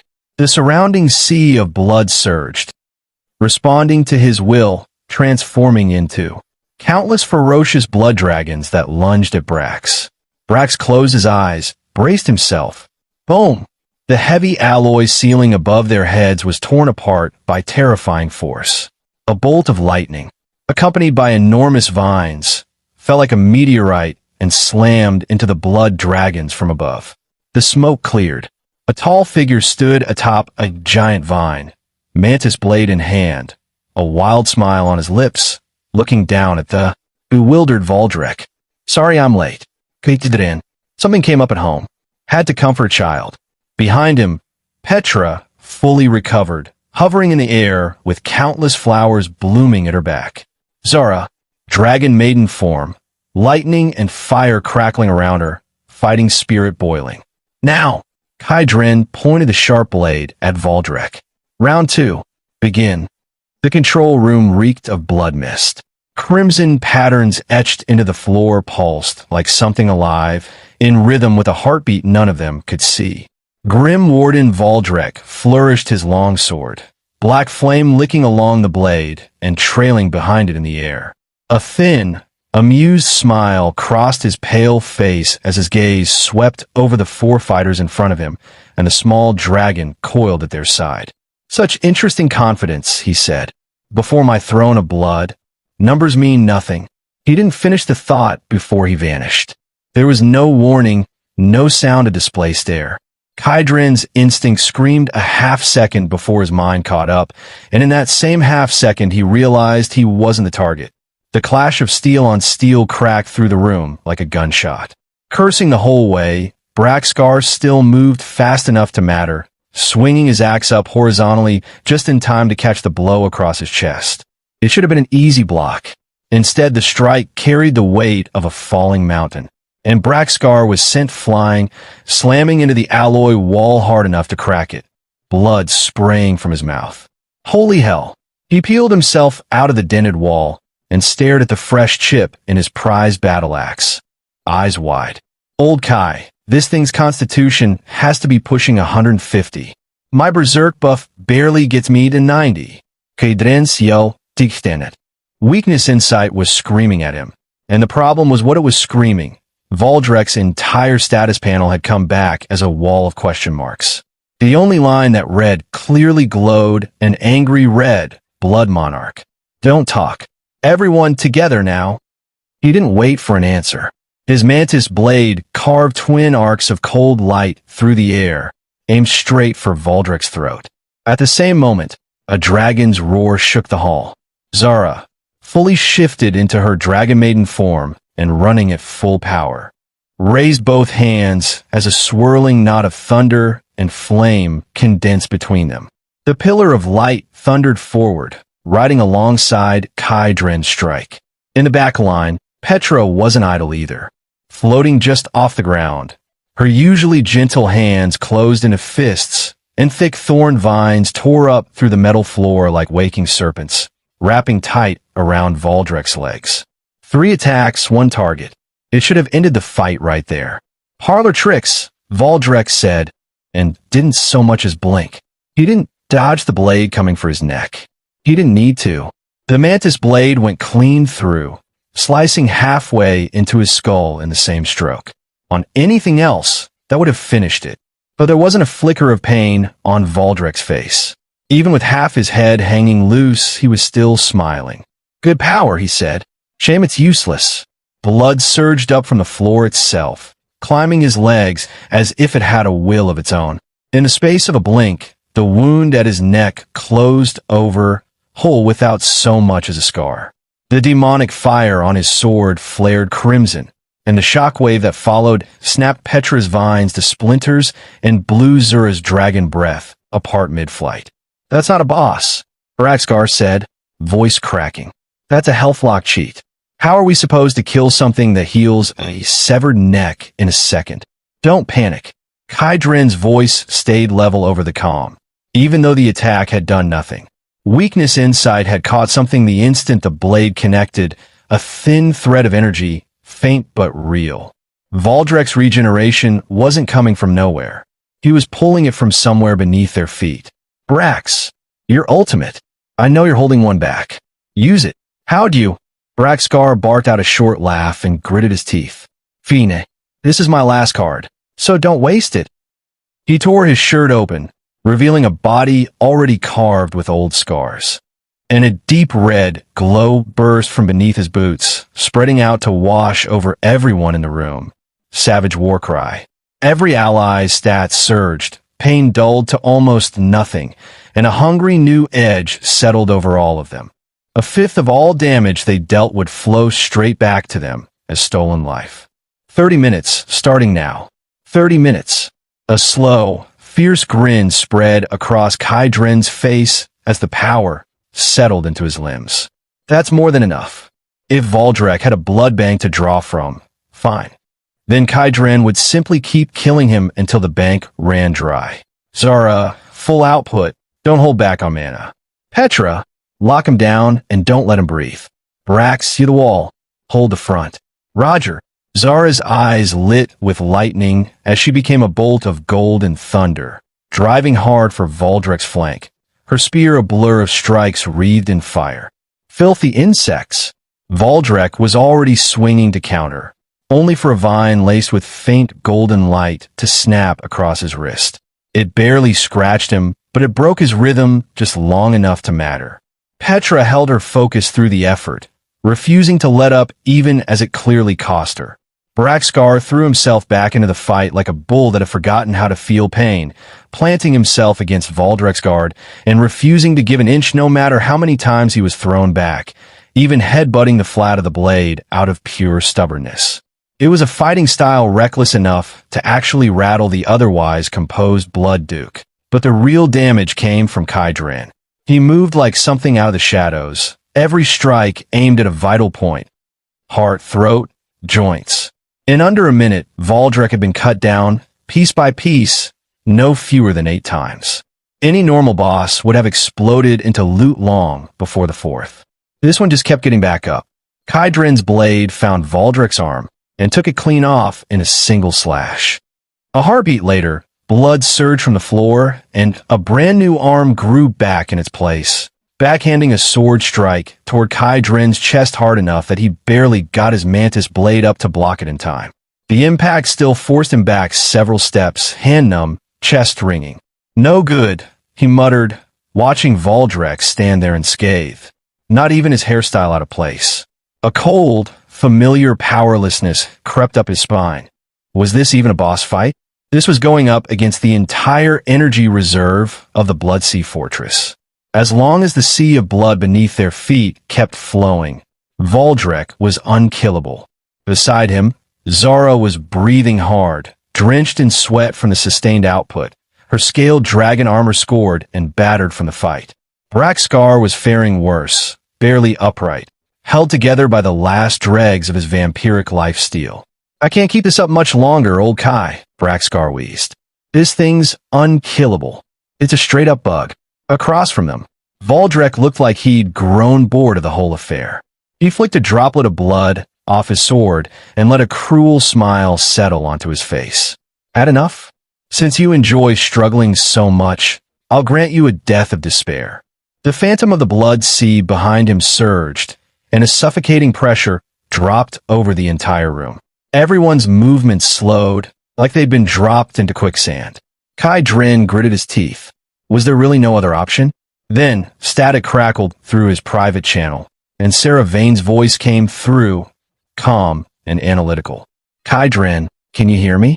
I finished going through the data you sent back. His eyes lit up like he'd just grabbed a lifeline. Sarah, tell me.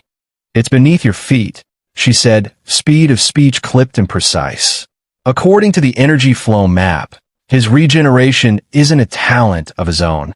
He's drawing life essence in real time from the fortress's reserves through the blood pattern array under his feet. He's a terminal wired into a battery the size of a fortress. Cut off his connection to the ground, or isolate the flow in this room, and his cheat stops working. Kai Dren glanced down. Those dense, vein-like patterns ran the length of the hall and deep into the floor beneath it. How am I supposed to cut that? Blow up the entire fortress? He gave a bitter laugh. No need to go that far, Sarah said, a note of meaning in her voice. You have a goddess on your ship who happens to be very, very good at claiming territory. Kai Dren turned sharply to look at Petra, still floating midair. A domain. Exactly, Sarah confirmed. She's currently capped at level 7 because of the ship, but her nature is still divine. Let her unleash her full domain, and her laws override the Bloodsea's laws here by force. That severs his connection completely. Fight magic with magic. Override one domain with another. Kai Dren understood at once. Petra, he called. Can you still cast your ultimate? Turn this whole place into your garden. Petra, still holding her focus through the pressure bearing down on her, blinked in surprise. A flicker of hesitation crossed her face. But, Master, that takes time to channel. I'll be really weak afterward. It doesn't matter. A hard edge came into Kai Dren's eyes. Take down this guy, and you can eat as much as you want when we get back. I mean it. Really. Her eyes lit up like twin gems. Deal, Master. The very air around her shifted the next moment. Where she'd been a soft, gentle gardener a second ago, she was something else entirely now. A goddess of nature, standing in judgment over the world, trying to cast a spell in front of me. Valdrek's eyes narrowed. Even without hearing their private channel, an old monster like him could sense when someone was charging a spell. You think I'm just here for decoration? His sword came down in a vicious arc, a 10-meter blood-red sword aura tearing through space straight for Petra in the air. If it connected, even a legendary grade being like her could fall. Don't you dare, two voices said at once. Zara threw herself forward, using her dragon-scale wing as a shield against the worst of it. Braxcar threw away his axe entirely, spread his arms wide, and stood directly in its path. Get lost, he roared. Blood sprayed. The strike tore a wound clean through his chest deep enough to see bone, and he was thrown backward, coughing blood, but between his frame and savage Warcree's damage reduction, he'd swallowed half the force of the blow. The rest slammed into Kai Dren, who didn't retreat a single step, wiping blood from his mouth and grinning at the green light already building behind him. Brax, he said. Next up, we watch the show. At that instant, the smell of blood in the room began to fade, replaced by something clean and floral. For the first time, real fear crossed Valdrek's face. He felt the veins beneath his feet snap, the endless power that had been feeding him abruptly cut off. He looked down in disbelief. The floor, forged from steel and flesh a moment ago, was now sprouting grass. Tender green shoots spread at an unnatural speed. Flowers bloomed straight out of pools of blood. Roots burst through the corroded blood patterns, crushing them apart. Petra, the flower goddess's domain. Within 500 meters, the environment's rules were forcibly overridden into a natural domain. Necromancy and blood magic stopped working entirely inside it. Plant abilities were boosted threefold. Welcome, Petra said, opening her eyes. The usual warmth and playfulness in them was gone, replaced by something colder and older, something that belonged to a god. She waved her fingers, and petals drifted through the air, dreamlike, beautiful. To my garden, the control room had transformed completely. Where the Bloodsea Fortress had stood a moment ago was now a paradise of grass and flowers, and trapped inside it, a vampire who had lost every fang and claw he had. How? Valdrek stared at the sword in his hand in disbelief. The demonic fire that had burned along its edge was extinguished. He reached for the sea of blood beneath him and found nothing waiting for him but soil and stubborn grass. For the first time in longer than he could remember, he felt something close to fear. All right. Kai Dren rolled his neck and walked toward the Blood Duke, blade in hand, wearing a smile more dangerous than anything Valdrek had shown all fight. The cheat's off. Now let's settle the score. Brax, if you're not actually dead, get up. It's time to finish him. In the corner, Braxcar, who'd been playing dead rather convincingly, sprang up at the words like something out of a horror movie. Huh, not dead yet. Without your health regen. Let's see how tough you really are. Everyone, charge. The elegant mask on Valdrek's face shattered completely, replaced by pure panic. His connection to the fortress's entire energy core had been severed by force, and under his feet was nothing but soft soil and green grass, where a sea of blood had been a minute ago. The air smelled like flowers instead of rot.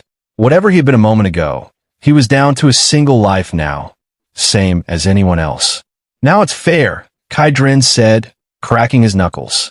Savage Warcry was still at full strength, and something sharp and hungry flared in the depths of his eyes. Brax, let's finish this together. You got it. Braxcar, still nursing a hole clean through his chest, let out a wild laugh and sprang up in a single motion, snatching up a battle axe from a nearby corpse and matching Kai Dren's grin exactly. They came at Valdrek from both sides at once, wrapped in violent intent. Valdrek tried to dissolve into mist and dodge, but the domain had frozen the space around him solid.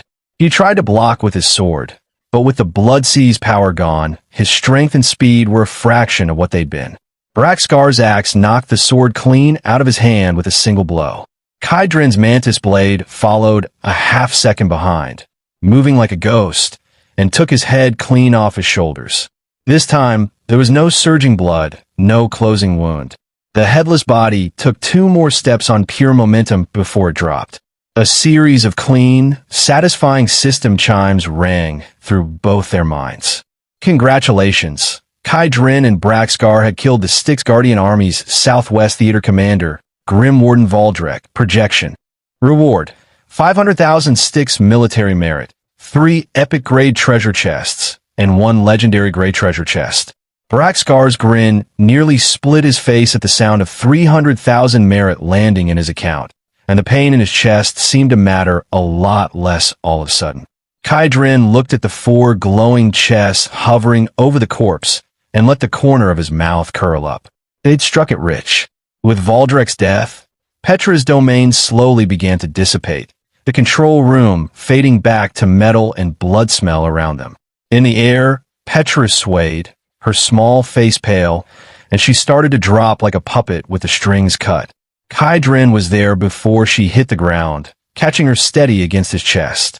She was burning hot to the touch, completely drained, and the moment she registered whose arm she was in, she curled against him like something small seeking warmth.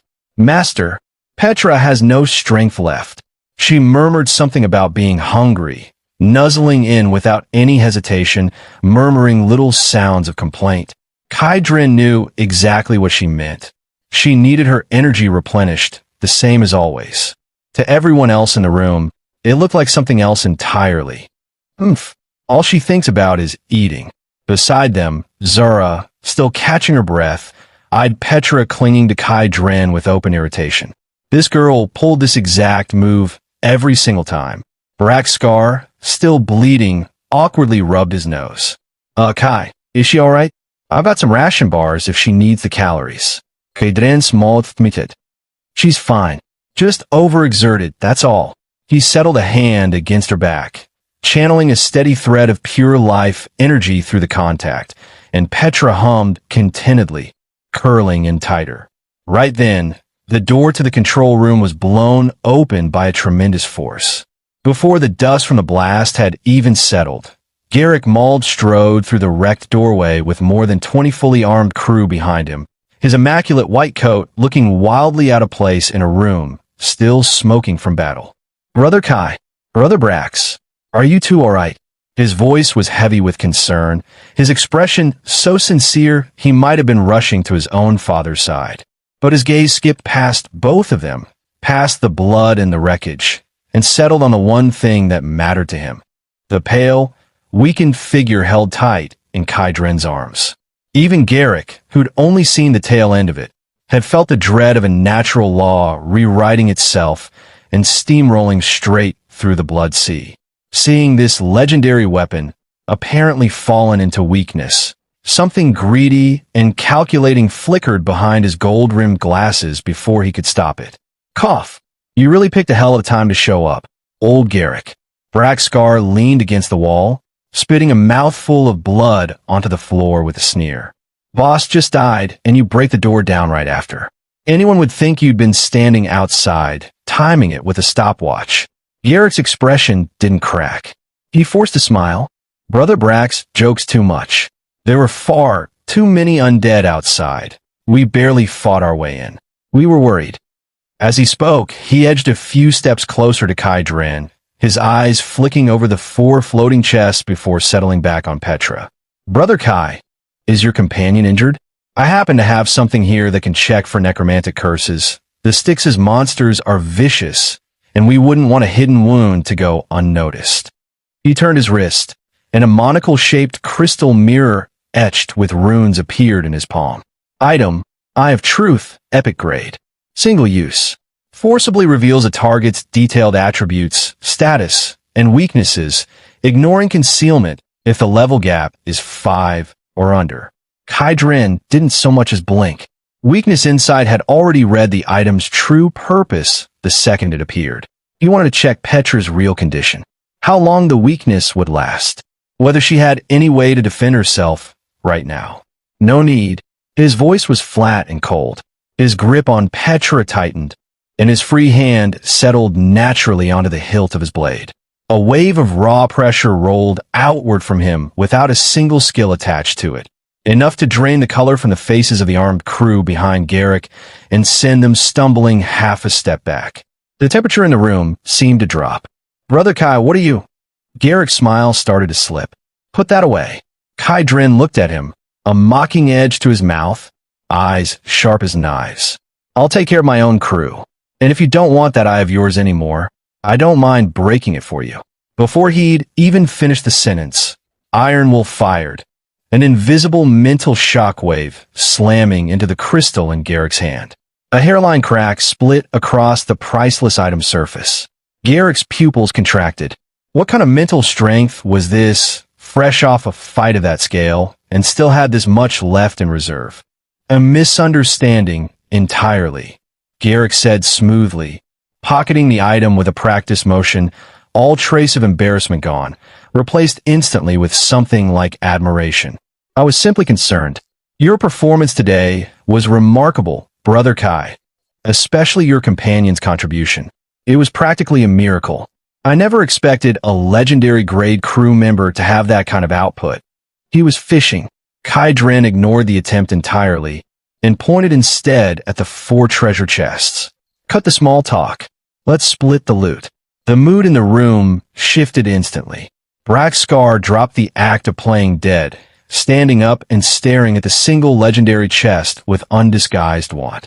"By our earlier agreement," Garrick said, pushing his glasses up and slipping back into his businesslike tone, "the Stick Society brought 800 ships to this assault and took heavy losses doing it. To keep the rank and file satisfied, the spoils can't be split too unevenly. Brother Kai has clearly earned the most credit here, so we're willing to concede the legendary chest. But the 3 epic chests belong to the society." 3 epics for 1 legendary sounded generous on paper. Kai Dren knew exactly what game was being played. He gave a short laugh and pulled up the real-time contribution log, projecting the numbers in blood red light for the whole room to see. Contribution rank 1. The Pangu, Kai Dren, 45%. Final blow, the Pangu. The number hung in the air like a slap across Garrick's face. "You're a businessman, Garrick. You know how to count." Kai Dren's voice stayed casual, his eyes sharp as a blade. "I took the opening barrage. I burned my own resources to keep the shield up. I landed the kill. And now you want to talk headcount?" He stepped forward, and in a room full of society members, he carried himself like he owned the place. He set one hand on the legendary chest and pulled an epic chest toward himself with the other. "I'm taking these 2. His voice was quiet, but the authority in it was absolute. "You and Brax split the remaining 2. "What?" Several of Garrick's trusted men went for their weapons, faces twisting with anger. "You can't just take half. Even as top contributor, that's too far. President, why waste words on him?" Kai Dren didn't so much as blink at the noise. A proud dragon's roar cut through the room. Zara had reached her limit of watching quietly.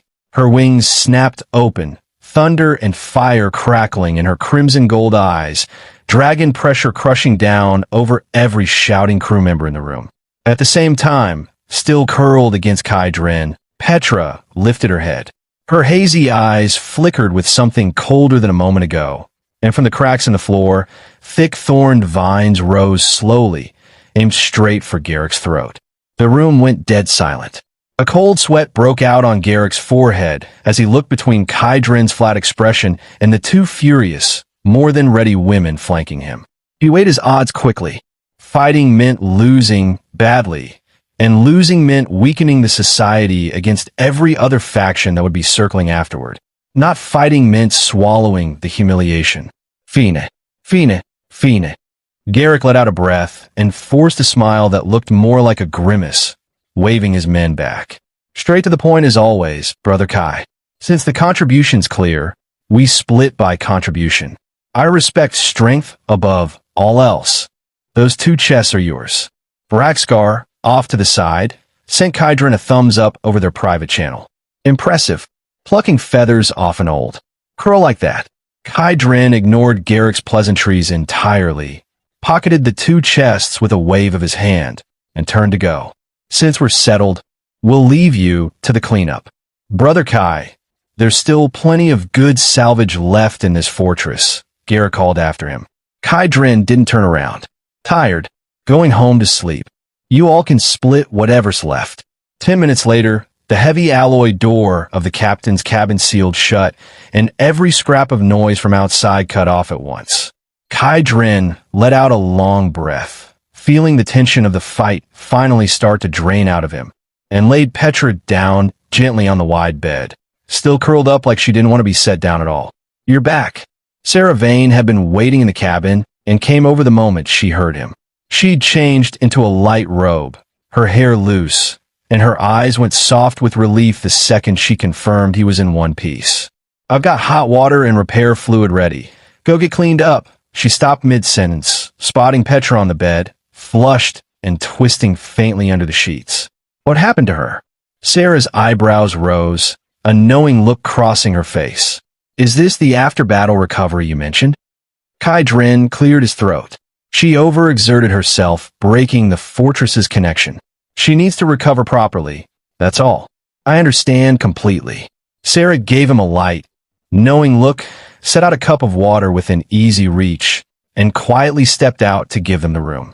Kydrin settled beside the bed and took Petra's hand in both of his, letting a slow, steady stream of life energy flow into her the way he had once before. Little by little, her feverish twisting eased into something calmer, until she finally drifted into a deep, peaceful sleep, murmuring something soft and satisfied. He sat with her a while longer, making sure the flow stayed steady, before his mind finally turned back to business. There was still the matter of the legendary chest, burning a hole in his inventory. Let's see what the Emperor's luck has for me this time. Without hesitation, he willed the chest into being on the cabin floor, orange gold light spilling from its seams, and flipped the lid open. A dazzling pillar of red and blue light shot straight up, bright enough that even the blackout curtains couldn't fully contain it, lighting the whole cabin like something out of a dream. See God announcement. Congratulations to Kydrin, captain of the Pangu, for successfully opening a legendary grade treasure chest. A mythical grade fragment obtained. His head buzzed. Mythical, not legendary. Mythical. He reached out and lifted the item floating at the center of the light. A deep blue crystal, fist-sized, with what looked like an entire roaring black river churning inside it. Every time it flashed, a faint chorus of distant wailing carried with it. Item, core of the Styx, mythical grade fragment, water. One of the core law fragments left behind from the collapse of the ancient war, holding the supreme authority to command all waters. Effect 1. Overlord of the Styx. While inside the Styx Sea domain, every attribute is boosted by 100%. The pilot's ship becomes immune to corrosion, storms, and whirlpools, and sailing speed doubles. Effect 2. Command Undead. Passively intimidates any undead weaker than the holder. Active use can force control undead at or below the holder's level, limited only by mental power. Effect 3. Divine Palace Key. The only known token that opens the inner hall of the Styx Divine Palace. Holy hell, even Kydrin couldn't hold back a curse. This wasn't just equipment. This was a cheat code built for this exact sea. With this, he could walk sideways through the entire Styxy domain. Forget Garrick. Even the local overlords would need to think twice. And the Divine Palace Key clause immediately reminded him of something Petra had murmured once in her sleep, about a fragment of her own origin. Maybe there was something waiting in that palace that could push her from legendary all the way towards something higher. Before the shock had even worn off, a second item drifted free from the bottom of the chest. An ancient, yellowed parchment scroll. Item, all-purpose ship advancement card, legendary grade. No prerequisite materials or quests required. Can unconditionally advance any ship of level 8 or below by 1 full level, and randomly grants a legendary grade ship trait. Kai Dren sucked in a sharp breath. Unconditional, 1 full level. The raw materials alone to push a ship from 7 to 8 were the kind of thing you couldn't buy with money. Not in these quantities. And a level 8 ship wasn't just a ship anymore. It was the prototype of a fortress at sea, a mobile city that could mount genuinely strategic weapons. Plus a free legendary trait on top of it. I'm rich, he muttered, hands actually shaking. I'm actually rich this time.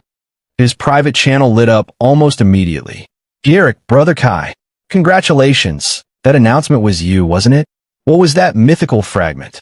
I'd pay well for a look. Braxcar. Holy crap. Old Kai. You actually pulled a mythical.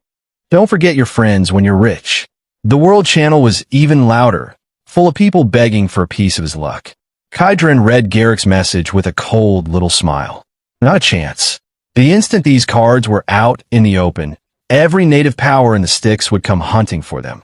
Getting rich quietly was the smarter play.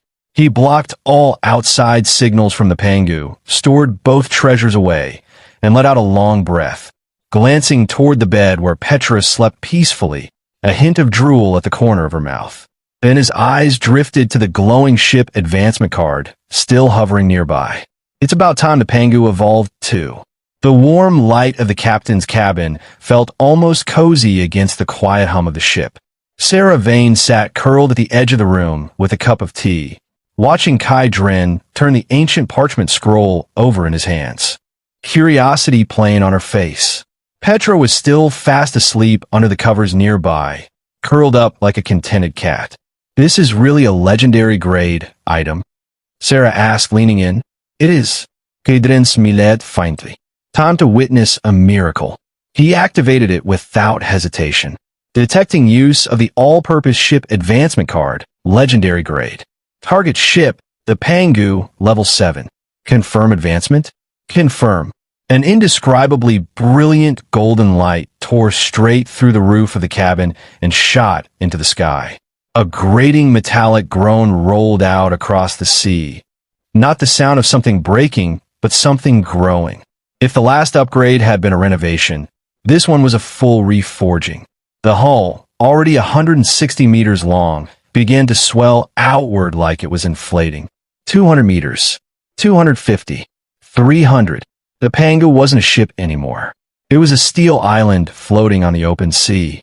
The old wooden decking dissolved entirely, replaced by deep-sea black alloy gleaming with a cold, sharp light. The hull thickened and rose along both sides, forming natural blast-resistant armor. The mana cannons shifted and rearranged themselves into a far more efficient, far more menacing configuration. The whole process took 10 full minutes. When the light finally faded, a colossal black warship, easily mistaken for a deep-sea leviathan, lay quietly on the water, its shadow stretching for miles across the surrounding sea. Congratulations, the Pangu has advanced to level 8. Designation, the Pangu Deep Sea Fortress. Length, 320 meters. Width, 110 meters. New trait, legendary grade. Unsinkable grip. Hull structural strength permanently increased by 300%. As long as the power core remains intact, any physical damage to the hull is automatically and instantly repaired by consuming stored materials. No cooldown, new compartments, a legendary exclusive sky garden, a deep-sea periscope room, and a full tactical command center. Kai Dren's breath caught reading the new trait over. Instant repair, unlimited as long as there were materials on hand, with his backpack stuffed full of infinite iron and infinite lumber just waiting to be used. This was a skill built for his exact cheat. Stack that with the Styx barrier shield, and the Pangu wasn't just tough anymore. It was close to unbreakable. Kai, our ship. Sarah had walked to the window and pulled back the curtain. The moment she saw the decks stretching out below, vast as a public square, and the rows of cannon muzzles gleaming in the distance.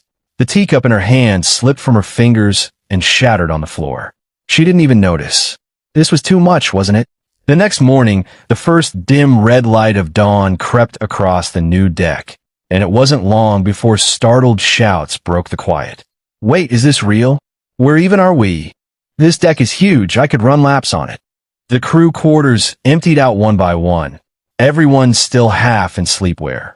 That Halvorsen, toothbrush still in hand and foam forgotten at the corner of her mouth, stared down at the jet-black alloy deck beneath her bare feet and gave it a tentative stomp. It answered with a dull, heavy thud. This is way too hard. I feel like I'd break my hand punching it. That's because you're weak, Zara said, walking out with a yawn, her small dragon wings flicking lazily behind her. She said it with her usual bite, but even she couldn't hide the flicker of shock in her eyes. A ship on this scale really was something else. Bao Lin spun barefoot across the open deck, arms wide, delighted. With all this space, I could put on a whole concert out here. The calmest of everyone was Petra, who padded out of the captain's cabin hand in hand with Kai Dren, rubbing sleep from her eyes, looking rested and glowing after a full night's recovery. Morning, everyone, Kai Dren called out, looking refreshed himself, an easy confidence radiating off him. How did the ship get so big overnight? Another upgrade? Mira Loon asked, cheeks pink, eyes darting away shyly the moment he glanced her way. That's right, Kai Dren said, then clapped his hands to gather everyone's attention. All right, since the ship's leveled up, our next objective changes too. He walked to the very front of the deck and pointed out toward the mist-shrouded horizon. Full speed ahead. Destination, the Styx Divine Palace. It's time to cash in 1,000,000 merit. The instant the Pangu set sail, the golden sea god announcement screen shuddered to life across the sky, and the hum that came with it was enough to stop every survivor in every sea area in their tracks. Global announcement. The Styx military merit leaderboard has been refreshed. Congratulations to survivor Kai Dren of the Pangu for his performance in the Blood Sea battle, having personally slain the enemy commander. Everyone pulled up their panels at once. The World Channel went dead silent for a full 3 seconds. Rank 1, Kai Dren, Pangu, 1,320,000 merit. Rank 2, Braxcar, Tyrannosaurus Rex, 890,000 merit. Rank 3, Freya Snowmere, Snow Maiden, 750,000 merit. 1.3 million. The number landed on the whole server like a slap. Holy crap, am I seeing that right? 1.3 million. That's not cheating, that's a server hack. I get 100 merit for one skeleton ship on the edge of the Styx. Do the math on how many he'd need to kill for that. He killed the boss, genius.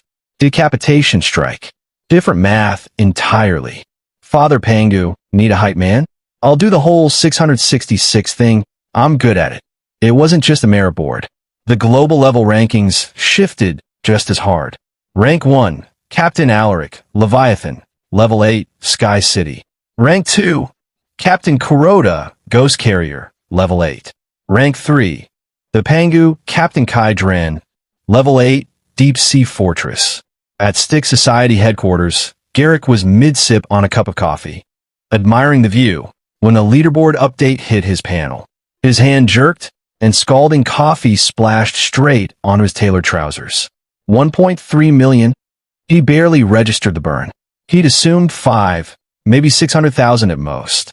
How am I supposed to outmaneuver someone like that? He gave a bitter little laugh, picked the mental abacus back up off the floor of his mind, and set it back down. Against that kind of absolute power, scheming was a joke. Elsewhere, Braxcar was busy bragging to his own crew. See that? That's my brother right there. We've been through hell and back together. Anyone touches you out there, drop my name. Worst case, I'll have him ram their ship with the Pangu personally. He said it loud and proud, though privately, he was quietly grateful he hadn't tried anything clever back at that war meeting. Whatever might be floating wrecked on the sea right now if he had. He didn't want to think about it. Kai Dren's own inbox had exploded, but he didn't have time to look at it. The Pangu was already tearing through the Styx sea domain at a speed that shouldn't have been possible. The core of the Styx's overlord effect active. Sailing speed doubled. Every whirlpool and undercurrent in the area parting out of its way like subjects clearing a path for their king. Isn't this a little fast? Sarah stood at the cockpit console, watching the numbers on the dash climb.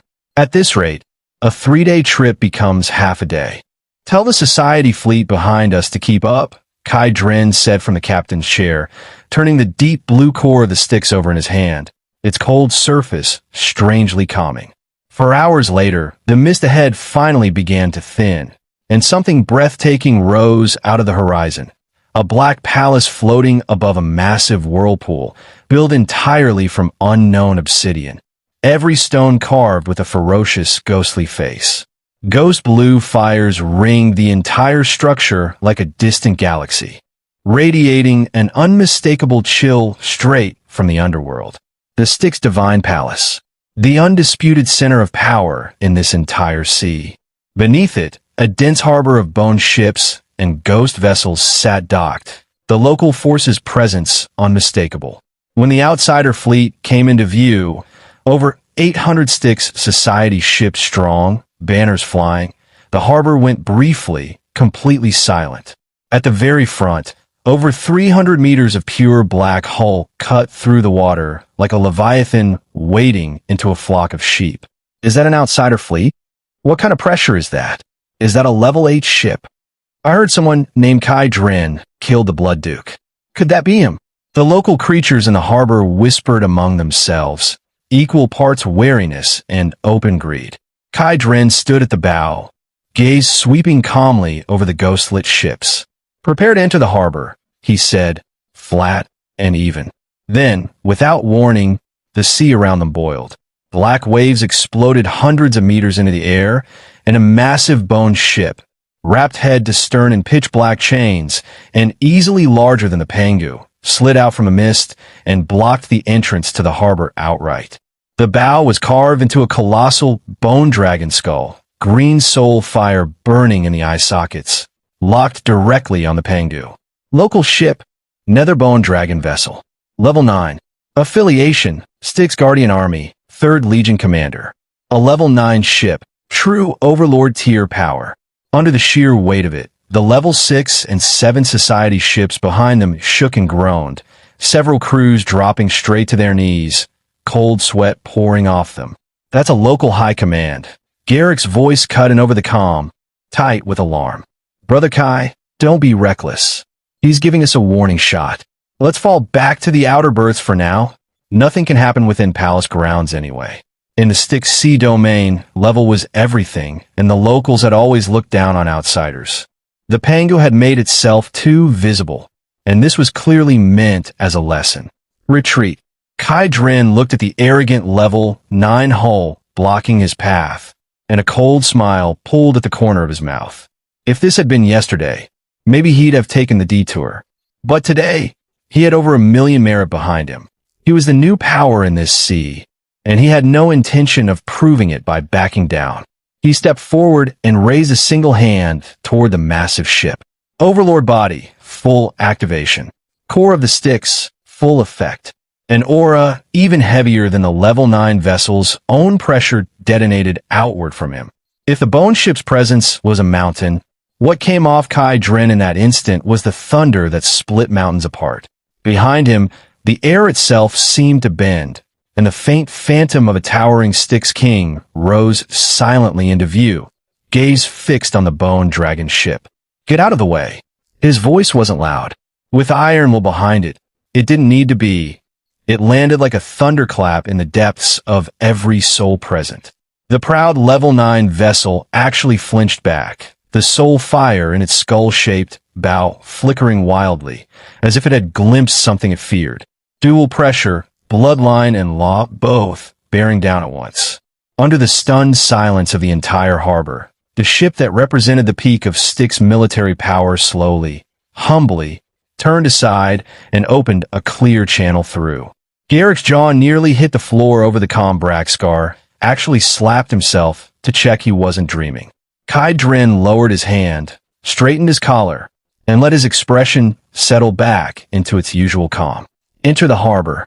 The Pangu sailed forward, head held high, straight into the core berth of the Divine Palace's harbor, under the reverent stares of every local creature and the fanatical cheers of every player watching. The Bone Dragon ship stayed silent the entire time. Standing at the bow, looking at the Divine Palace up close for the first time, Kai Dren felt a sharp light settle in his eyes. A million merit. He wondered exactly what that could buy him. The harbor beneath the Divine Palace was pure chaos.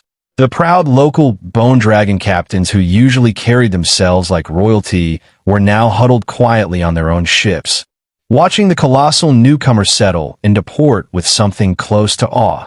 The moment the Pangu came to a stop, a pressure wave rolled off its hull and rocked a nearby level 5 ghost ship hard enough to nearly capsize it. That's the weight of a level 8 ship, Braxcar muttered from his own deck, staring at the steel island in the distance with open envy. His own level 7 Tyrannosaurus Rex looked like a family car parked next to an aircraft carrier by comparison. Stop staring. They earned it, Garrick said, adjusting his glasses, tone equal parts envy and quiet relief that he'd bet on the right side. He straightened his coat and regained his usual composed bearing. Let's go. Our brother's waiting. Today, the Styx Society officially puts down real roots in this sea. Kai Dren descended by elevator with his crew trailing behind him, a procession that drew more stares than any celebrity red carpet.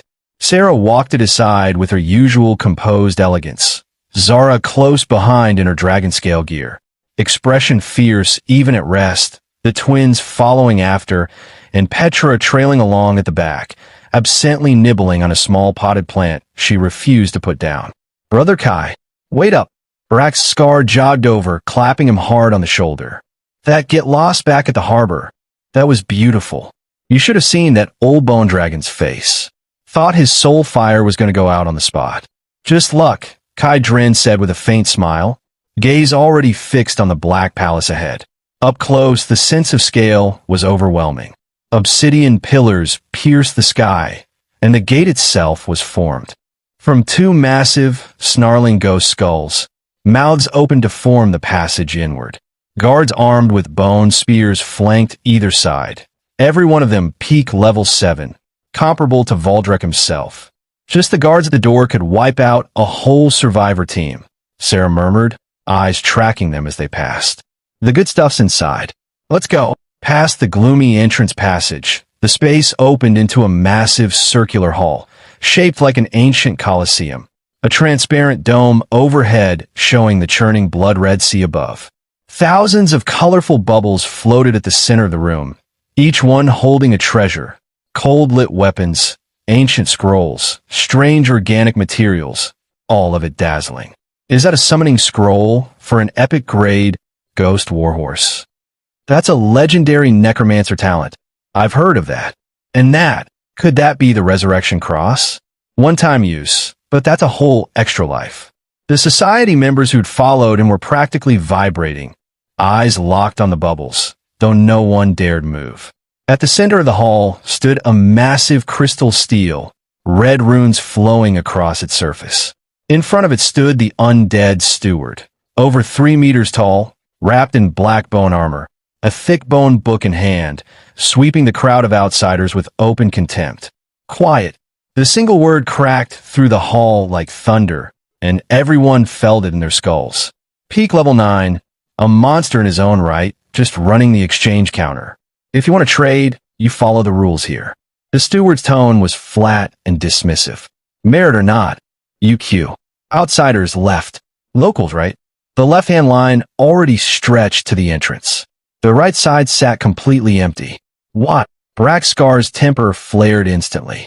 We bled for this merit. Why do we wait? Because this is the Styx, the steward sneered. How would outsider bugs compare to the nobility of our own? Heavy footsteps sounded from the entrance. The level 9 Bone Dragon captain who'd been forced to back down at the harbor walked in, now in human form. Pale, gaunt, wrapped in an ornate bone-patterned robe, one available charge. Confirm use? Note, this action is irreversible. Confirmed. A shimmer of light only Kai Dren could see wrapped around the cross on the table. The next second, it began to tremble violently, then split.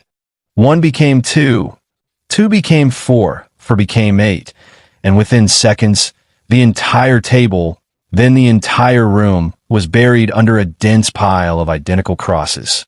Transformation successful.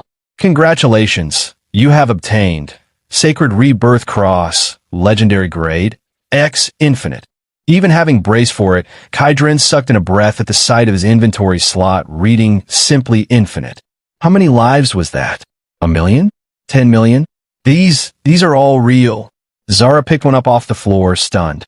As an S-rank talent holder, she could feel the weight of genuine sacred power humming inside it. Every single one real? All right, benefits time. Kaidrin scooped up an armful and started handing them out like a lottery winner. Carry a few of these on you at all times from now on. One around your neck, a couple in your pockets, tuck one in your boots for good measure. And if anyone gets careless enough to actually die out there, I'm putting you on double watch duty for a month. The room went from stunned silence to pure delight in about 2 seconds.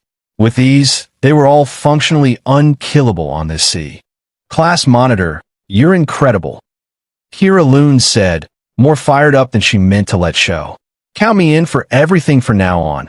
I'm not losing to anyone.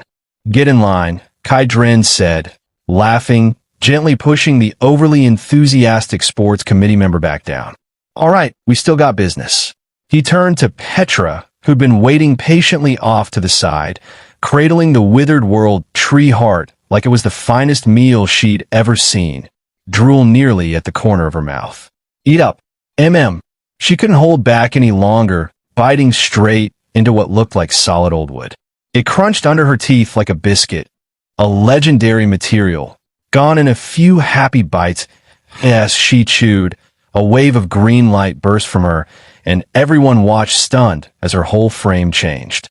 She grew a touch taller, more slender, her once light green hair deepening into something more vivid, small flowers blooming through it as it moved.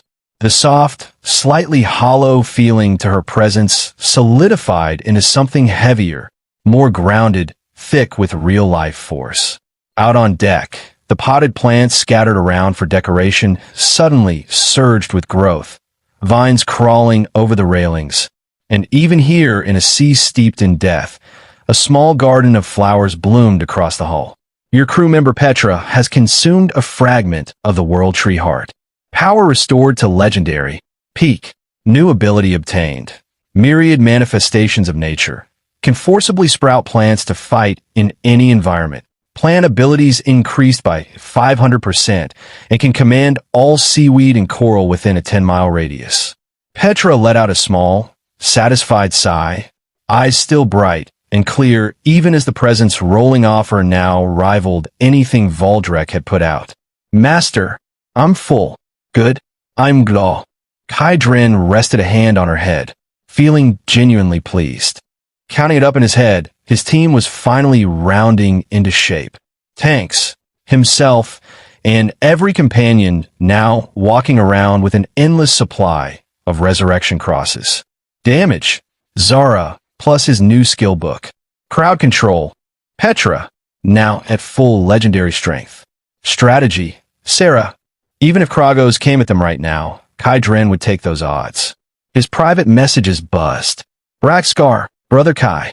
Something's happening. Check the regional channel now. Braxcar, that old bone dragon's lost it. He's put a bounty on you.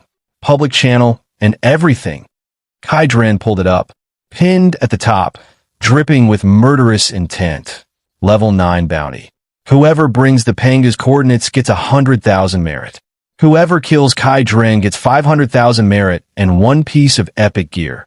Issued by Styx Guardian Army, 3rd Legion Commander, Kragos Bonewing. Kaidrin didn't feel a flicker of fear reading it. He rolled the 10,000 and something cross he'd just multiplied between his fingers, a cold edge settling into his eyes. I was going to leave you alone. Since you want to play, though.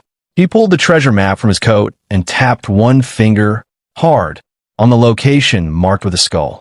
Morning in the Styx Sea domain never really looked like morning. The same oppressive dark red hung over everything. Gray-white mist drifting low across the water, punctuated now and then by the distant roar of something unseen. Inside the Pangu, it was a different world entirely. After the upgrade, the core living quarters have been fully renovated, climate control, imported rugs, the whole thing feeling less like a warship and more like a floating palace. In the dining room, the smell of fried eggs and bacon hung warm in the air. Kai Dren sat in the head seat in a loose robe, turning yesterday's rebirth cross over in his fingers. He had so many of the things now that Kira Loon had started using the spares as darts. Breakfast, Captain. Sarah set down a tray, her hair pinned loosely back, a light apron over her clothes. Kai Dren reached for it, fingers brushing hers for a moment, and she gave him a fond, faintly scolding look. Eat before it goes cold. B, I want some too. Zara burst in, dragon tail swishing behind her, dropping into the seat beside him and going straight for a steak with her hands, no chopsticks in sight. I'm so good. Could you eat like a person? Kira Loon walked in after her, dressed for a workout, dragging a groggy Mira Loon by the hand. Mira was still in pajamas, hugging a leather-bound navigation log to her chest. Good morning, squad leader, Mira mumbled, going faintly pink the second Kai Dren glanced her way, ducking her head. Morning. He smiled and let his eyes drift to the corner, where a small shape was crouched by the window, gnawing happily on the last scrap of the withered world tree heart. Petra, come eat something that isn't wood. It's not exactly a balanced diet. Smells good. Her eyes lit up at the scent of breakfast, and she abandoned the last of the legendary grade wood without a second thought, crawling over and curling naturally into his side, mouth open, waiting to be fed. All right, let's talk business. Kai Dren let himself enjoy the moment for exactly one more second before his expression turned serious. He opened the panel and projected the bounty notice above the table. Bounty target, Kai Dren, the Pangu. Reward, 500,000 merit and 1 epic grade item.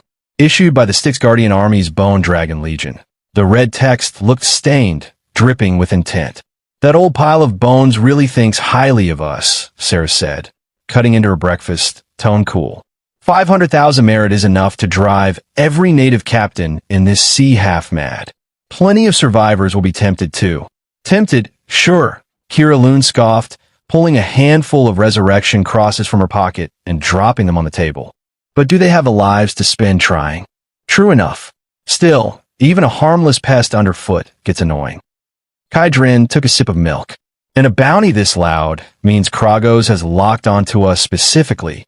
If we don't deal with him, we won't get a moment's peace anywhere in this sea. So we fight. Zara pumped a fist, practically vibrating. I've got energy to burn. I'm dying for a real match with that old lizard. Not yet. Kai Dren shook his head. Level 9 versus level 8. Even at decent odds, that's not a fight worth taking carelessly. We're not going for a costly win. We're going for total dominance. He pulled the tattered treasure map from his pocket and brought up the ship's upgrade panel. The Pangu, Deep Sea Fortress. Next stage available. Sky City or Deep Sea Overlord, branch selection. Requirements, 50,000 units of Deep Sea Profound Crystal. 100 pieces of floating stone or gravity core. 1 level 9 creature spine to serve as the new keel, and 10 bottles of a special material called Water of the Beginning. The girl's eyes went wide at the list. 50,000 crystal? The whole market wouldn't have that much even if we bought it dry. Bao Lin said softly, nearly spilling the orange she was peeling. There isn't that much on the open market, no. Kai Dren tapped the treasure map. But there's this. According to this map, the location is a forbidden zone, the Silent Dead Sea. Ruins of an ancient battlefield. And every treasure point marked on here is exactly where we'd find these materials. Sarah's eyes lit with understanding immediately. You mean to use the treasure hunt as cover to gather the upgrade materials at sea?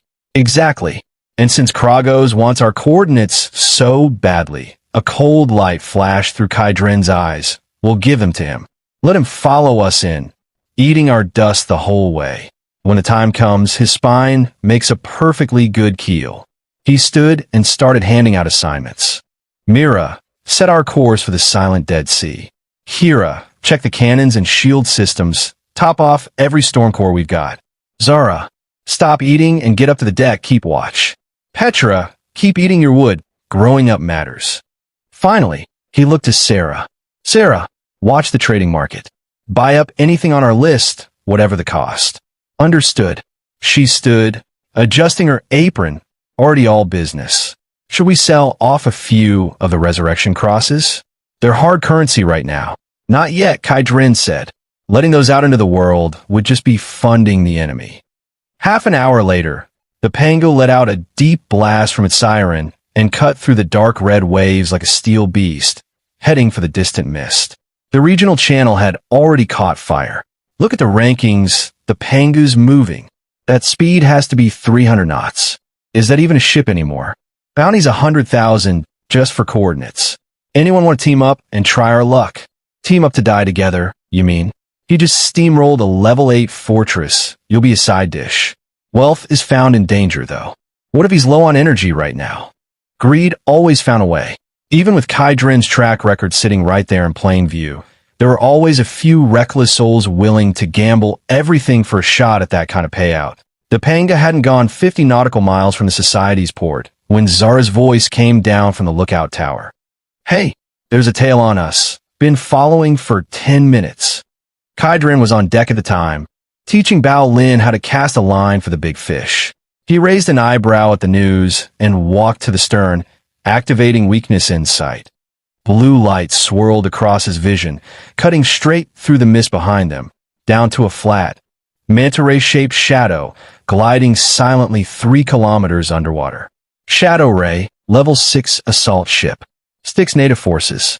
Sonar stealth. High-speed submerged movement. A scout vessel from the Bone Dragon Legion, built for tracking and assassination. A professional, huh? Kaidrin gave a cold little laugh. In front of any normal level 7 ship, this thing would have slipped by unnoticed. In front of the Pangu's legendary gray perception, it was streaking naked down Main Street. Perfect. You can consecrate our new flag. He didn't bother with the main cannon. That would be a waste. He patted Petra, who was leaning against the railing, enjoying the view. See that ugly black thing under the water? Edible. Petra tilted her head, considered it, wrinkled her nose. Stinky. Not tasty. But if Master says hit it, Petra hits it. She stretched out a hand, fingertip aimed at the surface, and the seabed below the shadow ray erupted. Giant kelp, thick as ancient trees, shot up out of the silt in an instant, each strand hard as iron and lined with barbs. Inside the shadow ray, the pilot barely had a moment to register the shaking hull before the radar screen filled with red dots. Then a dozen mutated stalks punched straight through the bottom armor like it was tissue paper. The vessel was hoisted clean out of the water, dangling from a knot of vines, engine oil and green blood spilling into the sea. My turn. Zara didn't wait to be asked, dropping straight off the tower, shifting mid-air into her dragon form. Wings spread. A lightning spear formed in her hand, and she hurled it down into the hanging wreck. The explosion turned it into fireworks, killed a Styx scout, obtained 5,000 merit, 200 units of refined oil, 1 damaged sonar core. Too weak, Zara complained, flying back to the deck, clearly unsatisfied. Didn't even take 1 real hit. No fun at all. Kaidrin tossed her a towel, smiling. Don't rush. That was just the appetizer. Hundreds of nautical miles away, aboard the massive Netherbone dragon vessel, Kragos sat on the bridge in human form, holding a cup of something that looked far too much like blood, expression darkening by the second. His scout team's signal had gone dark. Useless, he snarled, crushing the cup at his fist, blood running between his fingers. 10 minutes. They didn't even last 10 minutes. He turned to the black-robed bounty hunters standing behind him, each one a peak level 7 power in their own right. No point hiding anymore. Activate the ghost fleet. Whoever brings me that kid's head, native or survivor, doesn't matter, gets 500,000 merit and a promotion to vice commander. Back on the Pangu, the mood stayed easy. Bao Lin managed to hook a real prize on her line. A deep sea relic chest, glowing faintly purple. Open it, open it. Kira Loon leaned over her shoulder, curious. Inside sat a handful of seeds and a recipe card. Item, Moonlight Berry Seeds, Epic Grade Ingredient. a rare fruit that grows only by absorbing moonlight late at night. Sweet, juicy, boosts mental power, and offers real benefits for skin and vitality. Recipe: Moonlight Berry Mousse Cake, purple grade. Every girl within earshot lit up like it was Christmas morning, brighter even than watching a scout ship get vaporized minutes earlier. Beauty benefits: Kira Loon's determination could have powered the ship on its own. Plant them. Plant them right now. Petra, get over here and ripen these. Even Sarah couldn't help but glance over more than once, tucking a strand of hair behind her ear. Well, since they're a strategic resource for mental power, I suppose we could plant a few. Kaidrin laughed at the whole scene. After leaving the society behind, the Pangu moved like a lazy giant, deceptively slow-looking but tearing through the dark red waves at real speed. The Styx's usual sulfur-tinged wind, once it passed through the ship's built-in purification field, came out smelling faintly of salt instead. Petra was crouched by a large planter, cheeks stuffed full of half-eaten cactus, with residue still on her lips. "Spit that out," Kaidrin said, walking up behind her and patting her head. She blinked at him, confused. "I mean, breathe on the seeds and use your life energy to ripen them, not eat the spines." "Oh, right." Understanding dawned, and she leaned down, blowing a gentle breath across the soil. Visible green light, like fireflies, sank into the dark earth, and the seedlings that followed defied every law of botany, sprouting, growing, and flowering in under 10 seconds. The bear planter was suddenly hung with clusters of pale purple fruit, each one the size of a thumb, a faint silvery shimmer moving across the skin like captured moonlight. A clean, sweet fragrance rolled out across the whole deck. "That smells incredible." Kira Loon, mid-workout nearby, was the first to notice, nose twitching. She grabbed one and bit in without hesitation. It's like biting into cold, sparkling water. "I feel warmer already." "That's your imagination," Zara said, sauntering over with a fishing rod, tone dismissive, though her eyes kept drifting back to the planter the whole time she said it. "What, does our dragon lady want a growth spurt too?" Kaidrin asked, deadpan. "Who wants that? My figure's perfect. I don't need any of this." Zara grabbed a handful anyway and stuffed them in her mouth. "I'm just tasting them." "Sure you are." Kaidrin shook his head at both of them and carried a bowl over to the table under the parasol, where Sarah sat studying the treasure map. "Try one," he said, handing her a berry. Very sweet," Sarah said after a moment, looking up with a small smile. "I can already feel some of my mental fatigue clearing. Is this what legendary grade ingredients feel like? Long term, it should help your constitution too." Kaidrin sat beside her. "Though a handful of seeds won't get us far. We'll need to convert more later." Business mode kicked back in, and Sarah's expression sharpened. She pointed to a marked circle on the map. "Our first stop, according to this, is right here, the Voiceless Canyon. It's a source of gravity core, one of our key upgrade materials." She hesitated. "It's marked high risk, though. There's a line of small text here. Sound is taboo here. Once a sound is made, it draws the gaze of the abyss. No talking." Kira Loon froze mid-bite. "I'm doomed." "That's basically a death sentence for me, specifically." "Not just talking," Kaidrin said, scanning the map. "Cannon fire, engine noise, even a heartbeat, if it's loud enough." "Then how do we manage that?" Mira Loon asked quietly from behind her sister. A sly smile crossed Kaidrin's face. "Simple. We stay quiet and let someone else make the noise for us." "Someone else?"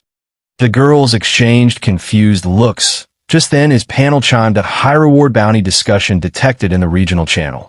He pulled it up. The Styx region's channel was buzzing. 500,000 merit. If I land that, I could exchange straight up for a peak level 7 battleship. "Anyone seen the Pangu? Where'd it go?" "I think I just saw a big black ship cutting southwest toward the silent Dead Sea." "Southwest? At a forbidden zone. Is that human insane?" For anyone who can confirm exact coordinates, the Bone Dragon Legion is adding a legendary grade material to the bounty. "We'll take the body too." Kaidrin's smile deepened as he read. "See? Our enthusiastic volunteers have already arrived. He turned to Sarah. Open the trading market. Search for soundproofing barrier scrolls, silencing coding, and deep-sea decoys. Nobody wants that stuff, so it should be dirt cheap. Sarah's fingers moved fast across the panel. They really are cheap. A premium soundproofing scroll is only 200 iron. No one's buying. Sweep it all. And clear out every deep-sea black crystal on the market too, no matter the markup. Pay double if you have to. Our merit spent, Kai Dren said, looking out at the mist, but our materials are infinite. Within minutes, the entire trading market of the Styx Sea domain shuddered under an unprecedented buying spree. Trade alert. User Pangu has purchased 500 units of deep-sea black crystal from your listing. Trade alert. User Pangu has cleared your entire stock of soundproofing scrolls. The world channel exploded all over again. What's Boss Pangu doing? Stockpiling. Buying at double price? That's not how rich people spend money. Wait, soundproofing scrolls and black crystal together? Is he actually heading into the silent Dead Sea? Smart people were everywhere. It didn't take long for someone to piece it together, and that was exactly the effect Kai Dren was after. Bates cast, he said, closing the panel and stretching, looking toward the horizon. Ahead of them, the dark red water was slowly turning black, an oppressive weight rolling toward the ship. The silent Dead Sea had arrived. The moment the Pangu crossed into the silent Dead Sea, the whole world seemed to mute itself. The howling wind vanished. Even the waves against the hull turned dull and muffled, like the ship had been wrapped in thick cloth. The sunlight here came thin and pale, unable to fully push through the mist that never seemed to lift. It feels like something's got its hand around my throat, Bao Lin murmured, hugging her arms tight, a little pale. Shoo! Kai Dren raised a finger. Everyone, level 1 silent mode. Shut down every non-essential system. Minimum output on the sails and anti-gravity engines. No cannon fire unless it's a real emergency. Petra. He looked to her. Wrap the hull below the waterline in your vines, something soft, to cut down the friction noise. On it, Petra dropped her voice to mimic his, waving her hands, and dozens of vines slid out from the deck seams, quickly patting the lower hull in a thick, fuzzy layer that swallowed the sound of water against metal almost entirely. The colossal level 8 warship began gliding forward like a ghost. Anything on radar? Kai Dren asked, walking over to Sarah. She shook her head, grim. Magnetic interference is too heavy here. It's static. We're on visual and instinct only. And my nose, Zara added, already in her partial dragon shift, horns showing, golden eyes sharp in the gloom. She wrinkled her nose. Something smells rotten. Straight ahead, maybe 5 miles. That should be the canyon entrance. Kai Dren pulled out the treasure map. A skull marked the canyon mouth, with a line of small text beneath it. Gatekeeper, Abyssal Maw, the silencer. Battle stations. He drew his mantis blade, the edge catching what little light there was. Kura, Mira. Man the ballisti, armor-piercing bolts only. Explosives are too loud. Bao Lin, shield on everyone in case something goes wrong. Zara, be ready to move, but hold the dragon's breath until I call it. The girls nodded and scattered to position, and despite all the usual joking, the whole crew moved with real precision once it mattered. The 5 miles took a full 20 minutes at silent running speed. The mist thinned ahead, revealing 2 massive black peaks rising out of the sea like guardians, a narrow channel 1,000 meters wide between them. The voiceless canyon. At its mouth, the water sat black and still as a mirror. But Weakness Insight had already found the horror waiting beneath it. Abyssal Maw, the silencer. Level 8 elite boss. Mutated anglerfish, undead. Currently dormant, hungry. Traits, absolute silence. Sound cannot travel within its domain. Devour all, sonic counter. Weakness, the luminous organ on its head, its soul core. The creature was 200 meters long, floating just below the surface, half buried in silt, a single feeler sticking up like a lamppost, a ghostly blue orb glowing at its tip. Bait, patient and enormous, waiting for something to bite. That's a big fish, Bao Lin whispered, peering through her scope, swallowing hard. If we grilled that, we'd eat for a year. It's undead. It's all rot, Kai Drin said flatly, killing the daydream instantly. Prepare. He raised a hand. Sarah, release the captured level 6 undead ship. The space beside the Pangu rippled, and a battered skeleton ship, one of many trophies sitting and used in his storage, appeared and dropped onto the water with a light splash. I see this silent. That small sound landed like a thunderclap. The water exploded. The silencer surged up in an instant, jaws wide, and bit the derelict ship clean in half like a cracker. Now, Kai Drin's eyes sharpened, catching the exposed, glowing soul core the instant it broke the surface. Kya, fe. The bowstring snapped, and 2 heavy armor-piercing bolts shrieked through the air, striking the glowing sphere dead center. Blue liquid, its soul blood, burst free, and even without pain receptors, the damage to its core sent the beast into a blind, thrashing frenzy, throwing up towering waves as it searched for an attacker it couldn't find. The Pangu sat perfectly still, wrapped in Petra's vines, invisible. It's blind. Zara's fists clenched with excitement. My turn. She shot off the deck like gold lightning, spiraling once through the air before diving, her spear condensing every ounce of energy into a single silent point. Dragon spear, pierce. The strike followed the same wound straight down into the creature's skull. No sound, but the flash of light lit the whole canyon mouth for an instant. The level 8 monster never even found its true attacker before its massive body went rigid and began to sink. Killed the level 8 elite boss, the silencer. Obtained 80,000 merit.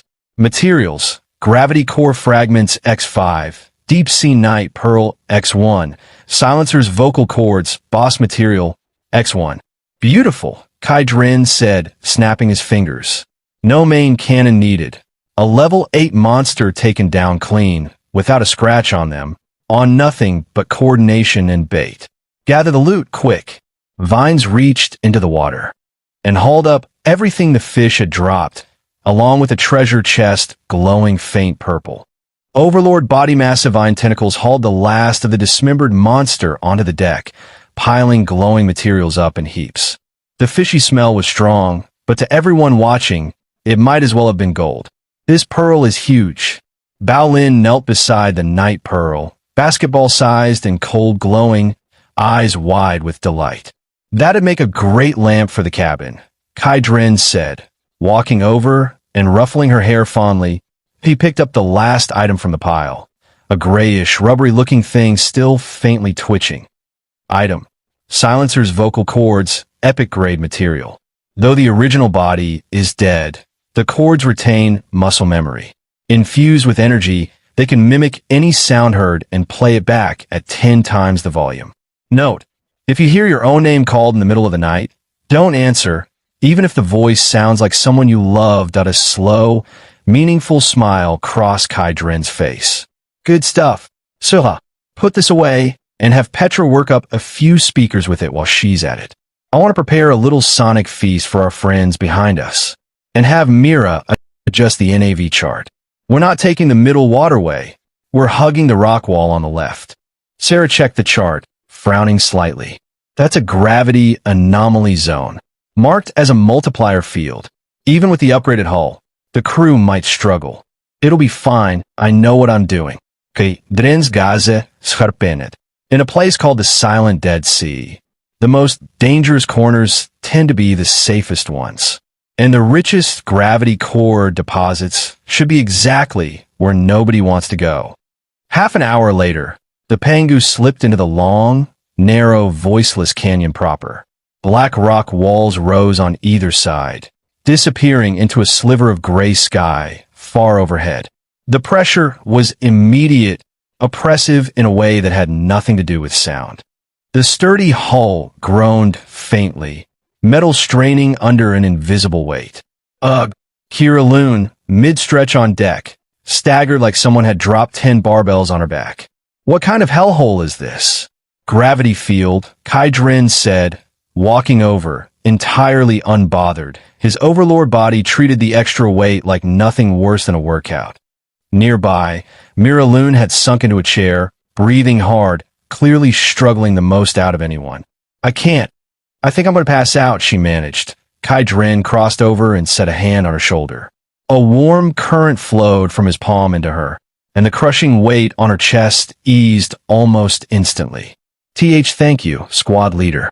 She caught her breath and looked up at him, gratitude plain on her face. Don't thank me yet. We've still got work to do.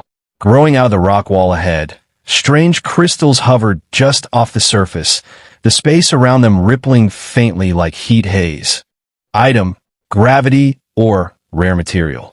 Contains powerful magnetic field energy, a core component for anti-gravity engines and level 9 ship upgrades. Collection note. Must be gathered without touching the wall itself, or will trigger a devouring reaction. This is what we're here for. Kai Dren checked the captain's panel. A full upgrade needed 1,000 units, and the wall in front of him was thick with the stuff. Petra. Coming, she floated over, still holding half a moonlight berry. Being both plant type and legendary grade, she was the only one on the ship completely unbothered by the gravity field. Her roots stayed anchored to the hull like she was standing on solid ground. See those crystals? Use your vines, pick them off gently. And whatever happens, do not touch the wall itself. I don't know what's strange about it, but better safe. Got it, master. Petra's hands are the steadiest around. Dozens of vines slid toward the wall, quiet and careful. The instant the first one brushed a crystal, the wall moved. Not a collapse. A writhing, skin-like ripple. A mouth split open in the black rock and bit the vine clean in half. What is that thing? Zara had drifted over, disgust plain on her face. Kai Dren activated weakness insight. Cliffside mimic bug, level 7 social monster. Camouflages as rock. Attacks instantly on vibration or sound. Its digestive fluid can dissolve refined steel. It's not the wall moving, Kai Dren said, a chill running down his spine. The entire wall is bugs. There had to be hundreds of millions of them lining the canyon on both sides. One stray gunshot in here, and a whole fleet would be gone without a trace. Shoo! He made a quiet gesture, cold sweat breaking out on his forehead. They hunt by sound and vibration.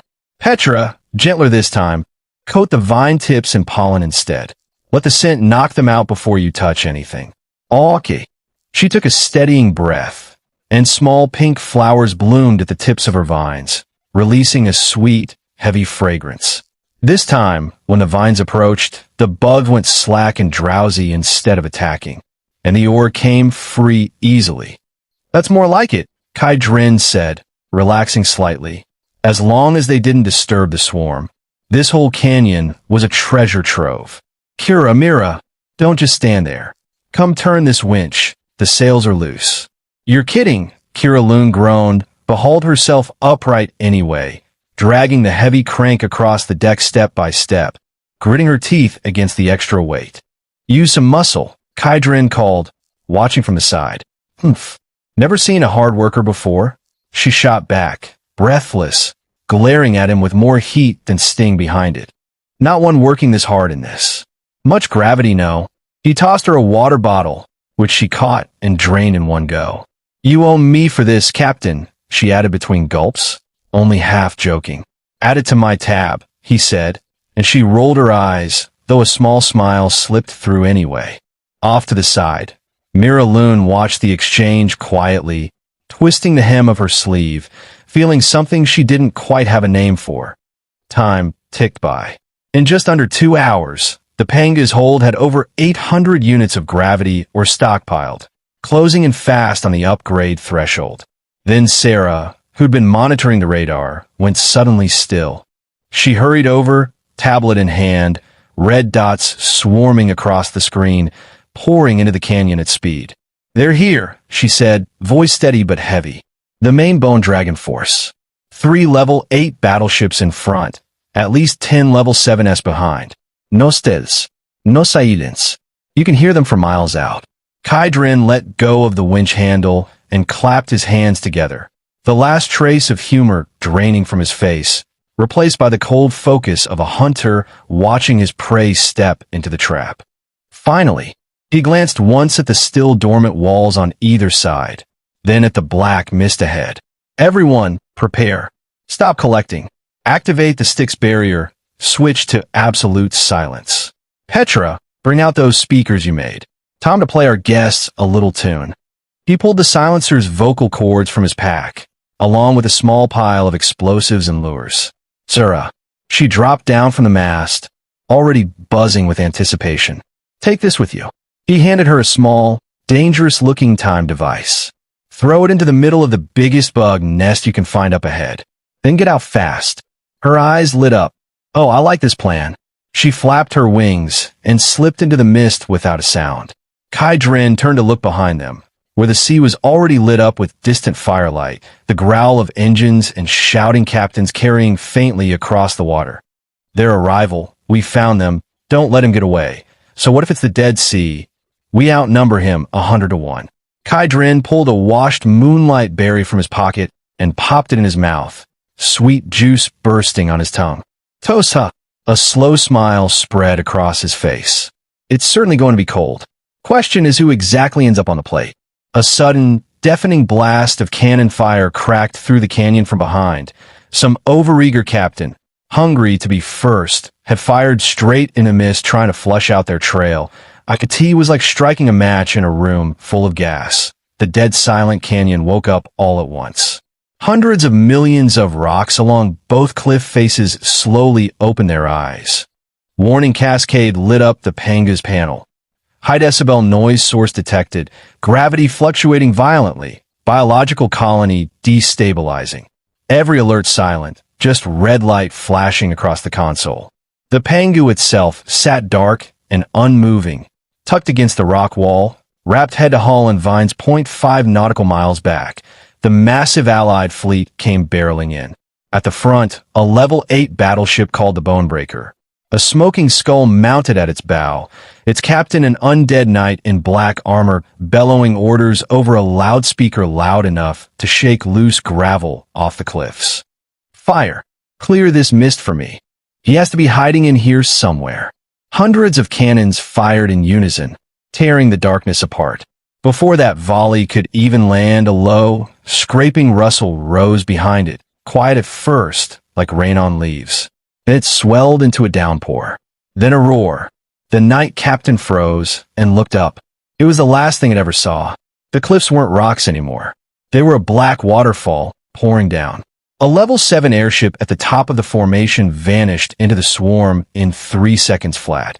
Its alloy armor stripped down to a bare skeleton before it even hit the water. We're under attack. Shields up. Fire back, damn it. Chaos took the fleet instantly, and every shot fired only drew more of the swarm in, until the sky itself disappeared under a churning black cloud. How is this possible? The Bonebreaker's captain watched its shield get chewed apart, energy draining 10% a second. The intel never mentioned this. Fall back now. Too late. A piercing scream tore out from deeper in the canyon. The silencer's vocal cords triggered right on schedule, its recorded shriek amplified tenfold and thrown back by the canyon walls. It hit like an invisible blade straight into every skull nearby, undead and survivor alike dropping their controls, blood running from their ears and eyes. Even the insect swarm staggered for a half-second under the noise. Then something worse woke up.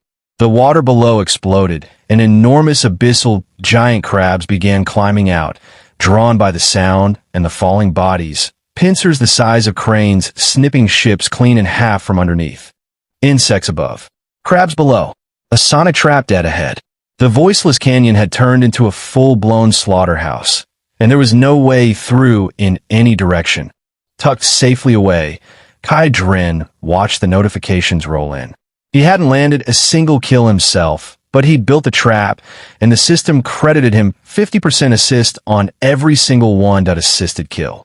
Styx Undead Captain, Level 7. Merit gained, 20,000. Assisted kill, Survivor Bounty Hunter, Level 6. Materials gained, 50,000 iron blocks, 20,000 refined copper. The notifications kept coming like a beautiful little song. Now this, Kai Dren said, taking a sip of the coffee Sarah had just brewed, is a proper feast for the ears. Master, you're so mean. Petra was sprawled on the table nearby, watching the distant fires with total innocence. But all the bad people turned into fertilizer. That's nice, isn't it? That's called war, Kai Dren said, glancing at the twins nearby, one shaking slightly, the other watching with real excitement. All right, we've still got business. He pointed toward the deepest part of the canyon, where a floating island glowed faintly blue through the chaos. While they're all busy with the buffet, we're going in. Quiet approach. No shooting.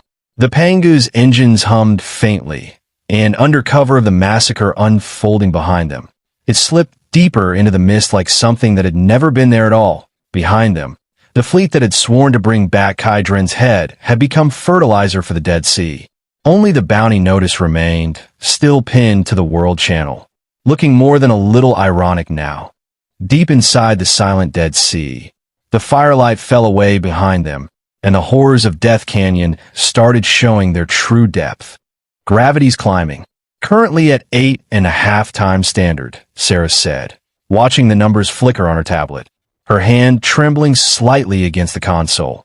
Beyond the floor-to-ceiling window, a breathtaking floating island rose into view, a fragment of some ancient realm, suspended above the Black Sea, ringed by belts of shattered boulders drifting and colliding in complete, unnatural silence, the island's heart. A biological skeleton loomed, so massive it stole the breath, a single rib standing, like a skyscraper, pale and ancient. We're here.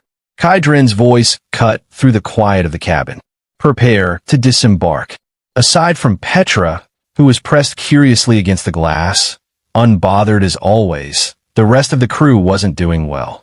Miraloon had gone bright red with the effort of just breathing, bent nearly double. Sarah, despite her rank, had all her points invested in mind over body, and her legs were visibly trembling. Can our great strategist still walk? Kai Dren asked, a teasing note in his voice as he crossed to her.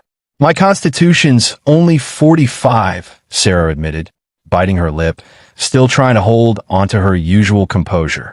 This gravity is basically designed to torture high heels specifically. Then don't walk. Before she could react, he'd already swept her up into his arms, one hand behind her knees, the other at her waist. Ah, she let out a startled sound, arms instinctively looping around his neck, cheeks going warm. Don't fight it.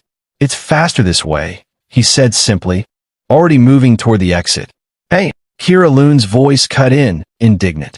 Playing favorites already? What about my sister? She's basically suffocating over here. Kai Dren glanced over. Mira Loon really was at her limit, gasping in shallow little breaths. Fair enough. Can't have my crew keeling over. He adjusted his hold on Sarah, freeing his other arm, and Mira Loon shuffled over, flushed, and let herself be gathered and against his side. Let's go. He jumped straight off the deck with both of them in his arms, landing steady on the boulder-strewn ground below despite the crushing weight, the impact barely rippling the earth beneath him. That's overlord body for you, Sarah murmured, watching the effortless strength in every step he took. Behind them, Kira Loon trudged along, muttering under her breath, and kicked a loose stone out of pure frustration, only for the extra gravity to keep it from moving an inch, leaving her hopping on one foot with a stub toe instead. They reached the ruined plaza at the island's center soon after. Broken walls, scattered debris, and everywhere, or glowing faint blue, some half-buried, some jutting from stone pillars, each one giving off a strange, repulsive field. Item, floating stone, epic-grade material. A rare or carrying anti-gravity laws, core material for sky cities and advanced warship upgrades. Extremely difficult to collect without specialized tools or creatures. They're beautiful, Mira Loon whispered, having adjusted to the swaying in his arms enough to actually look around. Kai Dren set the two of them down against a fallen pillar to rest. Petra, your turn. Leave it to me, master. She'd already floated over, unaffected by the field here too. If anything, her plant abilities seemed stronger. She stepped down, bare feet touching the ground, and countless emerald, Roots burrowed into the cracked earth. Eavo! Eavo! With each cheerful chant, the ground churned, and floating stones that would have taken a mining crew days to extract came loose easily, Roots stacking them neatly at Kai Dren's feet. Obtained floating stone X10. Obtained floating stone X20. Kai Dren wasn't idle either. He opened a regional trade channel. Between the ambush earlier and everything scavenged off the wreck pursuit fleet, his cabins were stuffed with gear that looked like trash to him now, but was god tier for an ordinary captain. Seller, Kai Dren the Pangu. Trade items, 50 fine-grade bone battle sabers, 20 excellent-grade deep-sea diving suits, 1 damaged epic-grade ghost engine. Wanted, deep-sea profound crystal, or any special blueprint. Trade only, limited daily, first come first served. The listing detonated across the world channel within seconds. Wait, an epic-grade engine? Even damaged, that's insane. Isn't he supposed to be running for his life right now? He's setting up a shop. That's my engine. That's off my ghost shadow. You dismantle my ship, you... Kai Dren ignored all of it. We've traded up to 3,000 units of deep-sea profound crystal, plus 2 bottles of water of the beginning, Sarah reported, rubbing her aching calves, a glint of satisfaction in her eyes. That covers the last of our auxiliary materials. Kai Dren closed the panel and looked to the far end of the ruins, where the massive ancient skeleton loomed, and beneath it, a dark shape crouched, waiting. Level 9 biological spine. Kai Dren's eyes narrowed, mantis blade, sliding slowly free, catching a cold flash of light. A roar tore out of the darkness like something from the underworld, and as if sensing the intent to fight, the gravity field surged again. Warning, gravity multiplier has risen to 11 times standard. Nearby stone pillars is shattered outright under the sudden weight. Mira Loon cried out, going limp. Kai Dren caught her. Before she could hit the ground, dark gold light flaring across his skin. Everyone fall back. His tone had gone cold and serious. Sarah, find cover, shields up. Zara, take to the sky. On it. Zara shot upward, though even she was moving at half her usual speed under the crushing field. The shadow stepped fully into view. A gargoyle over 20 meters tall, its entire body built from black gravity rock, tattered stone wings on its back, purple soul fire burning in its eyes. Gravity Golem. Level 8 Lord class. Traits: gravity manipulation, physical immunity, 50%, earth regeneration. Guardian of the floating island, tomb keeper of the ancient skeleton, the master of gravity within this domain. Level 8, huh? There wasn't a flicker of fear in Kai Dren's eyes. Any other level 8, I might actually have to try. But if we're comparing raw physical fitness, a fierce grin crossed his face. Let's find out. He shot forward like a cannonball, straight into the golem's massive leg. Mantis blade a violet blur as it bit into stone-hard skin. The golem roared in pain and lifted its foot, easily large enough to blot out the sky, aiming to crush him flat. Kai Dren didn't dodge. Iron wolf flared, a metallic sheen sliding across his skin, and he raised both hands to catch the stomp head-on. The ground beneath him shattered from the impact. He didn't move an inch. Up! He roared, veins standing out along his arms, and under the stunned eyes of everyone watching, he wrenched the massive creature's ankle sideways and, bit by bit, flipped the entire 20-meter golem onto its back. The impact shook the whole island. Zara, neck joint now.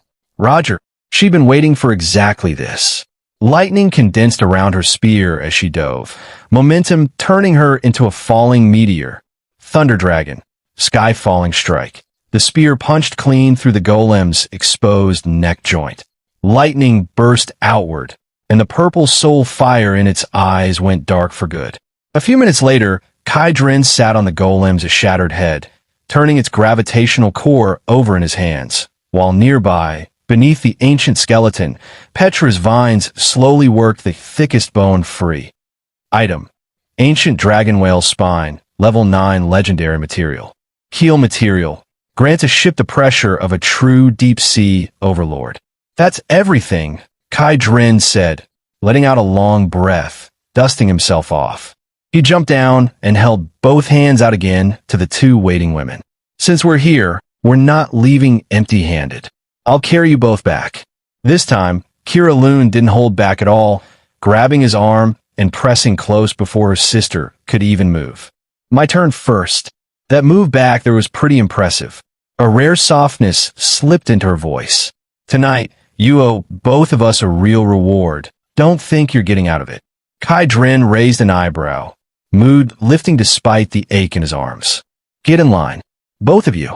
Just then, the mist above the island began to churn violently, and a bone warship as massive as a mountain tore free of it, revealing itself in full. Level 9 warship. Netherbone dragon, that if the gravity canyon had been a giant mouth devouring anything that entered, then the vessel, now blotting out the sky above the floating island, was something closer to death itself arriving in person. The bow alone, still half-wreathed in mist, was larger than the fully upgraded Pangu. The bone dragon skull mounted at the front burned with eerie green soul fire, fixed on the island below. The pressure that rolled off it hit like a physical tide, scattering what remained of the gravity field completely. Even the air seemed to freeze that a visible black ripple spread out from the ship, locking down the space within 10 nautical miles in an instant. Warning. Space has been locked by a level 9 force field. Teleportation and escape skills disabled. Stealth mode disabled. Kai Dren read the warning calmly, and gave the stiff, tense Kira Loon a light pat, telling her not to worry. Quite the show for catching small fry like me. I am flattered. He even had the nerve to joke. A grinding screech split the air, and a figure in black gold bone armor floated down from the warship's deck. Half dragon, half human, a pair of enormous fleshy wings at his back, a jagged blade still dripping in his hand. Krago's bone wing. One of the true local powers of the Stick Sea domain. Kaidren. His voice sounded like rusted iron scraping together, echoing across the entire sky above the Dead Sea. Why so quiet now? Weren't you plenty arrogant back at the harbor? He looked down at the Pangu like it was an ant. You're the first insect who's ever cursed me to my face and stolen from my territory in the same day. As a reward, I'm going to take my time with you. His fleet burst into cruel, hungry laughter behind him that it was, without question, a dead end. Pursuit ahead, no way back, and a gap in power too wide to pretend otherwise. Miraloon's face had gone pale with fear, hiding behind her sister. Kira Loon gripped her blade, knuckles white, trembling despite herself. Only Zara refused to back down, a low growl building in her throat. If Kai Dren hadn't kept a hand on her shoulder, she'd have already charged. Hey, lizard. Kai Dren looked up, voice carrying clearly across the water. You got bad breath or something? I can smell dead fish from here. Krago's sneer froze for half a second, then twisted into pure fury. Very good. All main cannons, charge. Turn that broken turtle shell into scrap. Every muzzle on his fleet swiveled toward the Pangu, energy building fast. Then, an alarm blast tore through the mist behind them, followed by a roar full of pure, reckless fury. I'll see who's touching my brother. The mist shattered as a wild, weathered red battleship crashed through it, hung with bones and battering rams, over 200 ships following close behind, everyone flying the Stick Society's banner, and could see the front, shirtless, axe in hand. Braxcar stood on his own ship's figurehead, bellowing at the top of his lungs. Krago's, you old bastard, bullying one guy. That's the best you've got? Come duel me if you've got the guts. His legs were shaking. Kai Dren could see it clearly even from this distance. He'd come anyway. Brother Kai, don't worry. Your big brother's got your back. Something in Kai Dren's chest loosened at the sight. In a world this unforgiving, someone willing to risk everything for someone else was rarer than any divine artifact. He noticed, too, who wasn't among the fleet. Garrick and his strongest ships were nowhere in sight. A pile of ants who don't know when to quit, Krago's said, not even sparing them a full glance. Peel off 5 ships to deal with that trash. The rest of you, turn Kai Dren to dust. Without warning, The Netherbone Dragon's main cannon fired. Not a shell, but a dark green pillar of light over a meter wide, air ionizing where it passed with a tooth-aching hiss. Nether Destruction Cannon. A single shot capable of vaporizing a full health level 7 or 8 ship outright. Brother Kai. Braxkar's eyes went wide with horror, far too far away to help. The beam swallowed the panga hole. A massive explosion rolled out across the sky, light bright enough that everyone instinctively threw an arm up to shield their eyes that it's over. The thought hit everyone watching at once. Even a level 8 ship at full health shouldn't have survived a direct hit from a level 9 main cannon. Kragos allowed himself a satisfied smile. That's the consequence of. The smoke cleared. The light faded. The Pangu, which should have been drifting wreckage, sat completely untouched. Not a single scorch mark on the hull. The pale golden shield still stood firm around it, glowing steady. That's not possible. Kragos' eyes bulged. Even Brax's scar stood frozen, axe nearly slipping from his hand. Is Brother Kai's ship made out of something out of myth? Inside the captain's cabin, the warnings were far less reassuring. Warning: hull damage at 85%. Shield energy at 0. Left armor plating fully destroyed. Kai Dren tapped the glowing repair option without a flicker of hesitation. Unsinkable grip, legendary trait. Consume resources for instant repair. Cost: 50,000 refined iron blocks, 2,000 mana crystals, 300 units of deep-sea blackwood. Yes. Golden light swept across the ship. Under its shroud, the shattered deck knit itself back together in seconds, the broken shield flooding with fresh energy from the endless supply of storm cores below. In the blink of an eye, a brand new, fully restored level 8 battleship sat on the water once more, like nothing had ever touched it. This was the Pangu's signature trait as a level 8 vessel. As long as the power core survived, and as long as there were materials to spend, it could regenerate endlessly, and materials were the one thing Kai Dren had never once run short of. Come on. Kai Dren keyed the ship-wide comm, voice dripping with deliberate, punchable calm. Haven't you eaten? Is this really the firepower of a level 9 ship? I've had back scratches with more force. Behind them, up on his bridge, Kragos Bonewing's soul fire flared, veins straining at his temples. I don't believe this. It has to be some one-time trick item. Keep firing. Blast it to dust. Boom. Boom. Boom. For the first time in longer than anyone could remember, the silent Dead Sea wasn't silent at all. A level 9 warship and over a dozen level 8 vessels unloaded everything they had, energy beams pouring down like a storm. The Pangu sat in the middle of it, like a toy boat in a hurricane. Broken. Repaired. Broken again. Repaired again. Sometimes before the smoke from the last hit had even cleared. 5 minutes passed. 10. While Braxkar's fleet fought its own running battle. Nearby, the Pangu just sat there taking punishment like target practice. Kai Dren even had Petra bring out a little stool so she could watch from the deck. Ooh, those green sparkles are so pretty. She pointed happily at the massive dragon ship overhead, working through a slice of moonberry mousse cake like she was at a fireworks show. Kai Dren wasn't idle either. He posted to the trading channel between volleys. Seller. Kai Dren, the Pangu. Message. Urgently buying resources and blueprints, any quantity. Also, whoever said I was dead meat 10 minutes ago, settle. Up your bets. The World Channel lost its mind. This has to be hacks. Nothing legitimate survives that. This isn't scientific.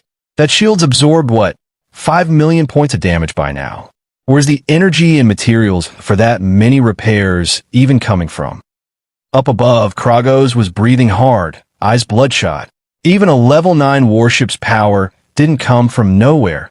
10 straight minutes of that intensity had burned through nearly half his mana crystal reserves.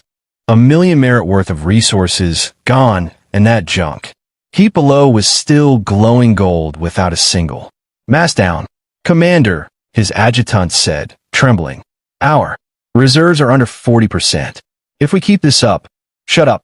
Kragos backhanded him aside without looking, staring down at the Pangu, fury slowly, curdling into something colder. If I can't crack that shell from range, then I won't bother trying anymore. He sheathed his blade and drew the bone scepter at his hip instead, dark energy curling off it. Ghost Fleet, cease fire. All hands, prepare to board. Surround that ship. I'm gonna crush that boy's skull. Myself. The bombardment stopped cold. The massive warship began descending, its shadow swallowing the Panga hull. Hook chains shot out from its gunnels and latched onto the deck, physically binding the two hulls together. Kragos flared his wings in dove, hundreds of armed undead guards pouring after him like a black locust swarm, giving up the firepower for a knife fight. Idrin's smile turned genuinely delighted, edged with something close to satisfaction, like a trap had just closed exactly as planned. So, here, Sarah had already changed into practical combat gear, her captain's ledger tucked under one arm as she pushed up her glasses, switched to close-in defense mode, dropped the shield. Kai Dren drew the mantis blade slowly from his back, the edge catching a cold glint. Since they want to come in and die, let's open the door for them. On deck, Kiraloon took a breath, gripping her twin, blades in a reverse hold, sliding into ghost stealth, gaze sharpening to a point. Finally, I was getting sick of watching fireworks. These have been thirsty for a while now. Zara went further, tearing off her outer coat to reveal her gold dragon scale armor beneath. A high ringing roar tore out of her as her small companion merged fully with her, lightning crackling across her whole frame, dragon form fully unleashed. Even Mira Loon, usually the most fragile of them, gripped her fortune tube with both hands and planted herself at the back of the group. I'll buff everyone, I promise. Off to the side, Petra crouched by a flower pot, murmuring encouragement to a carnivorous plant. Be good. It's almost feeding time. Level 9, high protein. You make sure you eat every bit. A tremendous crash shook the deck as Kragos's massive frame slammed down onto the black gold plating, cratering it on impact. Pure level 9 pressure rolled out across the whole ship. Idrin. He grinned savagely, pointing his scepter straight at him. Your shell's useless now. Let's see if that mouth of yours is still this tough. Kai Dren didn't retreat. He stepped forward instead, dark gold vitality erupting off him like a volcano waking up. Who told you? He said, looking up with something dangerously close to madness in his eyes, that a shell's all I've got? Shut the gates. We've got a rat in the trap. With infinite resurrections in his back pocket, close combat didn't scare him at all. If anything, he'd been hoping for exactly this. Every repair cost resources, and he'd rather grind an enemy down face to face than keep bleeding materials from a distance. The level 9 pressure hit the deck like a landslide.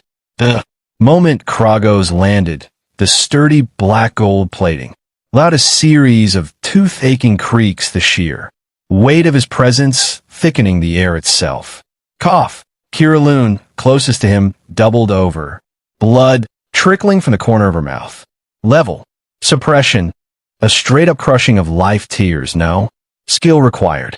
A pile of ants, Kragos said, sweeping his gaze contemptuously across the deck until it landed on Zara. This one's almost interesting. A thin dragon bloodline. Might be worth carving out for a spare core. Zara had never taken an insult like that lying down, level 9 or not. Golden thunder, dragon tooth strike. She drove forward like a bolt of lightning, spear aimed straight at his throat, every ounce of her power behind it. Kragos didn't so much as blink. He caught the spear one-handed, lightning sparking uselessly against bone armor that didn't even scorch, and crushed it flat with a lazy twist of his wrist. Too slow, too weak. He backhanded her without ceremony. Zara went flying like she'd been hit by a truck, slamming into the cabin wall hard enough to dent the steel, dragon scales scattering across the deck as she slid down, unmoving. Zara, Sarah lurched forward. Don't move, Kai Dren snapped, stopping her. He knew a fight at this level meant anyone else stepping in was just volunteering to die. Oh, Kragos looked at him with real interest now. Heartbroken? Don't worry. I'll send the rest to join you one at a time. Slowly. You can watch. Kaidrin didn't answer with words. He took a breath, and his pupils shifted into something unervingly compound-eyed. His back split open, for sharp spider limbs unfolding, tipped with faint purple venom. Spider form, legendary skill, active. At the same time, dark gold vitality surged through him in a flood. Overlord body, full activation. Under every buff stacked on top of it, his constitution briefly broke 200, his hard ceiling, right now, at his absolute limit.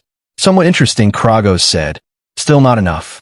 Average level 9 attributes sit around 350. 200's still an ant to me. Kaidrin moved. His speed hit its peak, leaving afterimages behind him as the spider limbs and mantis blades struck together in a storm aimed straight at every gap in Kragos' armor. Exactly where.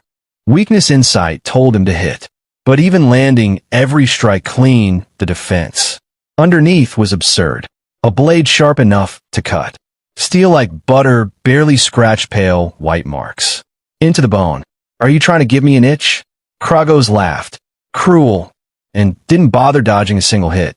Just let Kaidrin burn through everything he had, then through one punch of his own. No fletish. Pure speed and power. Kaidrin's vision went dark before his body even registered the impact. Pain tore through his midsection, and he was thrown backward like a cannonball, plowing a long trench across the deck. Mira Loon surged forward, only for Kira Loon to grab her and hold her back, hands shaking just as badly. Still able to stand? Kragos walked toward him step by step, each footfall landing like it was stomping on everyone's heartbeat, the scepter in his hand radiating. Adityoha, human. The game's over. He raised the scepter and drove it straight down. There was no room to dodge. No time.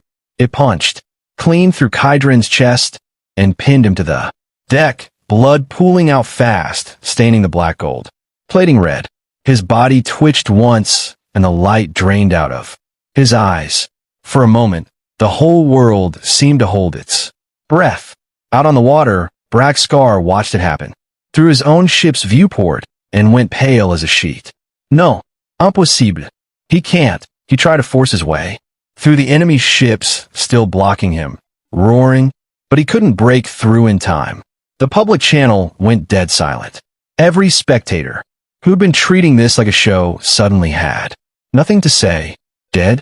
The captain who'd topped every ranking pulled off miracle after miracle. Snuffed out that easily? Even as strong as Kaidrin was against something at the very top, he was still just paper. On the Pangu, Sarah felt the blood in her veins turn to ice. Mira Loon fainted outright. Only Petra tilted her head, looking at the still, silent figure without a trace of grief in her clear green eyes. Only confusion. Master's flame of life, she said quietly. Why hasn't it gone out? A burst of laughter tore through the canyon. Kragos, pulling his scepter free in a spray of blood, savoring the moment. This is the number one on the leaderboard? This is the miracle everyone's been talking about? Against real strength, it's a joke. He raised his foot over Kaidrin's head, ready to finish it properly, a headshot to crush what was left of the society's morale. He never got to finish the word. A light was blooming on the corpse beneath his foot. Not a skill effect. Something pure and sacred like it had fallen straight out of heaven. A small, unremarkable cross around Kaidrin's neck. Ignited, dissolving into starlight and sinking into his body.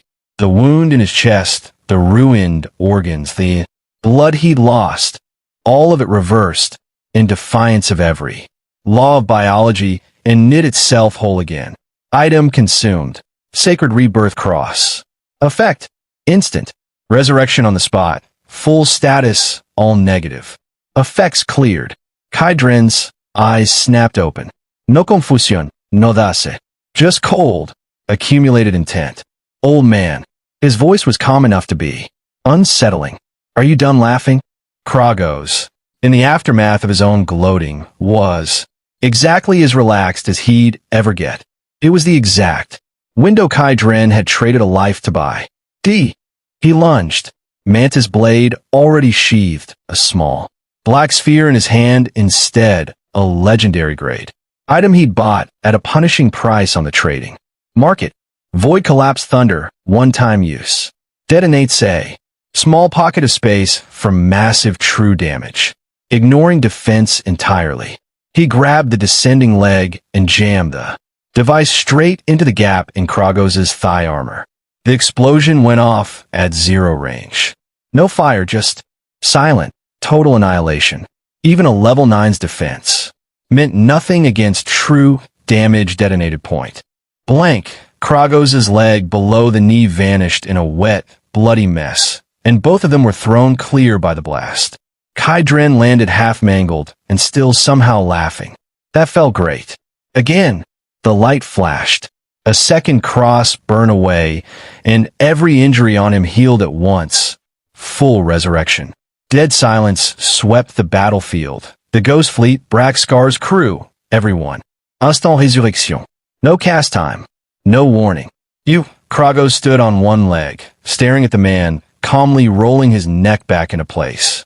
He'd lived for centuries and never seen anything like this.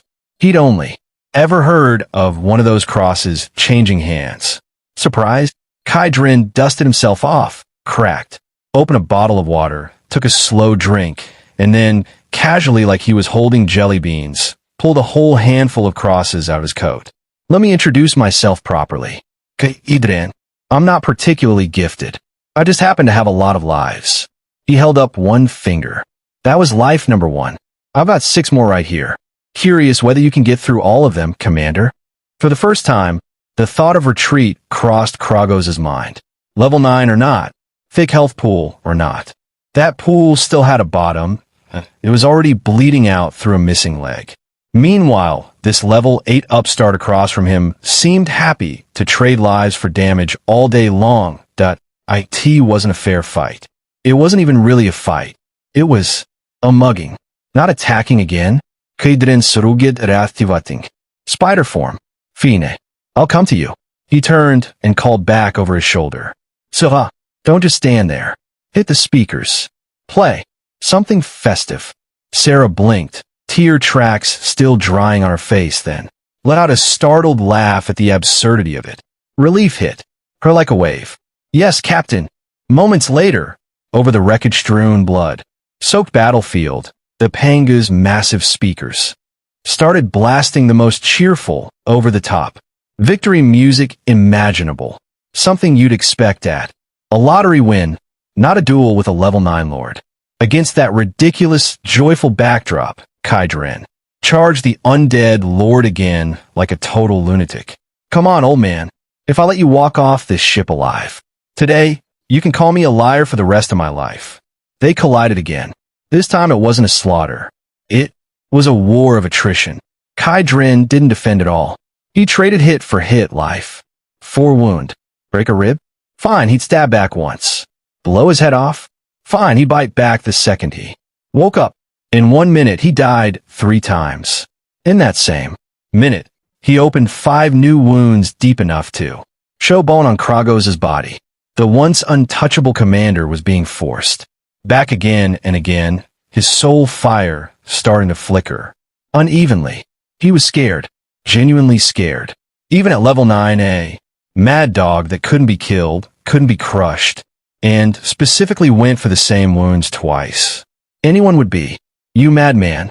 Kragos parried, half panicked now. Where did you even get this many crosses? Kai Dren, mid-resurrection, answered with total calm. Take a guess. How many do I have left? 6. Kragos stared at the small handful of crosses in Kai Dren's hand, voice low. They looked rough, plain, still trailing a faint, sacred aura. His senses weren't wrong. Legendary grade. Sacred. Rebirth cross. A top-tier treasure, even by the divine. Palace's standards, priced high enough that owning even one was a war-worthy prize. And this human was holding a fistful of them like garlic from a discount market. Impossible. This has to be a trick. I don't believe you. I actually have that many. I refuse to believe it. He roared, cracking the deck beneath him, wings snapping open as a hailstorm of bone spurs shot out. In every direction, full area coverage, no blind spots. Whether it's real or fake, I'll beat you into paste until you slip up. The barrage tore the spot where Kai Dren stood into a pile of rubble. Then a golden light flared from the wreckage, and he stepped out untouched, brushing dust off his shoulder. No fun doing this alone. He snapped his fingers. Girls, stop watching the show. Since the commander loves fighting so much, let's give him a real match. His voice carried across the deck through the loudspeaker. Only one tactic today. Everybody dies as many times as it takes. Kira Loon stepped out from the cabin's shadow. Zara climbed back up out of the rubble. Even Mira Loon walked out, hands full of crosses, pockets so stuffed that some hung around her neck on makeshift strings. Off in the distance, Braxcar watched through his binoculars and dropped his axe straight onto his own foot, too stunned to even yelp. Holy hell, he's handing out legendary items like party favors. Who's supposed to beat that? This has to be an illusion. He's got me hallucinating too. On the deck, Kragos stared at an entire crew casually decorated in resurrection crosses and felt his understanding of the world crack. Go, Kai Dren said simply, pointing with his blade. Zara moved first, a belly full of humiliation behind her. This time she threw out every ounce of defense and committed entirely to offense. I'm finishing this myself, old man. Kragos swept his scepter without much concern, and she was cut clean in half at the waist, blood spraying. But before he could even pull the blow back, golden light flared, and she was standing whole again, right under his nose. Surprised, old man. A single fist to the face, barely any damage, but the insult landed hard. He tried to counter, and a sharp pain lanced through the back of his neck. Kira Loon had appeared behind him mid-stealth, twin daggers slipping precisely into the gaps of his vertebrae. He shredded her with bone spurs on reflex. She died instantly, and resurrected a heartbeat later, vanishing straight back into stealth to look for her. Next opening. In the rear, Mira Loon shook the fortune tube with both hands, drawing over and over. Great fortune. All members attack up 20%. Great fortune. Crit rate up 15%. Each draw cost mental energy she didn't have to spare, and eventually her eyes rolled back and she collapsed, only to be judged near death and instantly resurrected, full status, full mental energy. She popped back up and kept drawing without missing a beat. For the captain. For everyone. Buffs kept stacking like they cost nothing at all. For Kragos, it had become a nightmare with no exit. Kill one, two more stood up. Blast an area clear, more. Lunatics rushed in from the golden light. His energy kept draining, his armor kept scarring. Even at level 9, even with a massive health pool, nothing survived. This kind of endless attrition forever. Lunatics. He was drenched in his own blood. Panting, swatting away one of Petra's carnivorous plants. You're all lunatics. Fear crossed his face for the first time. Real fear of a rule he'd never encountered before and couldn't counter. No more. I'm done fighting. Survival instinct kicked in.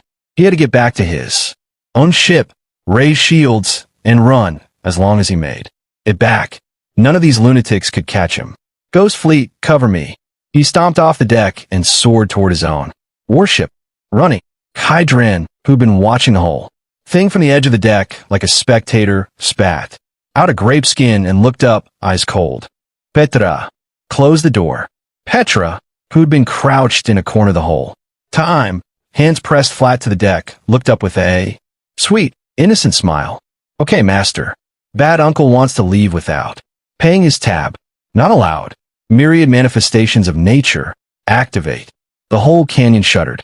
From the abyss below, enormous black vines, 5 meters thick, hard as iron, grown in the tenfold gravity zone, erupted skyward. Like waking serpents. What are these things? Kragos slashed frantically, but the vines wove into a net that blotted out the sky. before he could clear a path, and didn't just block him. They caught his own warship midair, dragging it visibly downward. Caught you, Petra's voice carried through the loudspeaker. Gravity entanglement. For thick, main vines clamped around his limbs and hauled him straight back down out of the sky, slamming him onto the deck right in front of Kydrin. Dust settled. Kragos looked up at a pair of black boots, then at Kydrin's expressionless face, and at the blade in his hand, humming with an aura that made his soul recoil. The legendary skill book he'd purchased at the Divine Palace. Mountain-severing blade technique. I heard your bones are pretty hard. Kydrin griped it with both hands, sinking into a stance, muscles taut, veins standing out. Warning. This skill will consume 99.99% of health and all mental energy for one maximum 4 strike. The system flashed the warning red and urgent. This move was built for a constitution over 300. Even with Overlord body, using it now would drain Kydrin completely or leave him a wreck. So what? The corner of his mouth pulled up into something manic. To me, that's just a way to top off my mana. The blade rang out through the canyon. Kydrin drew it in one motion, pouring every last drop of essence and spirit into a single strike. 100-meter crescent of blade energy, trailing black cracks in the air behind it, slammed into Kragos' chest. Even his level 9 armor shattered under a blow built to ignore defense entirely. Green blood gushed from a wound deep enough to show bone. Kydrin's own body shriveled instantly, drained of everything, dead on the spot before he even hit the ground. Kragos allowed himself a moment of grim relief. Then the golden light bloomed again. Full health, full mana, full status. He stepped out of it glowing, even let out a satisfied little burp, and picked the blade back up. First strike wasn't the last one. Second sequence. Clang. He died again. The light flashed again. Third sequence. Died. Resurrected. Fourth sequence. It wasn't a fight anymore. It was execution by a 1,000 cuts, delivered with a legendary ultimate that reset every time he died and came back at full power. No cooldown. No distrant. Kragos' fury turned to screaming, and the screaming eventually collapsed into pleading. Stop! Stop! I surrender. I give up. By the end, all that remained of him was a shattered head and half a spine, gasping weakly on the deck. Kydrin, who'd lost count of his own deaths by now, stood over him one final time, genuinely tired, mental exhaustion catching up after dying that many times. But the fire in his eyes hadn't dimmed at all. He set a boot on the ruined skull and aimed the mantis blade at the dying soul fire between Kragos' brows. Saw my ship's still missing a keel.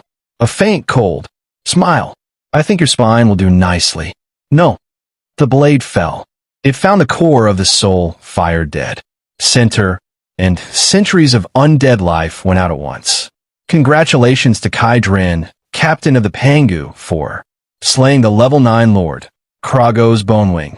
Merit gained 1,400,000. Server-wide announcement that Guardian Army's commander has fallen. A new legend rises. Kragos' massive body dissolved into drifting light, leaving behind a scattering of glowing items on the deck. Chief among them, a 20-meter spine. Crystal clear, a faint dragon-shaped phantom coiled around it, letting out the occasional low roar. Material: intact nether dragon spine, level 9. Legendary: core spine of a level 9 undead lord. Indestructible, powerful regenerative properties, a top-tier keel material. Kydrin let out a long breath and sat down right there on the deck, wiping blood off his face.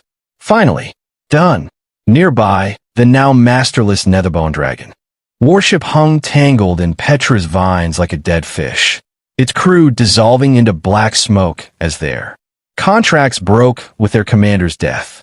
An entire empty level 9 warship just sitting there. Sarah stared at the spine, then the drifting warship, then at the man sitting in a pool of blood who somehow looked more like a god than a captain, right? Now, her legs felt weak, but the awe in her eyes was impossible to hide. He'd actually done it. A level 8 body, and he'd slain a level 9 lord outright. Clean up the battlefield, Kai Dren said, slipping back into his usual businesslike calm. So, take inventory. Petra, strip that warship down to the last bolt. It's our final piece for the level 9 upgrade. He looked toward Braxcar's Tyrannosaurus Rex, still parked at a cautious distance, and at Braxcar himself, jaw hanging open wide enough to fit a fist. Brother Brax, come help me move some things. 10 minutes later, Braxcar did come over, on his knees, mostly, since his legs still weren't cooperating. You actually killed it? Yeah. Kai Dren, measuring the dragon's spine, didn't even look up. By the way, he remembered something and tossed a storage bag over without ceremony. Braxcar caught it and opened it, packed full of energy cores, at least 1,000 of them. This, thank you gift, for rushing in when you did. Kai Dren, waved a hand. Use it to repair your fleet, split the rest with your people. Braxcar's hand shook holding the bag. Just then Sarah hurried over, ledger in hand, barely containing her excitement. We've cleared out Kragos' entire warehouse. 3 million pure magic energy crystals. 3 legendary blueprints, 120 pieces of epic gear, and she took a breath, fragment of a mythic rank warship. The Styx ferry boat keel structural diagram. Kai Dren went still. Mythic, even a fragment. We're changing our plans, he said, looking out toward the dark heart of the Styx. Braxcar looked at the storage bag in his hands, then back at Kai Dren, like he wasn't sure this was really happening. Brother Kai, this is too much. This is enough to refit my whole fleet. Take it. Kai Dren was still crouched over the dragon. Spine, running measurements, not even glancing up. If your crew hadn't crashed in when they did and bought me those extra seconds, unsinkable grip wouldn't have activated in time. That main cannon beam was already on its way. It was the plain truth. The repair trait needed a fraction of a second to trigger, and in that fraction of a second, the interference from Braxcar's own barrage had been just enough to keep the shield stable until the Pangu's regeneration kicked in. Consider it fuel money, Kai Dren said, and compensation for the scare. Braxcar's throat worked. Fuel money. For a bag. Worth more than his entire fleet. He thought about the miracle he'd just watched. Infinite resurrection. A level 9 lord ground down and killed outright. And a last scrap of competitiveness. In him quietly gave up the ghost. There wasn't a game being played here he could actually compete in. Phoenix, I won't insult you by arguing. He stowed the bag with real solemnity. Brother Kai, whatever you need from me, ever you say the word, I'll walk through. Fire for you. All right, enough of that. Kai Dren waved him off, then remembered something. Come here, I want to show you something.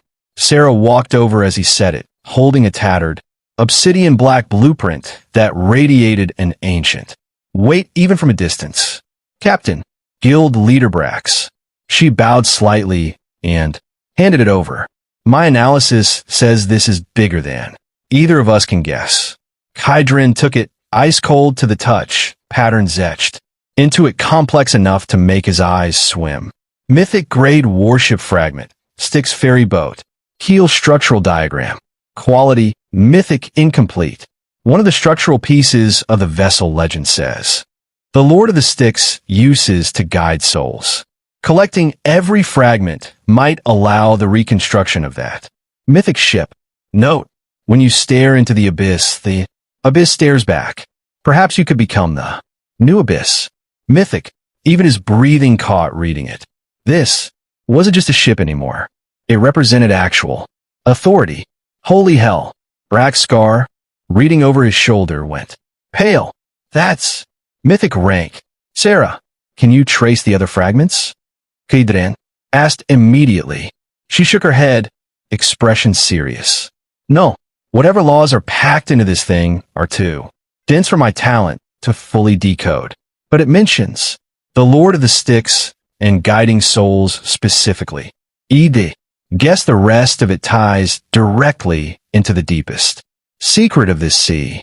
The deepest secret. Kai Dren's gaze drifted toward the direction of the divine palace. He'd had a feeling that place wasn't as simple as it looked, and now he had confirmation.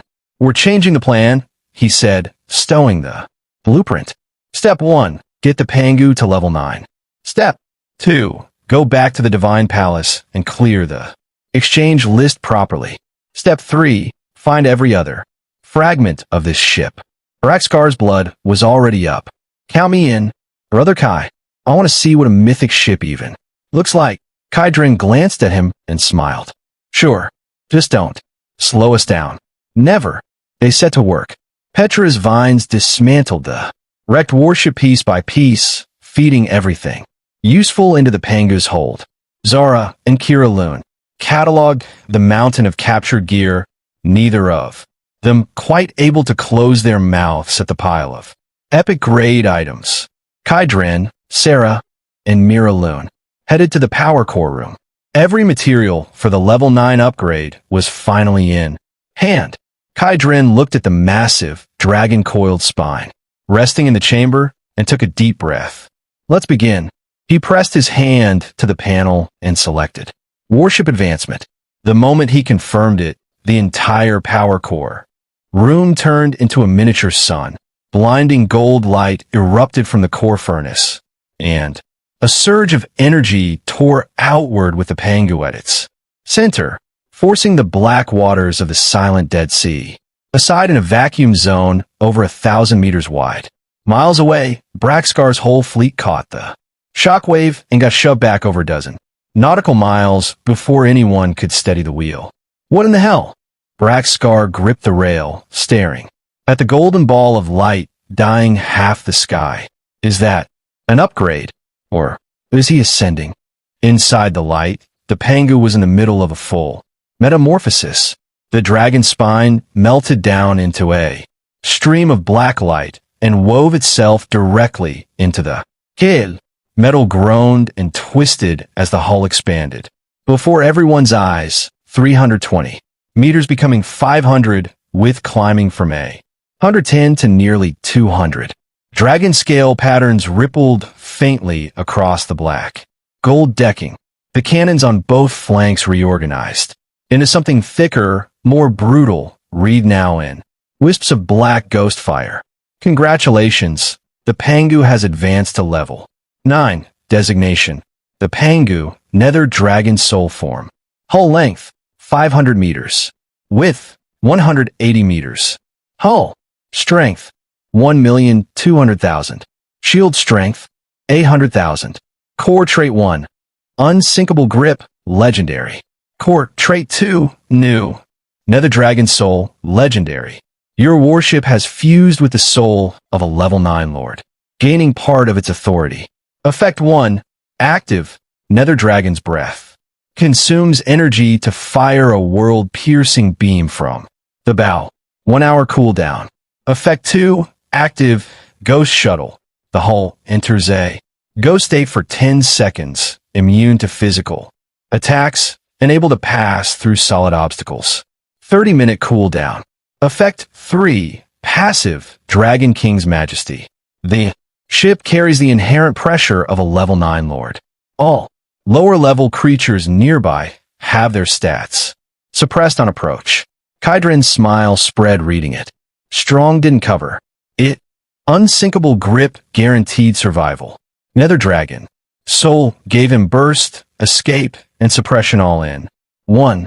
Ghost Shuttle alone was a god-tier skill, immune to attacks, unstoppable by terrain, perfect for ambush, escape, or dodging a killing blow. I have the tools now, he murmured, feeling the raw power humming under his feet to actually run wild in this sea. The light faded. Sarah and Mira Loon peeled themselves off the floor, both dizzy from the shockwave, and stared around the power room now. Visibly smaller in scale, but denser with contained energy. Captain, did we upgrade again? Sarah asked, still a little unsteady. We did. Kaidrin called everyone to the deck over the calm. When they arrived, every one of them stopped dead, jaws open. The deck alone had nearly doubled in width now, something closer to a small plaza, layered and fine. Black dragon scale patterns that felt indestructible. Underfoot, the cannons on both sides had grown, even more massive, dark muzzles seeming to swallow the light around them. And at the bow, the old ram had become a snarling black dragon skull, pale green ghost fire burning in its hollow eyes like it might roar at any second. This is incredible, Zara said first, reaching out to run, a hand along the cold dragon skull, feeling the power thrumming beneath it. How big even is this? Mira Loon murmured, glancing over the edge and immediately regretting it. Can we play soccer on here now? Kira Loon asked, already mentally mapping out drills. Petra crouched down, poking curiously at the dragon. Scale flooring. Master, the floor is so hard now. Can my flowers still grow up through it? Kaidrin smiled and rubbed her head. Don't worry. As long as it's you asking, even a solid iron plate would find a way to bloom. Once everyone's curiosity had settled, he walked to the bow and looked out over the ravaged canyon. Behind them, Suha, lock onto the largest island within 5 nautical miles. A red targeting frame appeared on the main screen, locking onto a rocky island several kilometers across. Kira, charge the main cannon, Kaidren said. On it, she fed mana crystals into the breach with visible excitement. Charging complete. Target, the island. Fire. Nether dragon's breath. The 2 clusters of ghost fire in the massive dragon. Skull's eye sockets flared.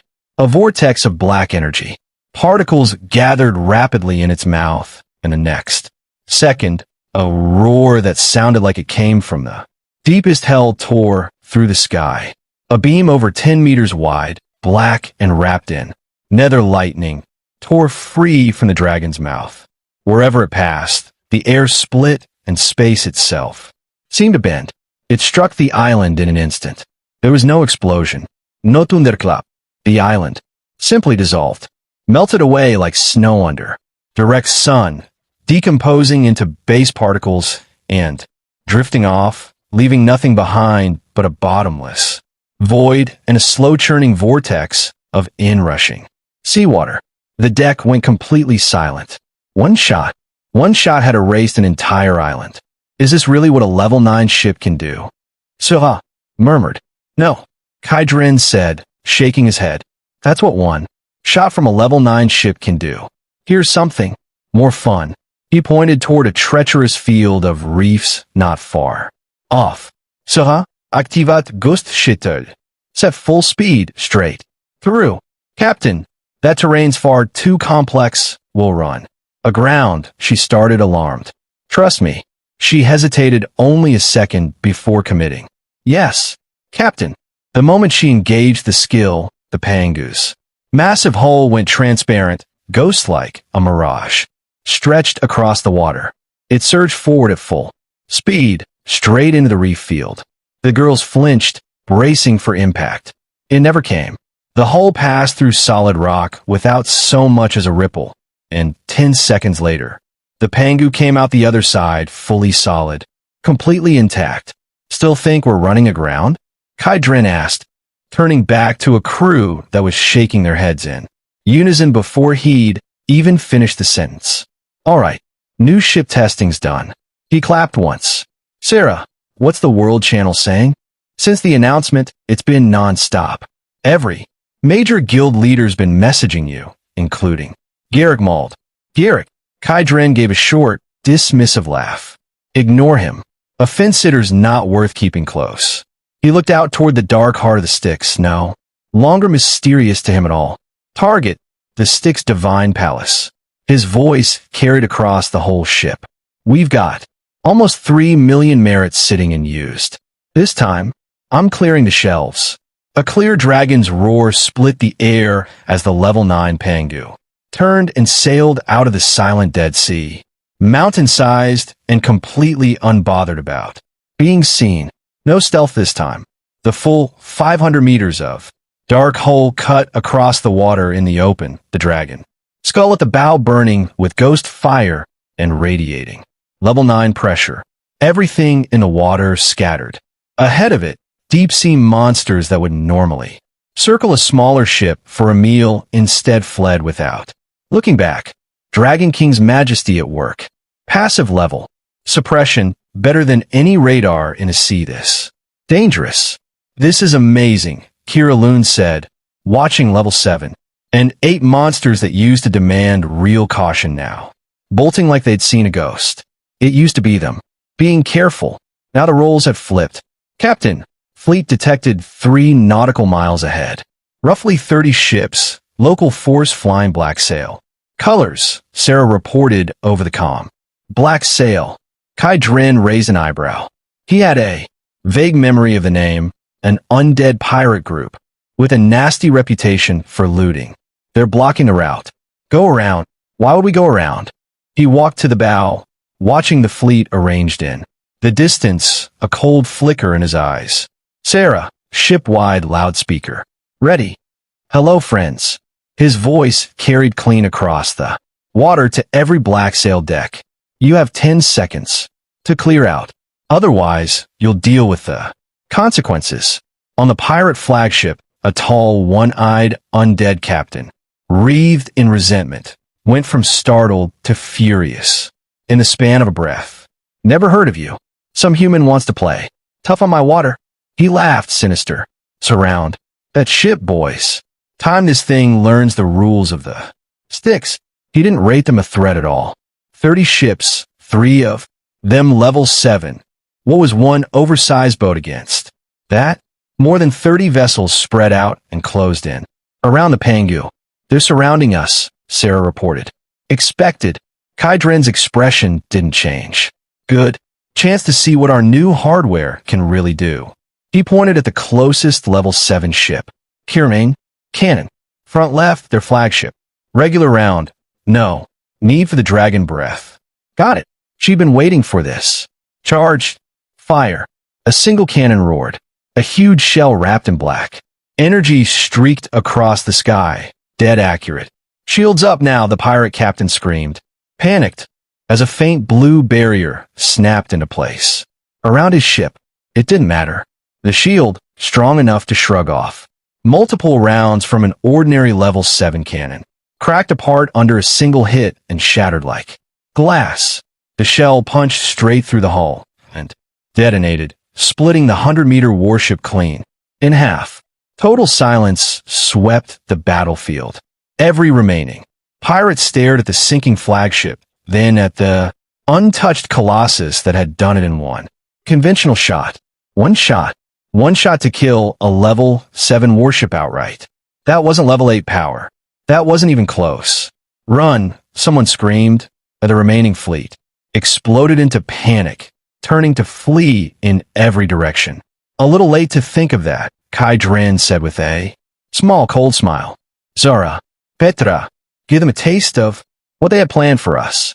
On it, Zara shot skyward, shifting into her full 10-meter dragon form, lightning spear scattering across the fleeing ships.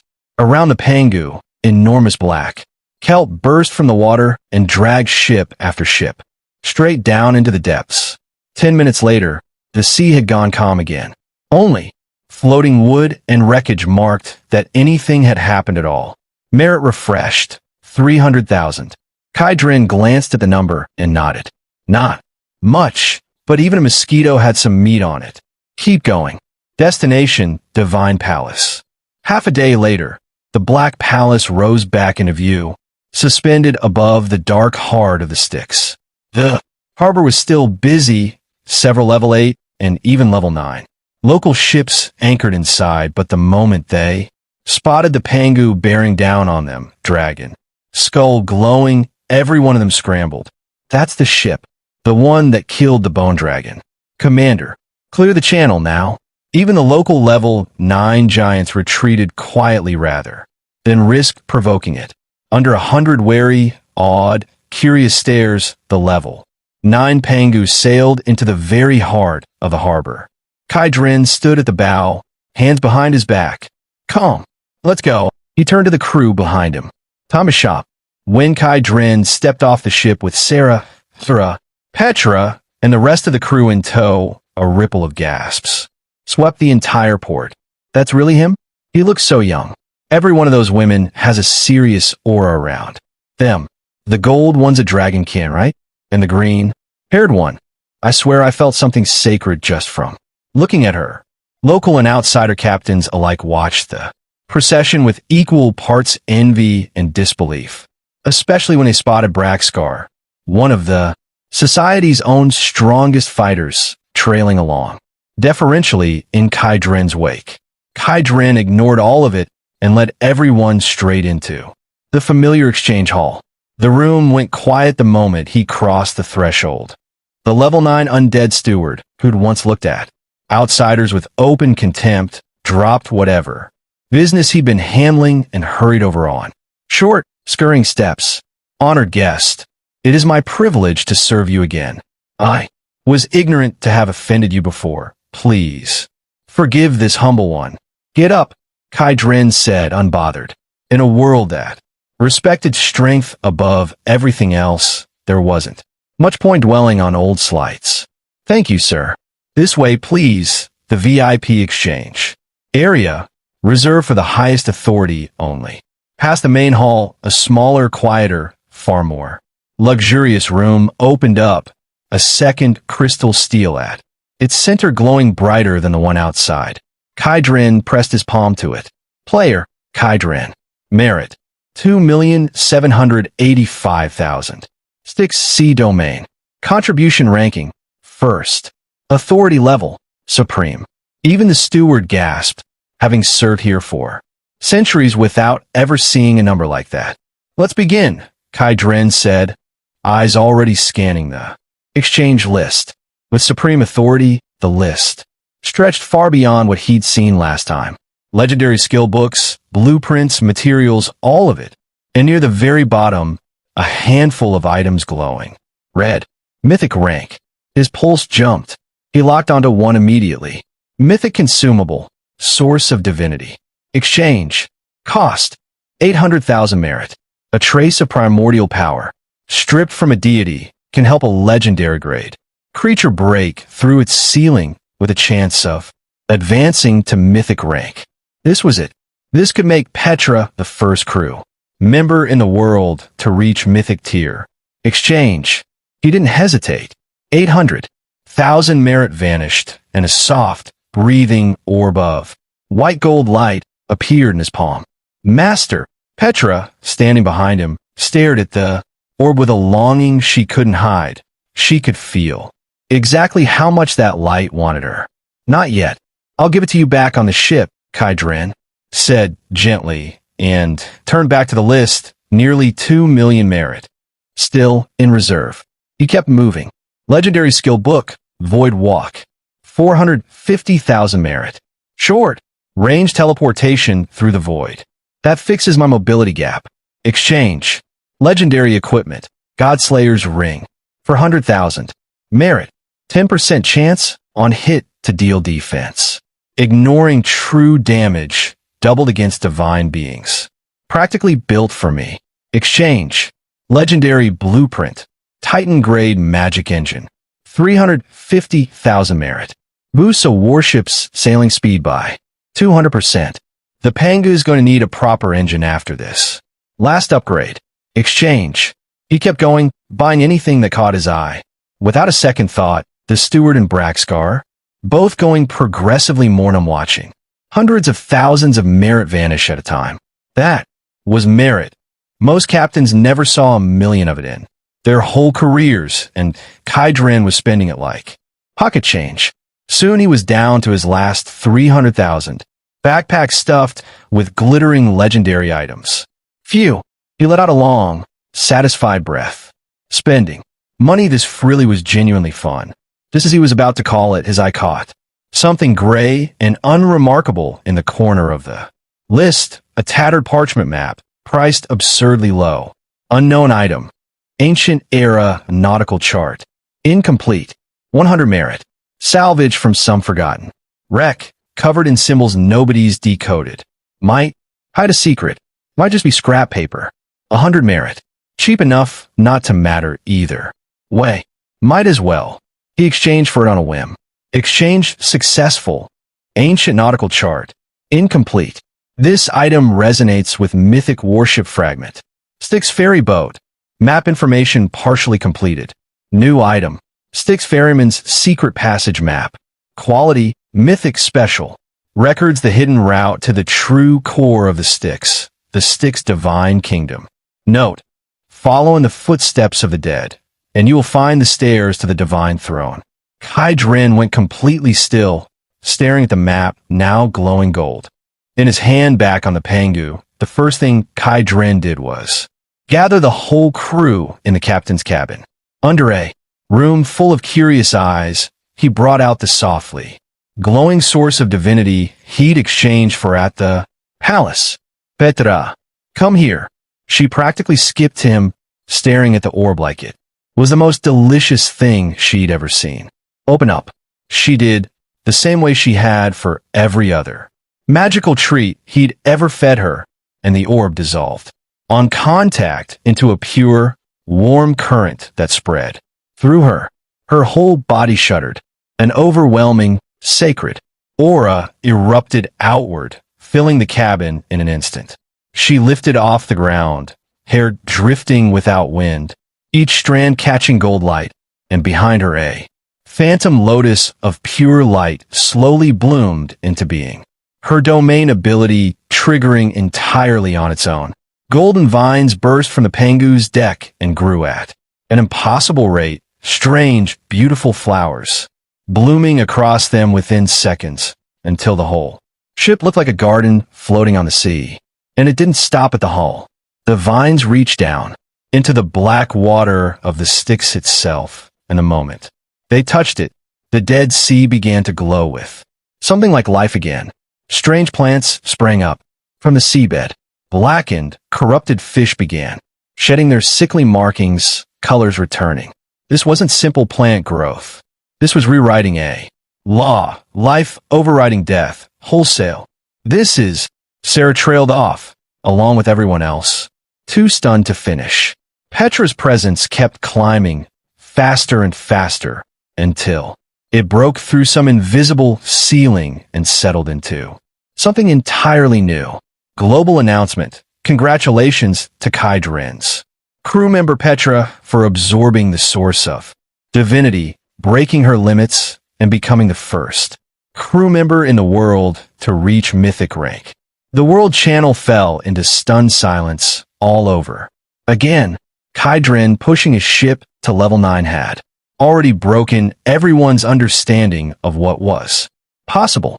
Now he'd apparently made one of his own crew into a god. At the center of the fading light, Petra opened her eyes, still just as clear and pure as before, but with something wiser behind them now, something that seemed to perceive the quiet turning of life and death itself. Her features had settled into something more refined, more complete, though the warmth in her expression hadn't changed at all. Name, Petra. Race, flower goddess. Level, mythic. Talent, new, Genesis. Effect 1. Active. Forcibly create a divine domain in any environment. Within it, you are the law. Effect. Scales with ship level. Effect 2. Passive. Within the domain, allies gain a 100% to all stats and infinite regeneration. Enemies are suppressed 50% across all stats and continuously drained. Reading the numbers, Kai Dren felt a wave of something close to disbelief. Words becoming reality. Infinite regeneration. This was a walking fountain of life, and it made his whole team functionally immortal, on top of doubling everyone's stats. Who's going to challenge us as a group after this? He grinned at Petra, still glowing faintly, floating down toward him. She didn't look at anyone else, just floated straight into his arms and clung there, cheek against his chest. Master, that little treat was so delicious. I want more. The other girls exchanged fond, exasperated looks. Zara, watching Kai Dren's arms occupied by someone else, pouted hard enough it was practically audible. All right, you'll all get your turn eventually. He patted Petra's back and gently peeled her off. Business first. Suha. His tone shifted back to serious. He pulled out the now complete Styx Ferryman's map. Take a look at this. Between this and what we already know, can we find the way into the Styx divine kingdom? Sarah set aside her playful mood instantly, taking the map. A flicker of real surprise crossed her face at the mythic glow radiating off it. She activated her strategic planning talent, information converging and reorganizing in her mind for several long minutes. Finally, she looked up, a mix of shock and understanding in her eyes. Captain, I think I know the secret of the Styx Divine Palace. Let's hear it, Kai Dren said, genuinely curious. He'd always thought it strange that a place this central to the whole sea domain served no purpose beyond an exchange counter. Now it seemed there'd been a deeper truth hiding behind it all along. Sarah pointed to a spot on the map. Captain, look, here.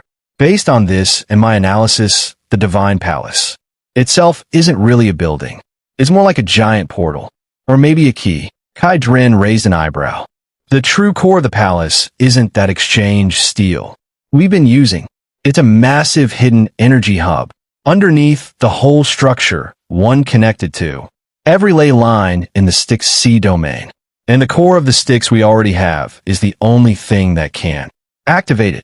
Understanding hit him all at once. He'd wondered why that item, with its grand title of Overlord of the Styx, only offered speed and low-level intimidation.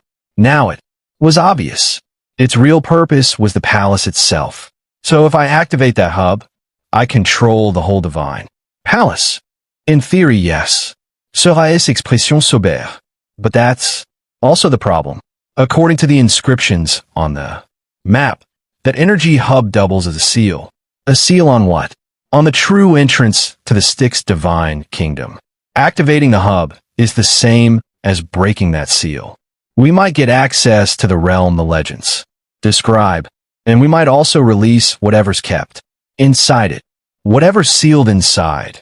Kai Dren repeated slowly, a flicker of realization crossing his face. The Lord of the Styx. Exactly. Sohano did Gav. He's very likely the true final boss of this sea, something close to a god. The Divine Palace is the cage. Every unit of merit we've ever spent here has basically been an offering to the jailer for scraps. Now we're proposing to take the key from the jailer and open the cell ourselves. She didn't need to finish the thought. This was playing with fire in the most literal sense. The mood in the cabin turned heavy fast. Sa, Kia, Loon, and the rest all showed real worry. A god-tier existence sealed away for who knew how long. Even the idea of it was unsettling. Kai Dren was the only one smiling. Interesting. He turned the map over in his hands like he was looking at a fortune, not a threat. This just keeps getting better. Sarah, is the ferry boat blueprint kept somewhere inside that kingdom too? Yes. The map marks the remaining fragments as part of the Lord's own treasury. Then there's no question. Kai Dren's decision was, Aston, we're going in. Captain, Mira Loon said, worry plain on her face. But if the Lord of the Styx, Kai Dren gestured to himself, then to Petra beside him. We've got a level 9 ship, a mythic rank crew, member, and infinite resurrection between us. He's just an old monster who's been locked up for who knows how long. How dangerous can he really be? A sly smile pulled at his mouth. Besides, who says, we're going toe-to-toe with him. We're going treasure hunting, not god-slaying. Grab what we need, hit Ghost Shuttle and run. Even with a seal broken, he's not chasing us across the whole ocean. Understanding dawned on everyone's faces at once.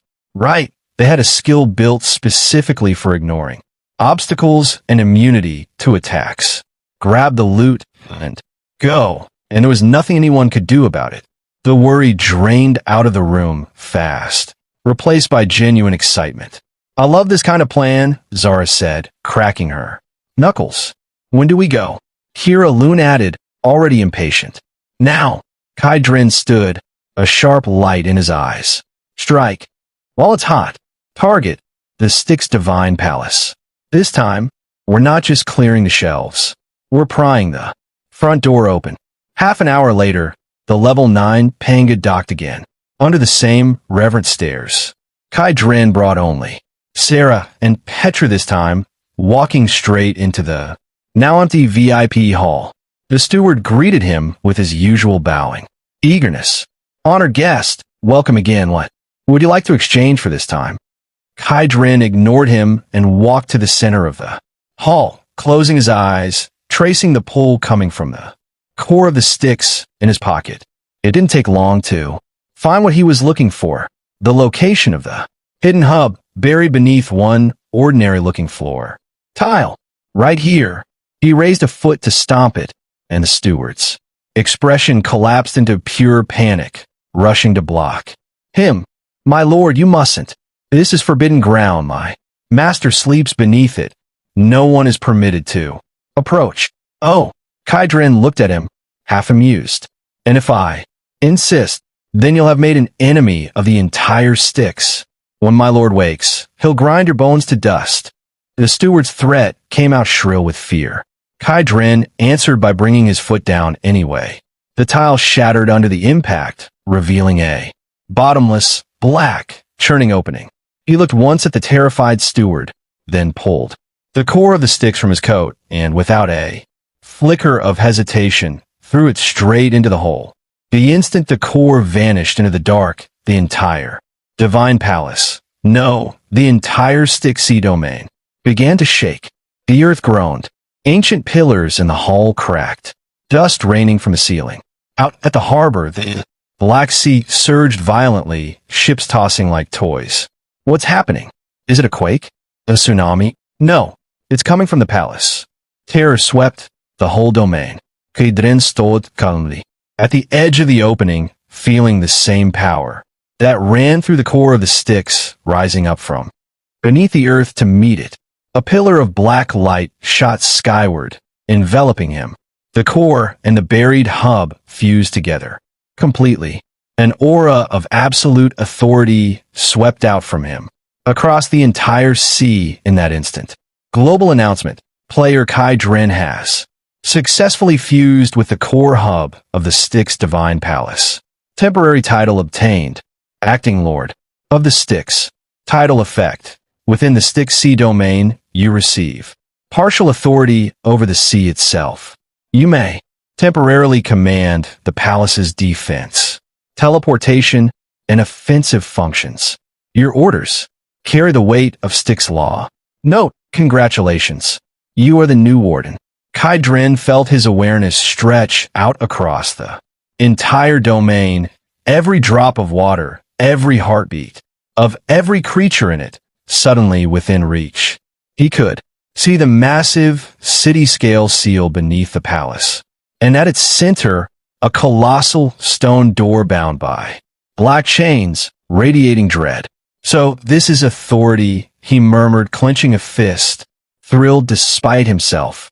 Then an ancient, furious consciousness exploded into his mind like a thunderclap. Lowly mortal, who gave you the right to touch my authority? Who allowed you to wake what sleeps in the abyss? The voice felt like it came from the deepest part of hell, cold enough to freeze a soul on contact. For a moment, even Kai Dren's mind swam under it. The Lord of the Styx. Without question, the true owner of this voice was the thing sealed inside the kingdom. Kai Dren grunted and let the vitality of his overlord body erupt outward, burning the chill out of his own head, gaze sharpening instantly. Old man, stop wasting tricks on me. His mental reply was blunt. Your ear is over. I run the Styx now. Insolence. The ancient will roared with fresh fury. And who hasn't even lit his own divine flame dares. Covet a throne? I'll pull your soul out and burn it for 10,000 years. The temperature in the hall dropped to freezing.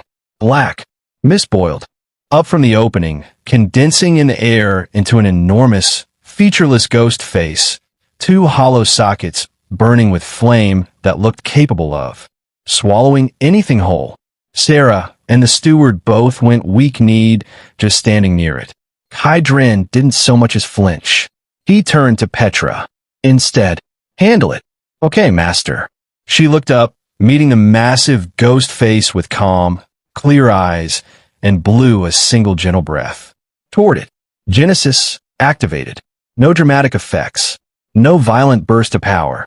But the moment that quiet aura of life touched the ghost, face condensed from pure death and resentment.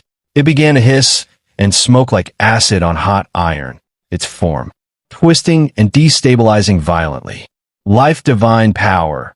The ancient voice choked out, fear cracking through it for the first time. You're a descendant of a life system. Death and life had always stood opposed. To something built entirely of death, Petra's power was close to pure poison. Still think I'm an ant? Kai Dren asked, a mocking edge in his voice. The ghost face, mostly dissolved now, went quiet, weighing its options. A direct confrontation clearly wasn't worth risking its own core over. You're impressive, mortal, it said finally, tone shifting from wrath to something more careful. What do you want? Treasure? Power? Immortality? Relinquish control of the palace, and I'll grant you all of it. Dren Loget saw the only children have to pick. Just one. I want everything, including whatever's in your treasury. You're choosing your own death, the voice snarled, furious again. That's not really your call anymore. Kai Dren focused his newfound authority and pushed the command out. Open the door. The massive stone door beneath the palace let out an earth-shaking roar. The black chains binding it snapped one by one, and behind it a vast, silent vortex opened, pulling at everything nearby. Mythic rank dungeon, the Styx Divine Kingdom, unlocked. You would actually open the gate of return to ruins. The ghost face said, voice trembling with disbelief. Do you understand the disaster you're inviting onto this entire sea? Disaster? Kai Dren gave a short laugh. To me this looks like an opportunity. He could feel strands of pure death power leaking out from the open gate, poison to most living things, but a total non-issue for his own crew, all of them buffed. Well past that concern. If anything, the concentrated death energy seemed to be sharpening Petra's life. Power rather than dulling it. Madman, the Lord spat. One final roar of frustration. The seal was already broken. There was nothing left to do but try to tear this arrogant intruder apart on his own turf. Fine. Very well. His tone turned suddenly, coldly formal. Since you insist on invading my kingdom, I'll grant you the chance to earn it. Pass the 3 trials set by my ferryman, and you may take whatever you want. Fail, and your soul becomes the newest gem on my throne.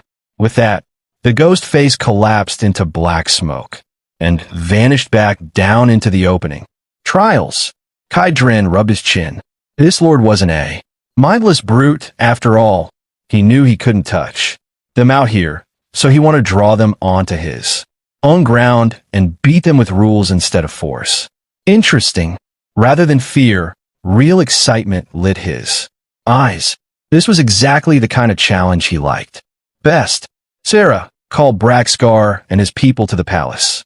He spoke into the comm, tell him I found a mythic dungeon, and ask if he wants to get rich with us. Yes, Captain. She knew immediately what this was. A way of paying Braxcar back properly for the risk he'd taken earlier.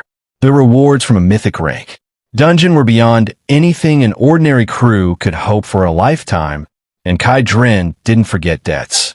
10 minutes later, Braxcar arrived at a run with his core group of fighters and promptly froze at the sight of the massive black vortex churning in the hall. Holy, Brother Kai, did you poke a hole in the sky? He could feel the pull of it in his very soul. Something like that. Kai Dren clapped him on the shoulder. Mythic rank dungeon. The Styx Divine Kingdom. Treasure inside. Danger well past level 9. Want it? Braxcar looked at Kai Dren's steady confidence then at Sarah and Petra standing behind him, a strategist, and what was functionally a living god, and swallowed hard. Screw it. How many times in a life did a chance like this come around? Let's do it. He stomped a foot and squared his shoulders. Say the word, Brother Kai. Mountain of blades, sea of fire, doesn't matter. Good. Kai Dren nodded, satisfied, and turned to face the vortex. Everyone ready? Ready, came the chorus behind him. He took a breath and stepped into the black unknown. First, without hesitation, Sarah, Petra, Zara, and the twins followed close behind, and Braxgar's crew filed in after them, jaws set. A moment of disorientation later, the scene resolved into something none of them expected, a boundless, pitch-black underground sea. No sky, no sun, no stars. Overhead stretched an endless dome of black rock. Faint green crystals, the only light source. Beneath their feet, black water sat without a single ripple. The silence was total, broken only by the sound of their own heartbeats. Ahead of them, a small, weathered wooden boat sat, waiting on the water. At its bow stood a silent figure in a black cloak, face completely hidden, holding a long, or utterly still. The ancient voice rose in everyone's minds once more. Welcome to the sea of no crossing. First trial boat of the dead. The rule is simple. Take this boat to the far shore. You may not fly, summon your own vessels, or attack the ferryman. I wish you a pleasant journey. The ground beneath their feet began to crumble, sinking inch by inch into the black water, until the only solid footing left was the small boat itself. Get on, Kai Dren said, first to step aboard. It was a tight fit for the whole group, but everyone squeezed in. The silent ferryman finally moved, dipping the oar once into the water, and the boat shot forward into the darkness like an arrow. For a few minutes, nothing happened. Then pale, bloated arms broke the surface all around them, grabbing at the gunwale. A second, a third, 100 within seconds, the water around the boat filling with grasping limbs, twisting like seaweed, trying to drag everyone under. One of Braxgar's fighters, too close to the rail, got seized at the ankle and nearly pulled overboard. Don't touch those hands. Kaidren scoted. Weakness insight had already flagged the debuff. Touch of resentment, a continuous drain on life, and mind until the victim became a walking corpse. Braxgar reacted fast, hacking the offending arm free. With a flaming axe swing, Zara followed with a burst of lightning, scorching a cluster of grasping limbs to ash. It didn't help for long. As fast as they cleared one wave, more surged up from deeper water, drawn in by the fighting itself. This isn't working, Sarah said, pale. We'll run out of energy before they run out of arms. Kaidren's yell deked in it. Every counterattack seemed to make it worse. This wasn't a fight they could win by force. His gaze landed on the small, trembling figure hiding near the back of the boat. Baolin. He remembered her legendary skill. Charm sound. Song. Charm the enemy. Inspire the ally. A plan started forming. He crossed her side. Baolin, don't be scared. It's your turn. And me. Baolin shook her head fast, voice already thick with a sob. I can't, Captain. I'm scared. She looked out at the writhing mass of arms surrounding the boat and felt her legs go weak just thinking about opening her mouth. Trust me, you can. Kai Dren crouched down to meet. Her eyes directly, voice steady. You remember how good your voice is. You remember who's singing. Gave everyone the strength to fight the first time we ever faced a real sea monster. You're not someone who hides behind others, Bao. Lin. The words landed somewhere real. That's right, the captain was right. Her voice had power. She wasn't useless. Something in her chest steadied. What should I sing? She asked, small but a little firmer now. Not a charm song. Kai Dren shook his head. Sing them a lullaby. A lullaby? Even Sarah, Braxgar, and the rest exchanged startled looks. Was he serious? This was a battlefield. They're not enemies, Kai Dren said, certain. They're just souls trapped down here, unable to find rest. What they need isn't a fight. It's peace. Nobody argued further, out of trust for him, if nothing else.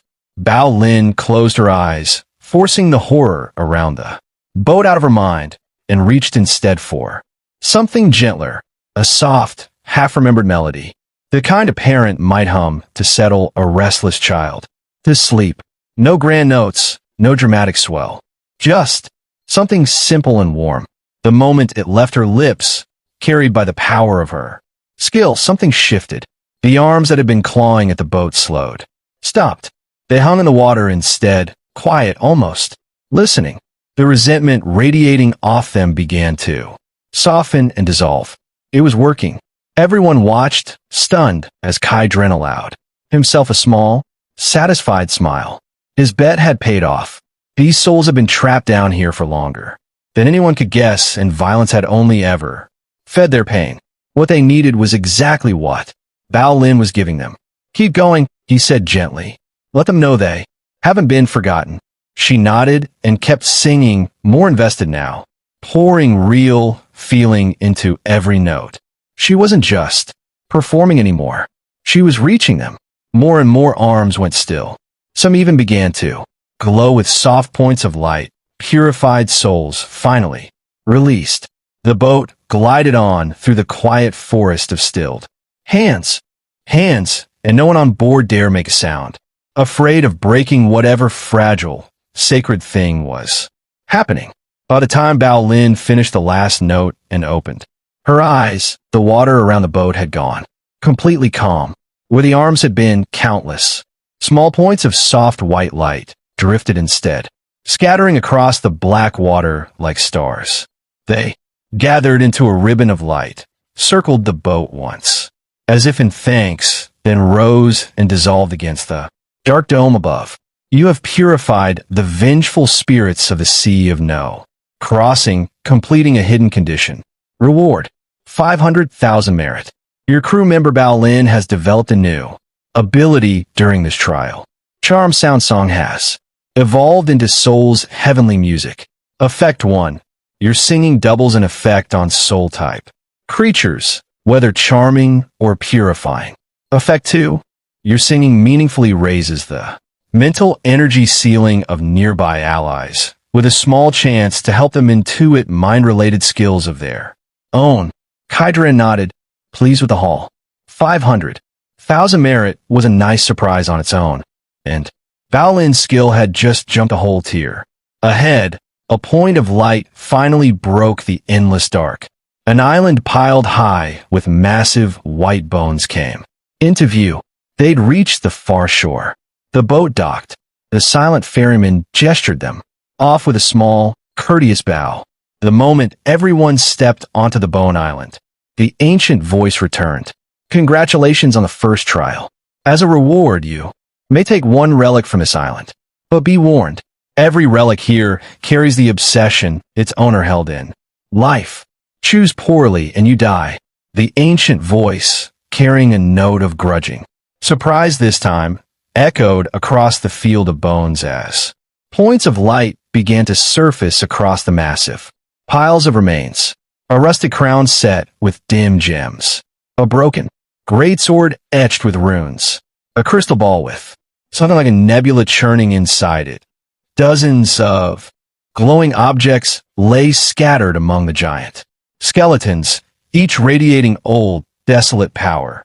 We're rich, one of Brack's Scar's fighters shouted, eyeing a magnificently horned helmet. Boss, look at that thing. It's got to be legendary. Called over. Brack Scar himself was eyeing a massive battle axe. Dark bloodstains still on the blade. Don't touch anything, Kai Dren said sharply just as the eager fighter reached for the helmet. Nobody moves yet. He scanned the glowing objects with something closer to suspicion than greed. He didn't believe for a second that an enemy this determined to kill them would suddenly hand out free treasure. Weakness insight confirmed it instantly. Cursed Hegemon's helmet, legendary, damaged. Grant strength and constitution, plus a charge skill. Negative effect, continuously erodes the wearer's Sanity until they become a bloodthirsty madman. Obsession. I am the king of this place. The sword was worse, a life-draining curse that would eventually hollow the wielder into a corpse. Obsession. An endless thirst for more life. And the crystal ball was an unstable bomb waiting for a strong enough vibration to detonate with the force of a level 9 main cannon. Every glowing item was the same. Every single one. Poison candy. Brother Kai, what's wrong with him? Brack Scar asked quietly, calming down at Kai Dren's expression. They're all traps. Touch one, and you're probably dead. Kai Dren said it flat. Brack Scar sucked in a sharp breath, a chill running down his spine at how close he'd come a grabbing. That axe. That old ghost doesn't play fair, he muttered. Do you look down on my collection? The Lord's voice cut back in, mocking. Every relic here once belonged to a power that shook a region. Master there. Obsession. And you gain a supreme weapon. Fall to it.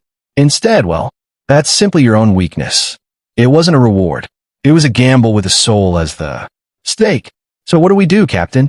Take nothing. Sera asked quietly. Kai Dren rubbed his chin, repeating the rule in his head. Select one relic.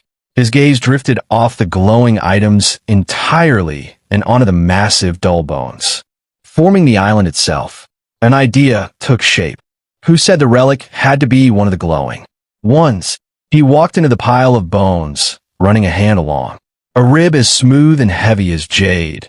Every single one of them larger than a person, worn by time, but clearly indestructible. Closing his eyes, he let his mental senses spread out over the island, searching for the one thing that felt different from the rest. Most of it red, dead, and cold. But right at the edge of his search, he caught something faint, an anomaly, easy to miss. He opened his eyes and locked onto an unremarkable finger bone at his feet, half a meter long, wedged between massive ribs, cracked like it might crumble at a touch. Weakness insight told a different story. A finger bone of the archaic dragon whale, fragment of law, quality, mythic, special, an inconspicuous piece of a powerful ancient creature carrying a trace of a space law. No great power, no terrible curse. It simply waits here, quietly, to be found. Obsession. I want to go home. There was the real reward, hidden in the least tempting place possible, exactly the kind of misdirection built to reward patience over greed. I've made my choice, Kai Dren said, walking over and picking it up. Oh, the Lord's voice carried real curiosity. What did you settle on? That titan skull, perhaps? Or the behemoth's leg bone, sturdy enough for a legendary thumb? He was still trying to steer him toward something more impressive looking. Kai Dren simply held up the plain, unremarkable finger bone. This one. Silence answered him. A long pause, then the Lord's voice returned, tinged with genuine confusion. Ew. Why would you choose that? He couldn't understand it. Among every powerful relic on the island, this mortal had picked the most useless-looking stone there. I like it, Kai Dren said simply. He could feel the Lord's frustration ripple through the connection between them. That confirmed it. He'd chosen right. Ungrateful, the Lord snapped, sour. Fine, take your trash and get out. The bone in Kai Dren's hand lit up with soft light, shrinking rapidly until it settled into a crystal clear Palm C. Sidruna. Obtained. Mythic warship fragment. Styx ferry. Boat. Spatial beacon. One of the key materials for the whole structure, granting a ship the ability to jump between spatial layers. Another piece of the puzzle. Kai Dren pocketed it. Thrilled. The whole island began to shudder. Skeletons crumbling away into the abyss below. On the far side, a path paved in light emerged, leading into thick, waiting mist. Go. Kai Dren stepped onto it first, and the rest followed close behind. By the time the last person crossed over, the island had completely vanished into the dark, leaving nothing behind but a long, uneasy silence, a reminder of how close some of them had come to disaster. The path of light dissolved into a narrow, endless, seeming corridor, walls smooth and black as mirrors, lined with ghost green crystals at even intervals. Mist hung thick in the air, cold and damp. Welcome to the second trial, the heart demon. Corridor, the Lord's voice said, colder than before. Reach the end of the corridor, and you pass. I wish you a pleasant journey. The voice cut off. Doesn't sound like anywhere good, Brax Scar muttered, gripping his axe. Kaidren's own expression had gone serious. Weakness inside had failed him completely here. No information at all, which unsettled him more than any monster could have. Stay close. Don't fall behind. He took point, and the group moved in a tight line into the mist. At first, only their own footsteps and breathing broke the silence. Then, as they stepped fully into the thick fog, things started to change. Brax Scar let out a sudden roar of terror, eyes gone. Bloodshot, swinging his axe at empty air. Get back. All of you get back. It's my fault. I'm the one who got you all killed. He seemed to be seeing something none of the rest could. Figures in society colors, riddled with wounds, staring at him accusingly. Hallucinations. Kaidren understood the shape of the trial in an instant, but his warning came a beat too late. One by one, the rest of the group began to break. 2. Kira Loon's voice cracked with real fear for the first time anyone had heard. In whatever she was seeing, her sister was being dragged into the dark by faceless things while she stood frozen, unable to move. Mira Loon's version was worse, total abandonment. Alone in an endless dark, curled up and shaking, murmuring to herself. Even Sarah, usually so composed, had gone pale cold. Sweat on her forehead, old memories she'd long buried resurfacing, people who doubted her, disappointed faces from a life she thought she'd left behind. Zara clutched at nothing, small dragon horns flaring, eyes wide with something between grief and fury, snarling warnings at a threat only she could see, some deep fear that the bond she shared with her dragon was about to be ripped away from her. Bao Lin had simply collapsed where she stood, sobbing, surrounded by imagined voices calling her useless, a burden, unwanted. The whole team fractured into chaos within seconds. Only 2 people stood apart. Petra's mind was too pure and unguarded for the illusions to find purchase at all. She just tilted her, headed everyone around her, confused. Master, what game is this? Everyone looks like they're hurting. And Kaidren, the mist hit him too, images of a life he rarely thought about, people disappointed in what he'd become, then his whole crew dying in front of him one after another, each of them blaming him with their last breath. It was aimed straight at the deepest part of him. He let it wash over him for a moment, then snorted. Cheap tricks. His willpower burned through the illusion outright, powered by a constitution and mental strength far past anything ordinary. His own vision cleared instantly. The rest of his crew were still trapped, though each fighting a battle he couldn't fight for them. He moved fast, first to Mira Loon, pulling her gently, but firmly up off the ground and into a steady hold.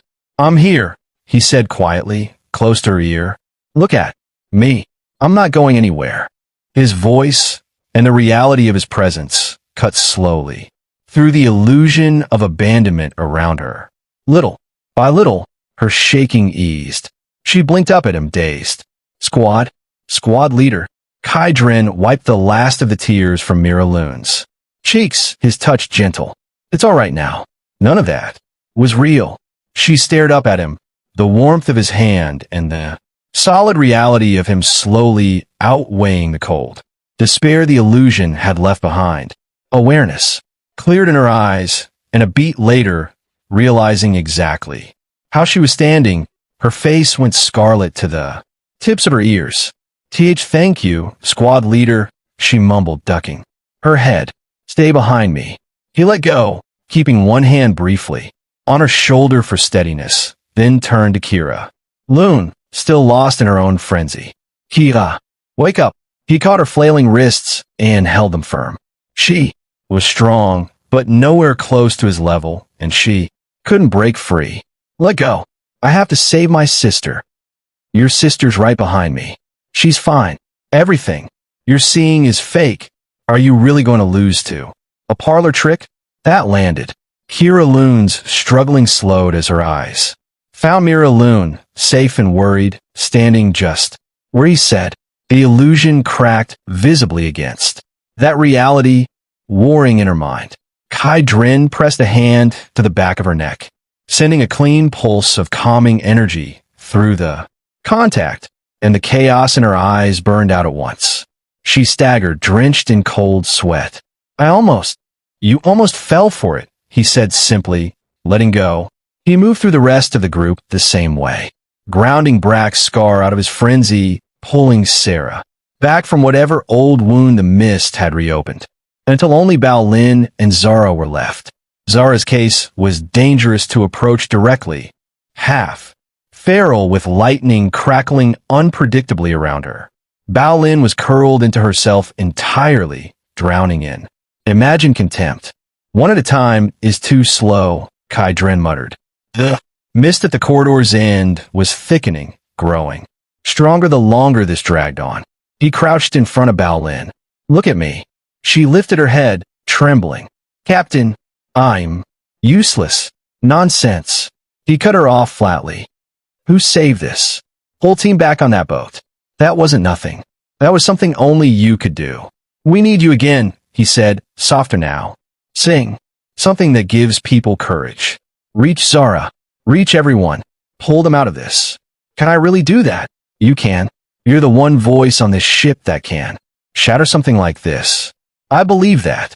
Something in her steadied at the certainty in his voice.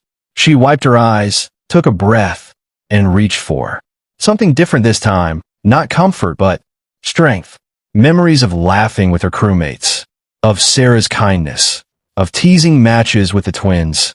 Warmth building in her chest until it had somewhere to go. She opened her mouth, and this time what came out wasn't a lullaby. It was a rising, driving anthem, full of hope and force. Soul's heavenly music activated. Every note cut through the mist like a blade. Every line landed like a war drum against everyone's chest. Zara jolted the second it reached her, a warm, powerful wave sweeping the poison out of her mind, the illusion shattering like glass.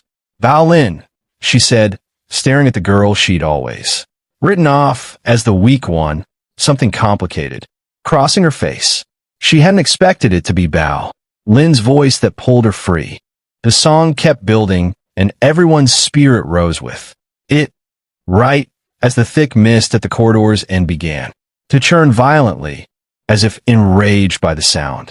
The 10-meter shape of pure black mist coalesced out of the dark, shifting constantly between a fanged beast and a scythe-wielding reaper, radiating the collective fear and despair of everyone who'd just been trapped in it. Heart Demon Aggregate. Level 9, Legendary. It let out a soul-shaking roar, a mental shockwave. Rolling out, though inside the courage Bao Lin's song had spread across the group, the effect landed at less than half strength. Now, Kaidrin Skotet. This thing was the illusion's core. Kill it. And the trial was over. Petra. On it, master.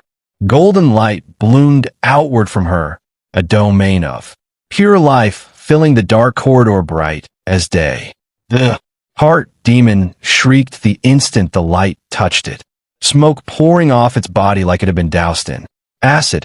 Life and death, natural enemies, and nothing about that had changed.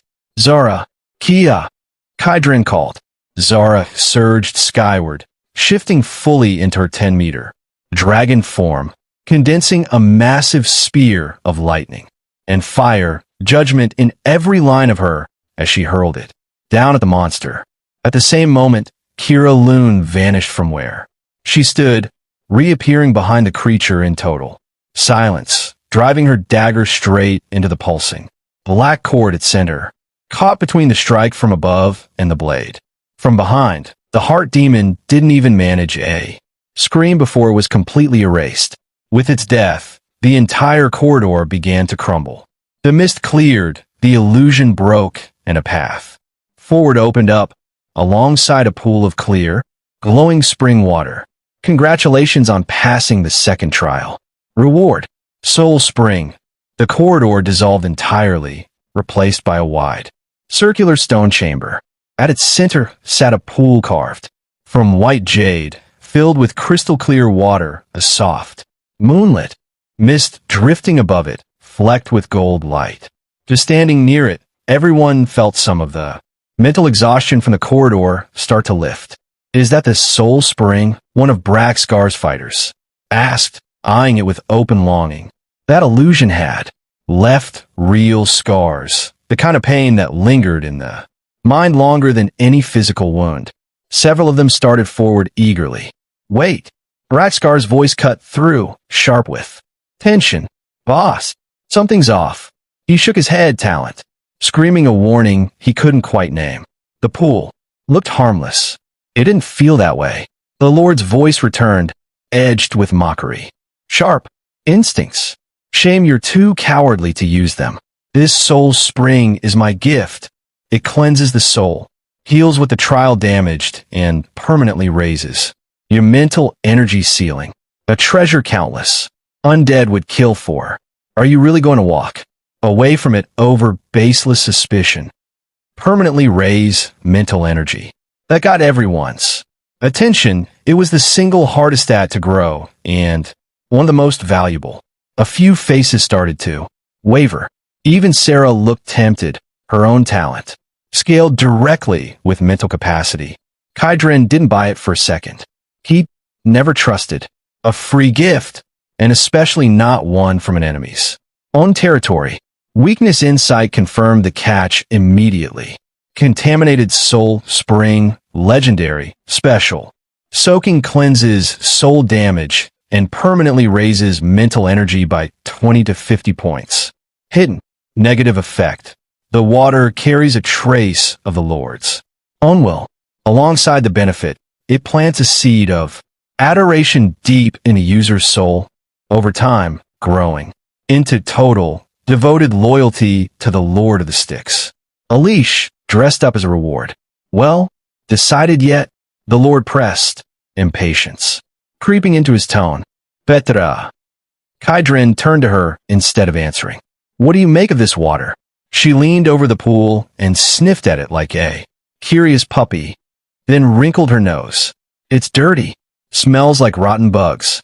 That settled it for anyone still wavering. A mythic rank.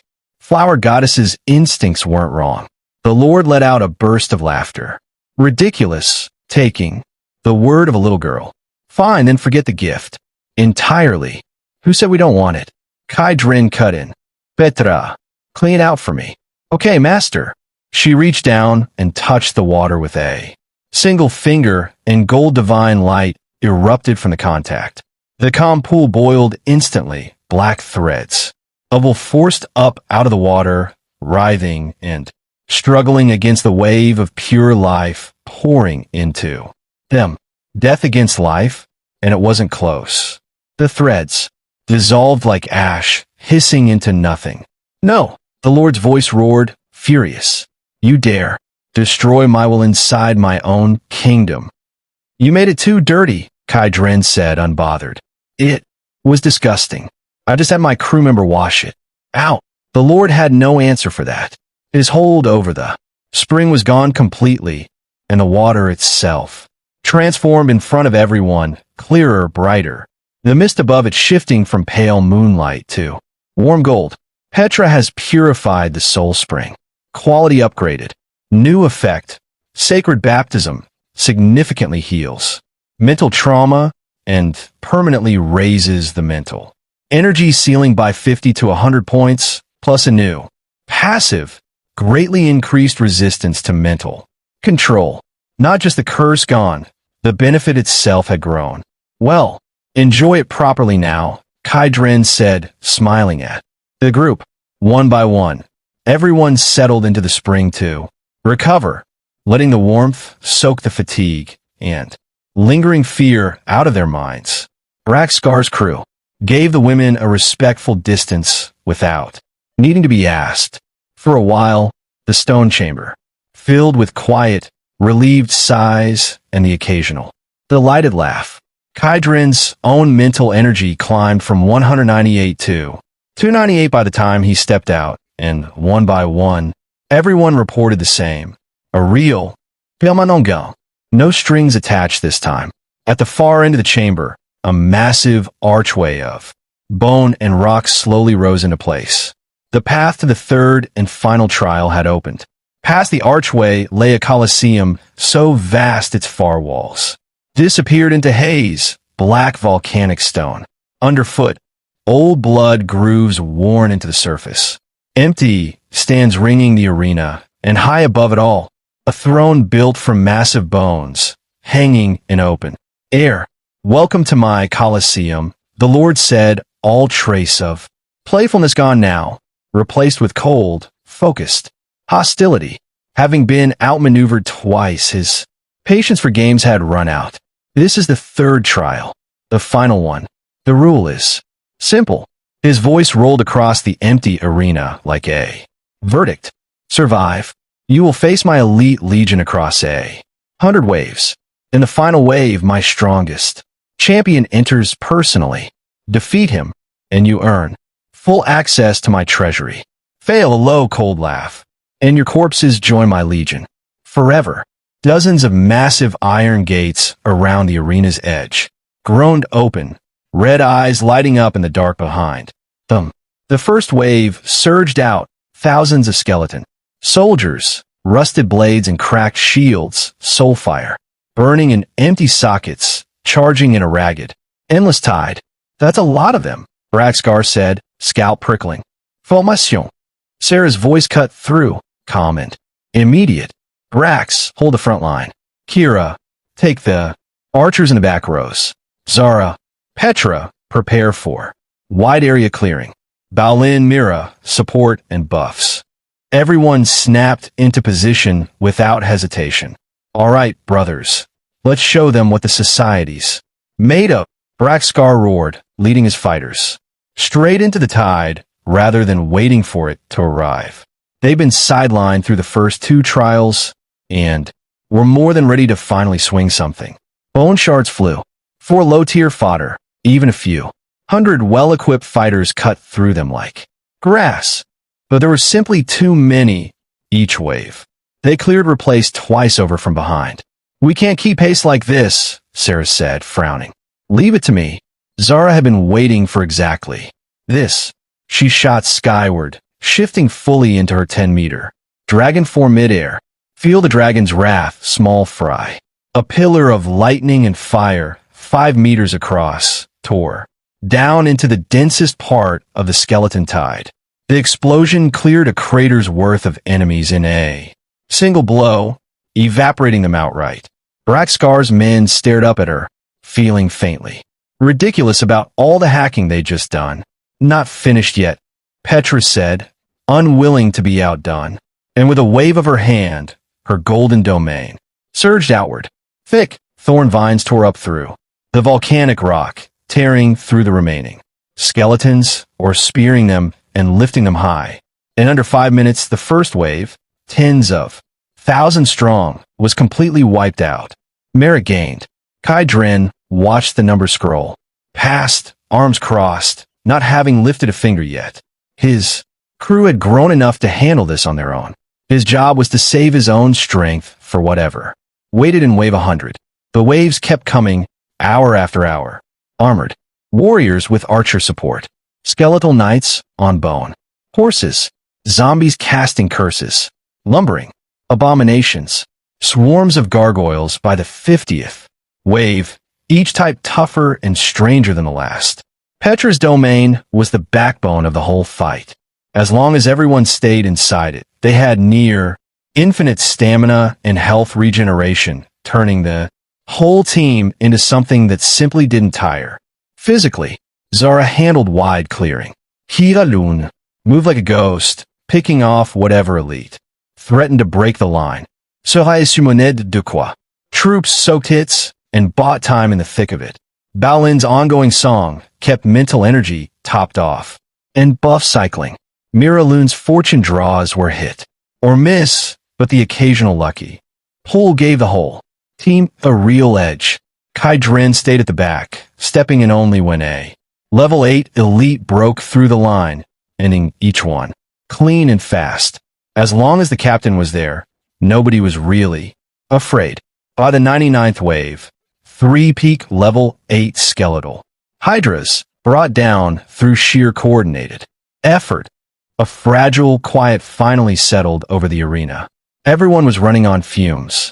Even with Petra's domain sustaining their bodies, the mental toll of that.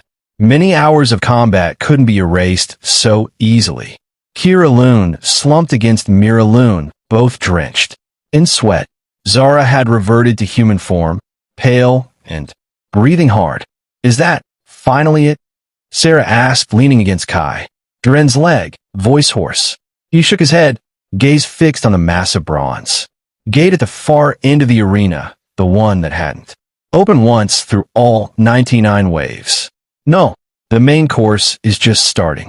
As if in answer, the 100-meter gate let out a deafening groan and began to swing open, and a pressure far heavier than everything they'd fought combined rolled out of the darkness behind it, heavy enough that even Petra's mythic tier domain flickered unsteadily under the weight of it.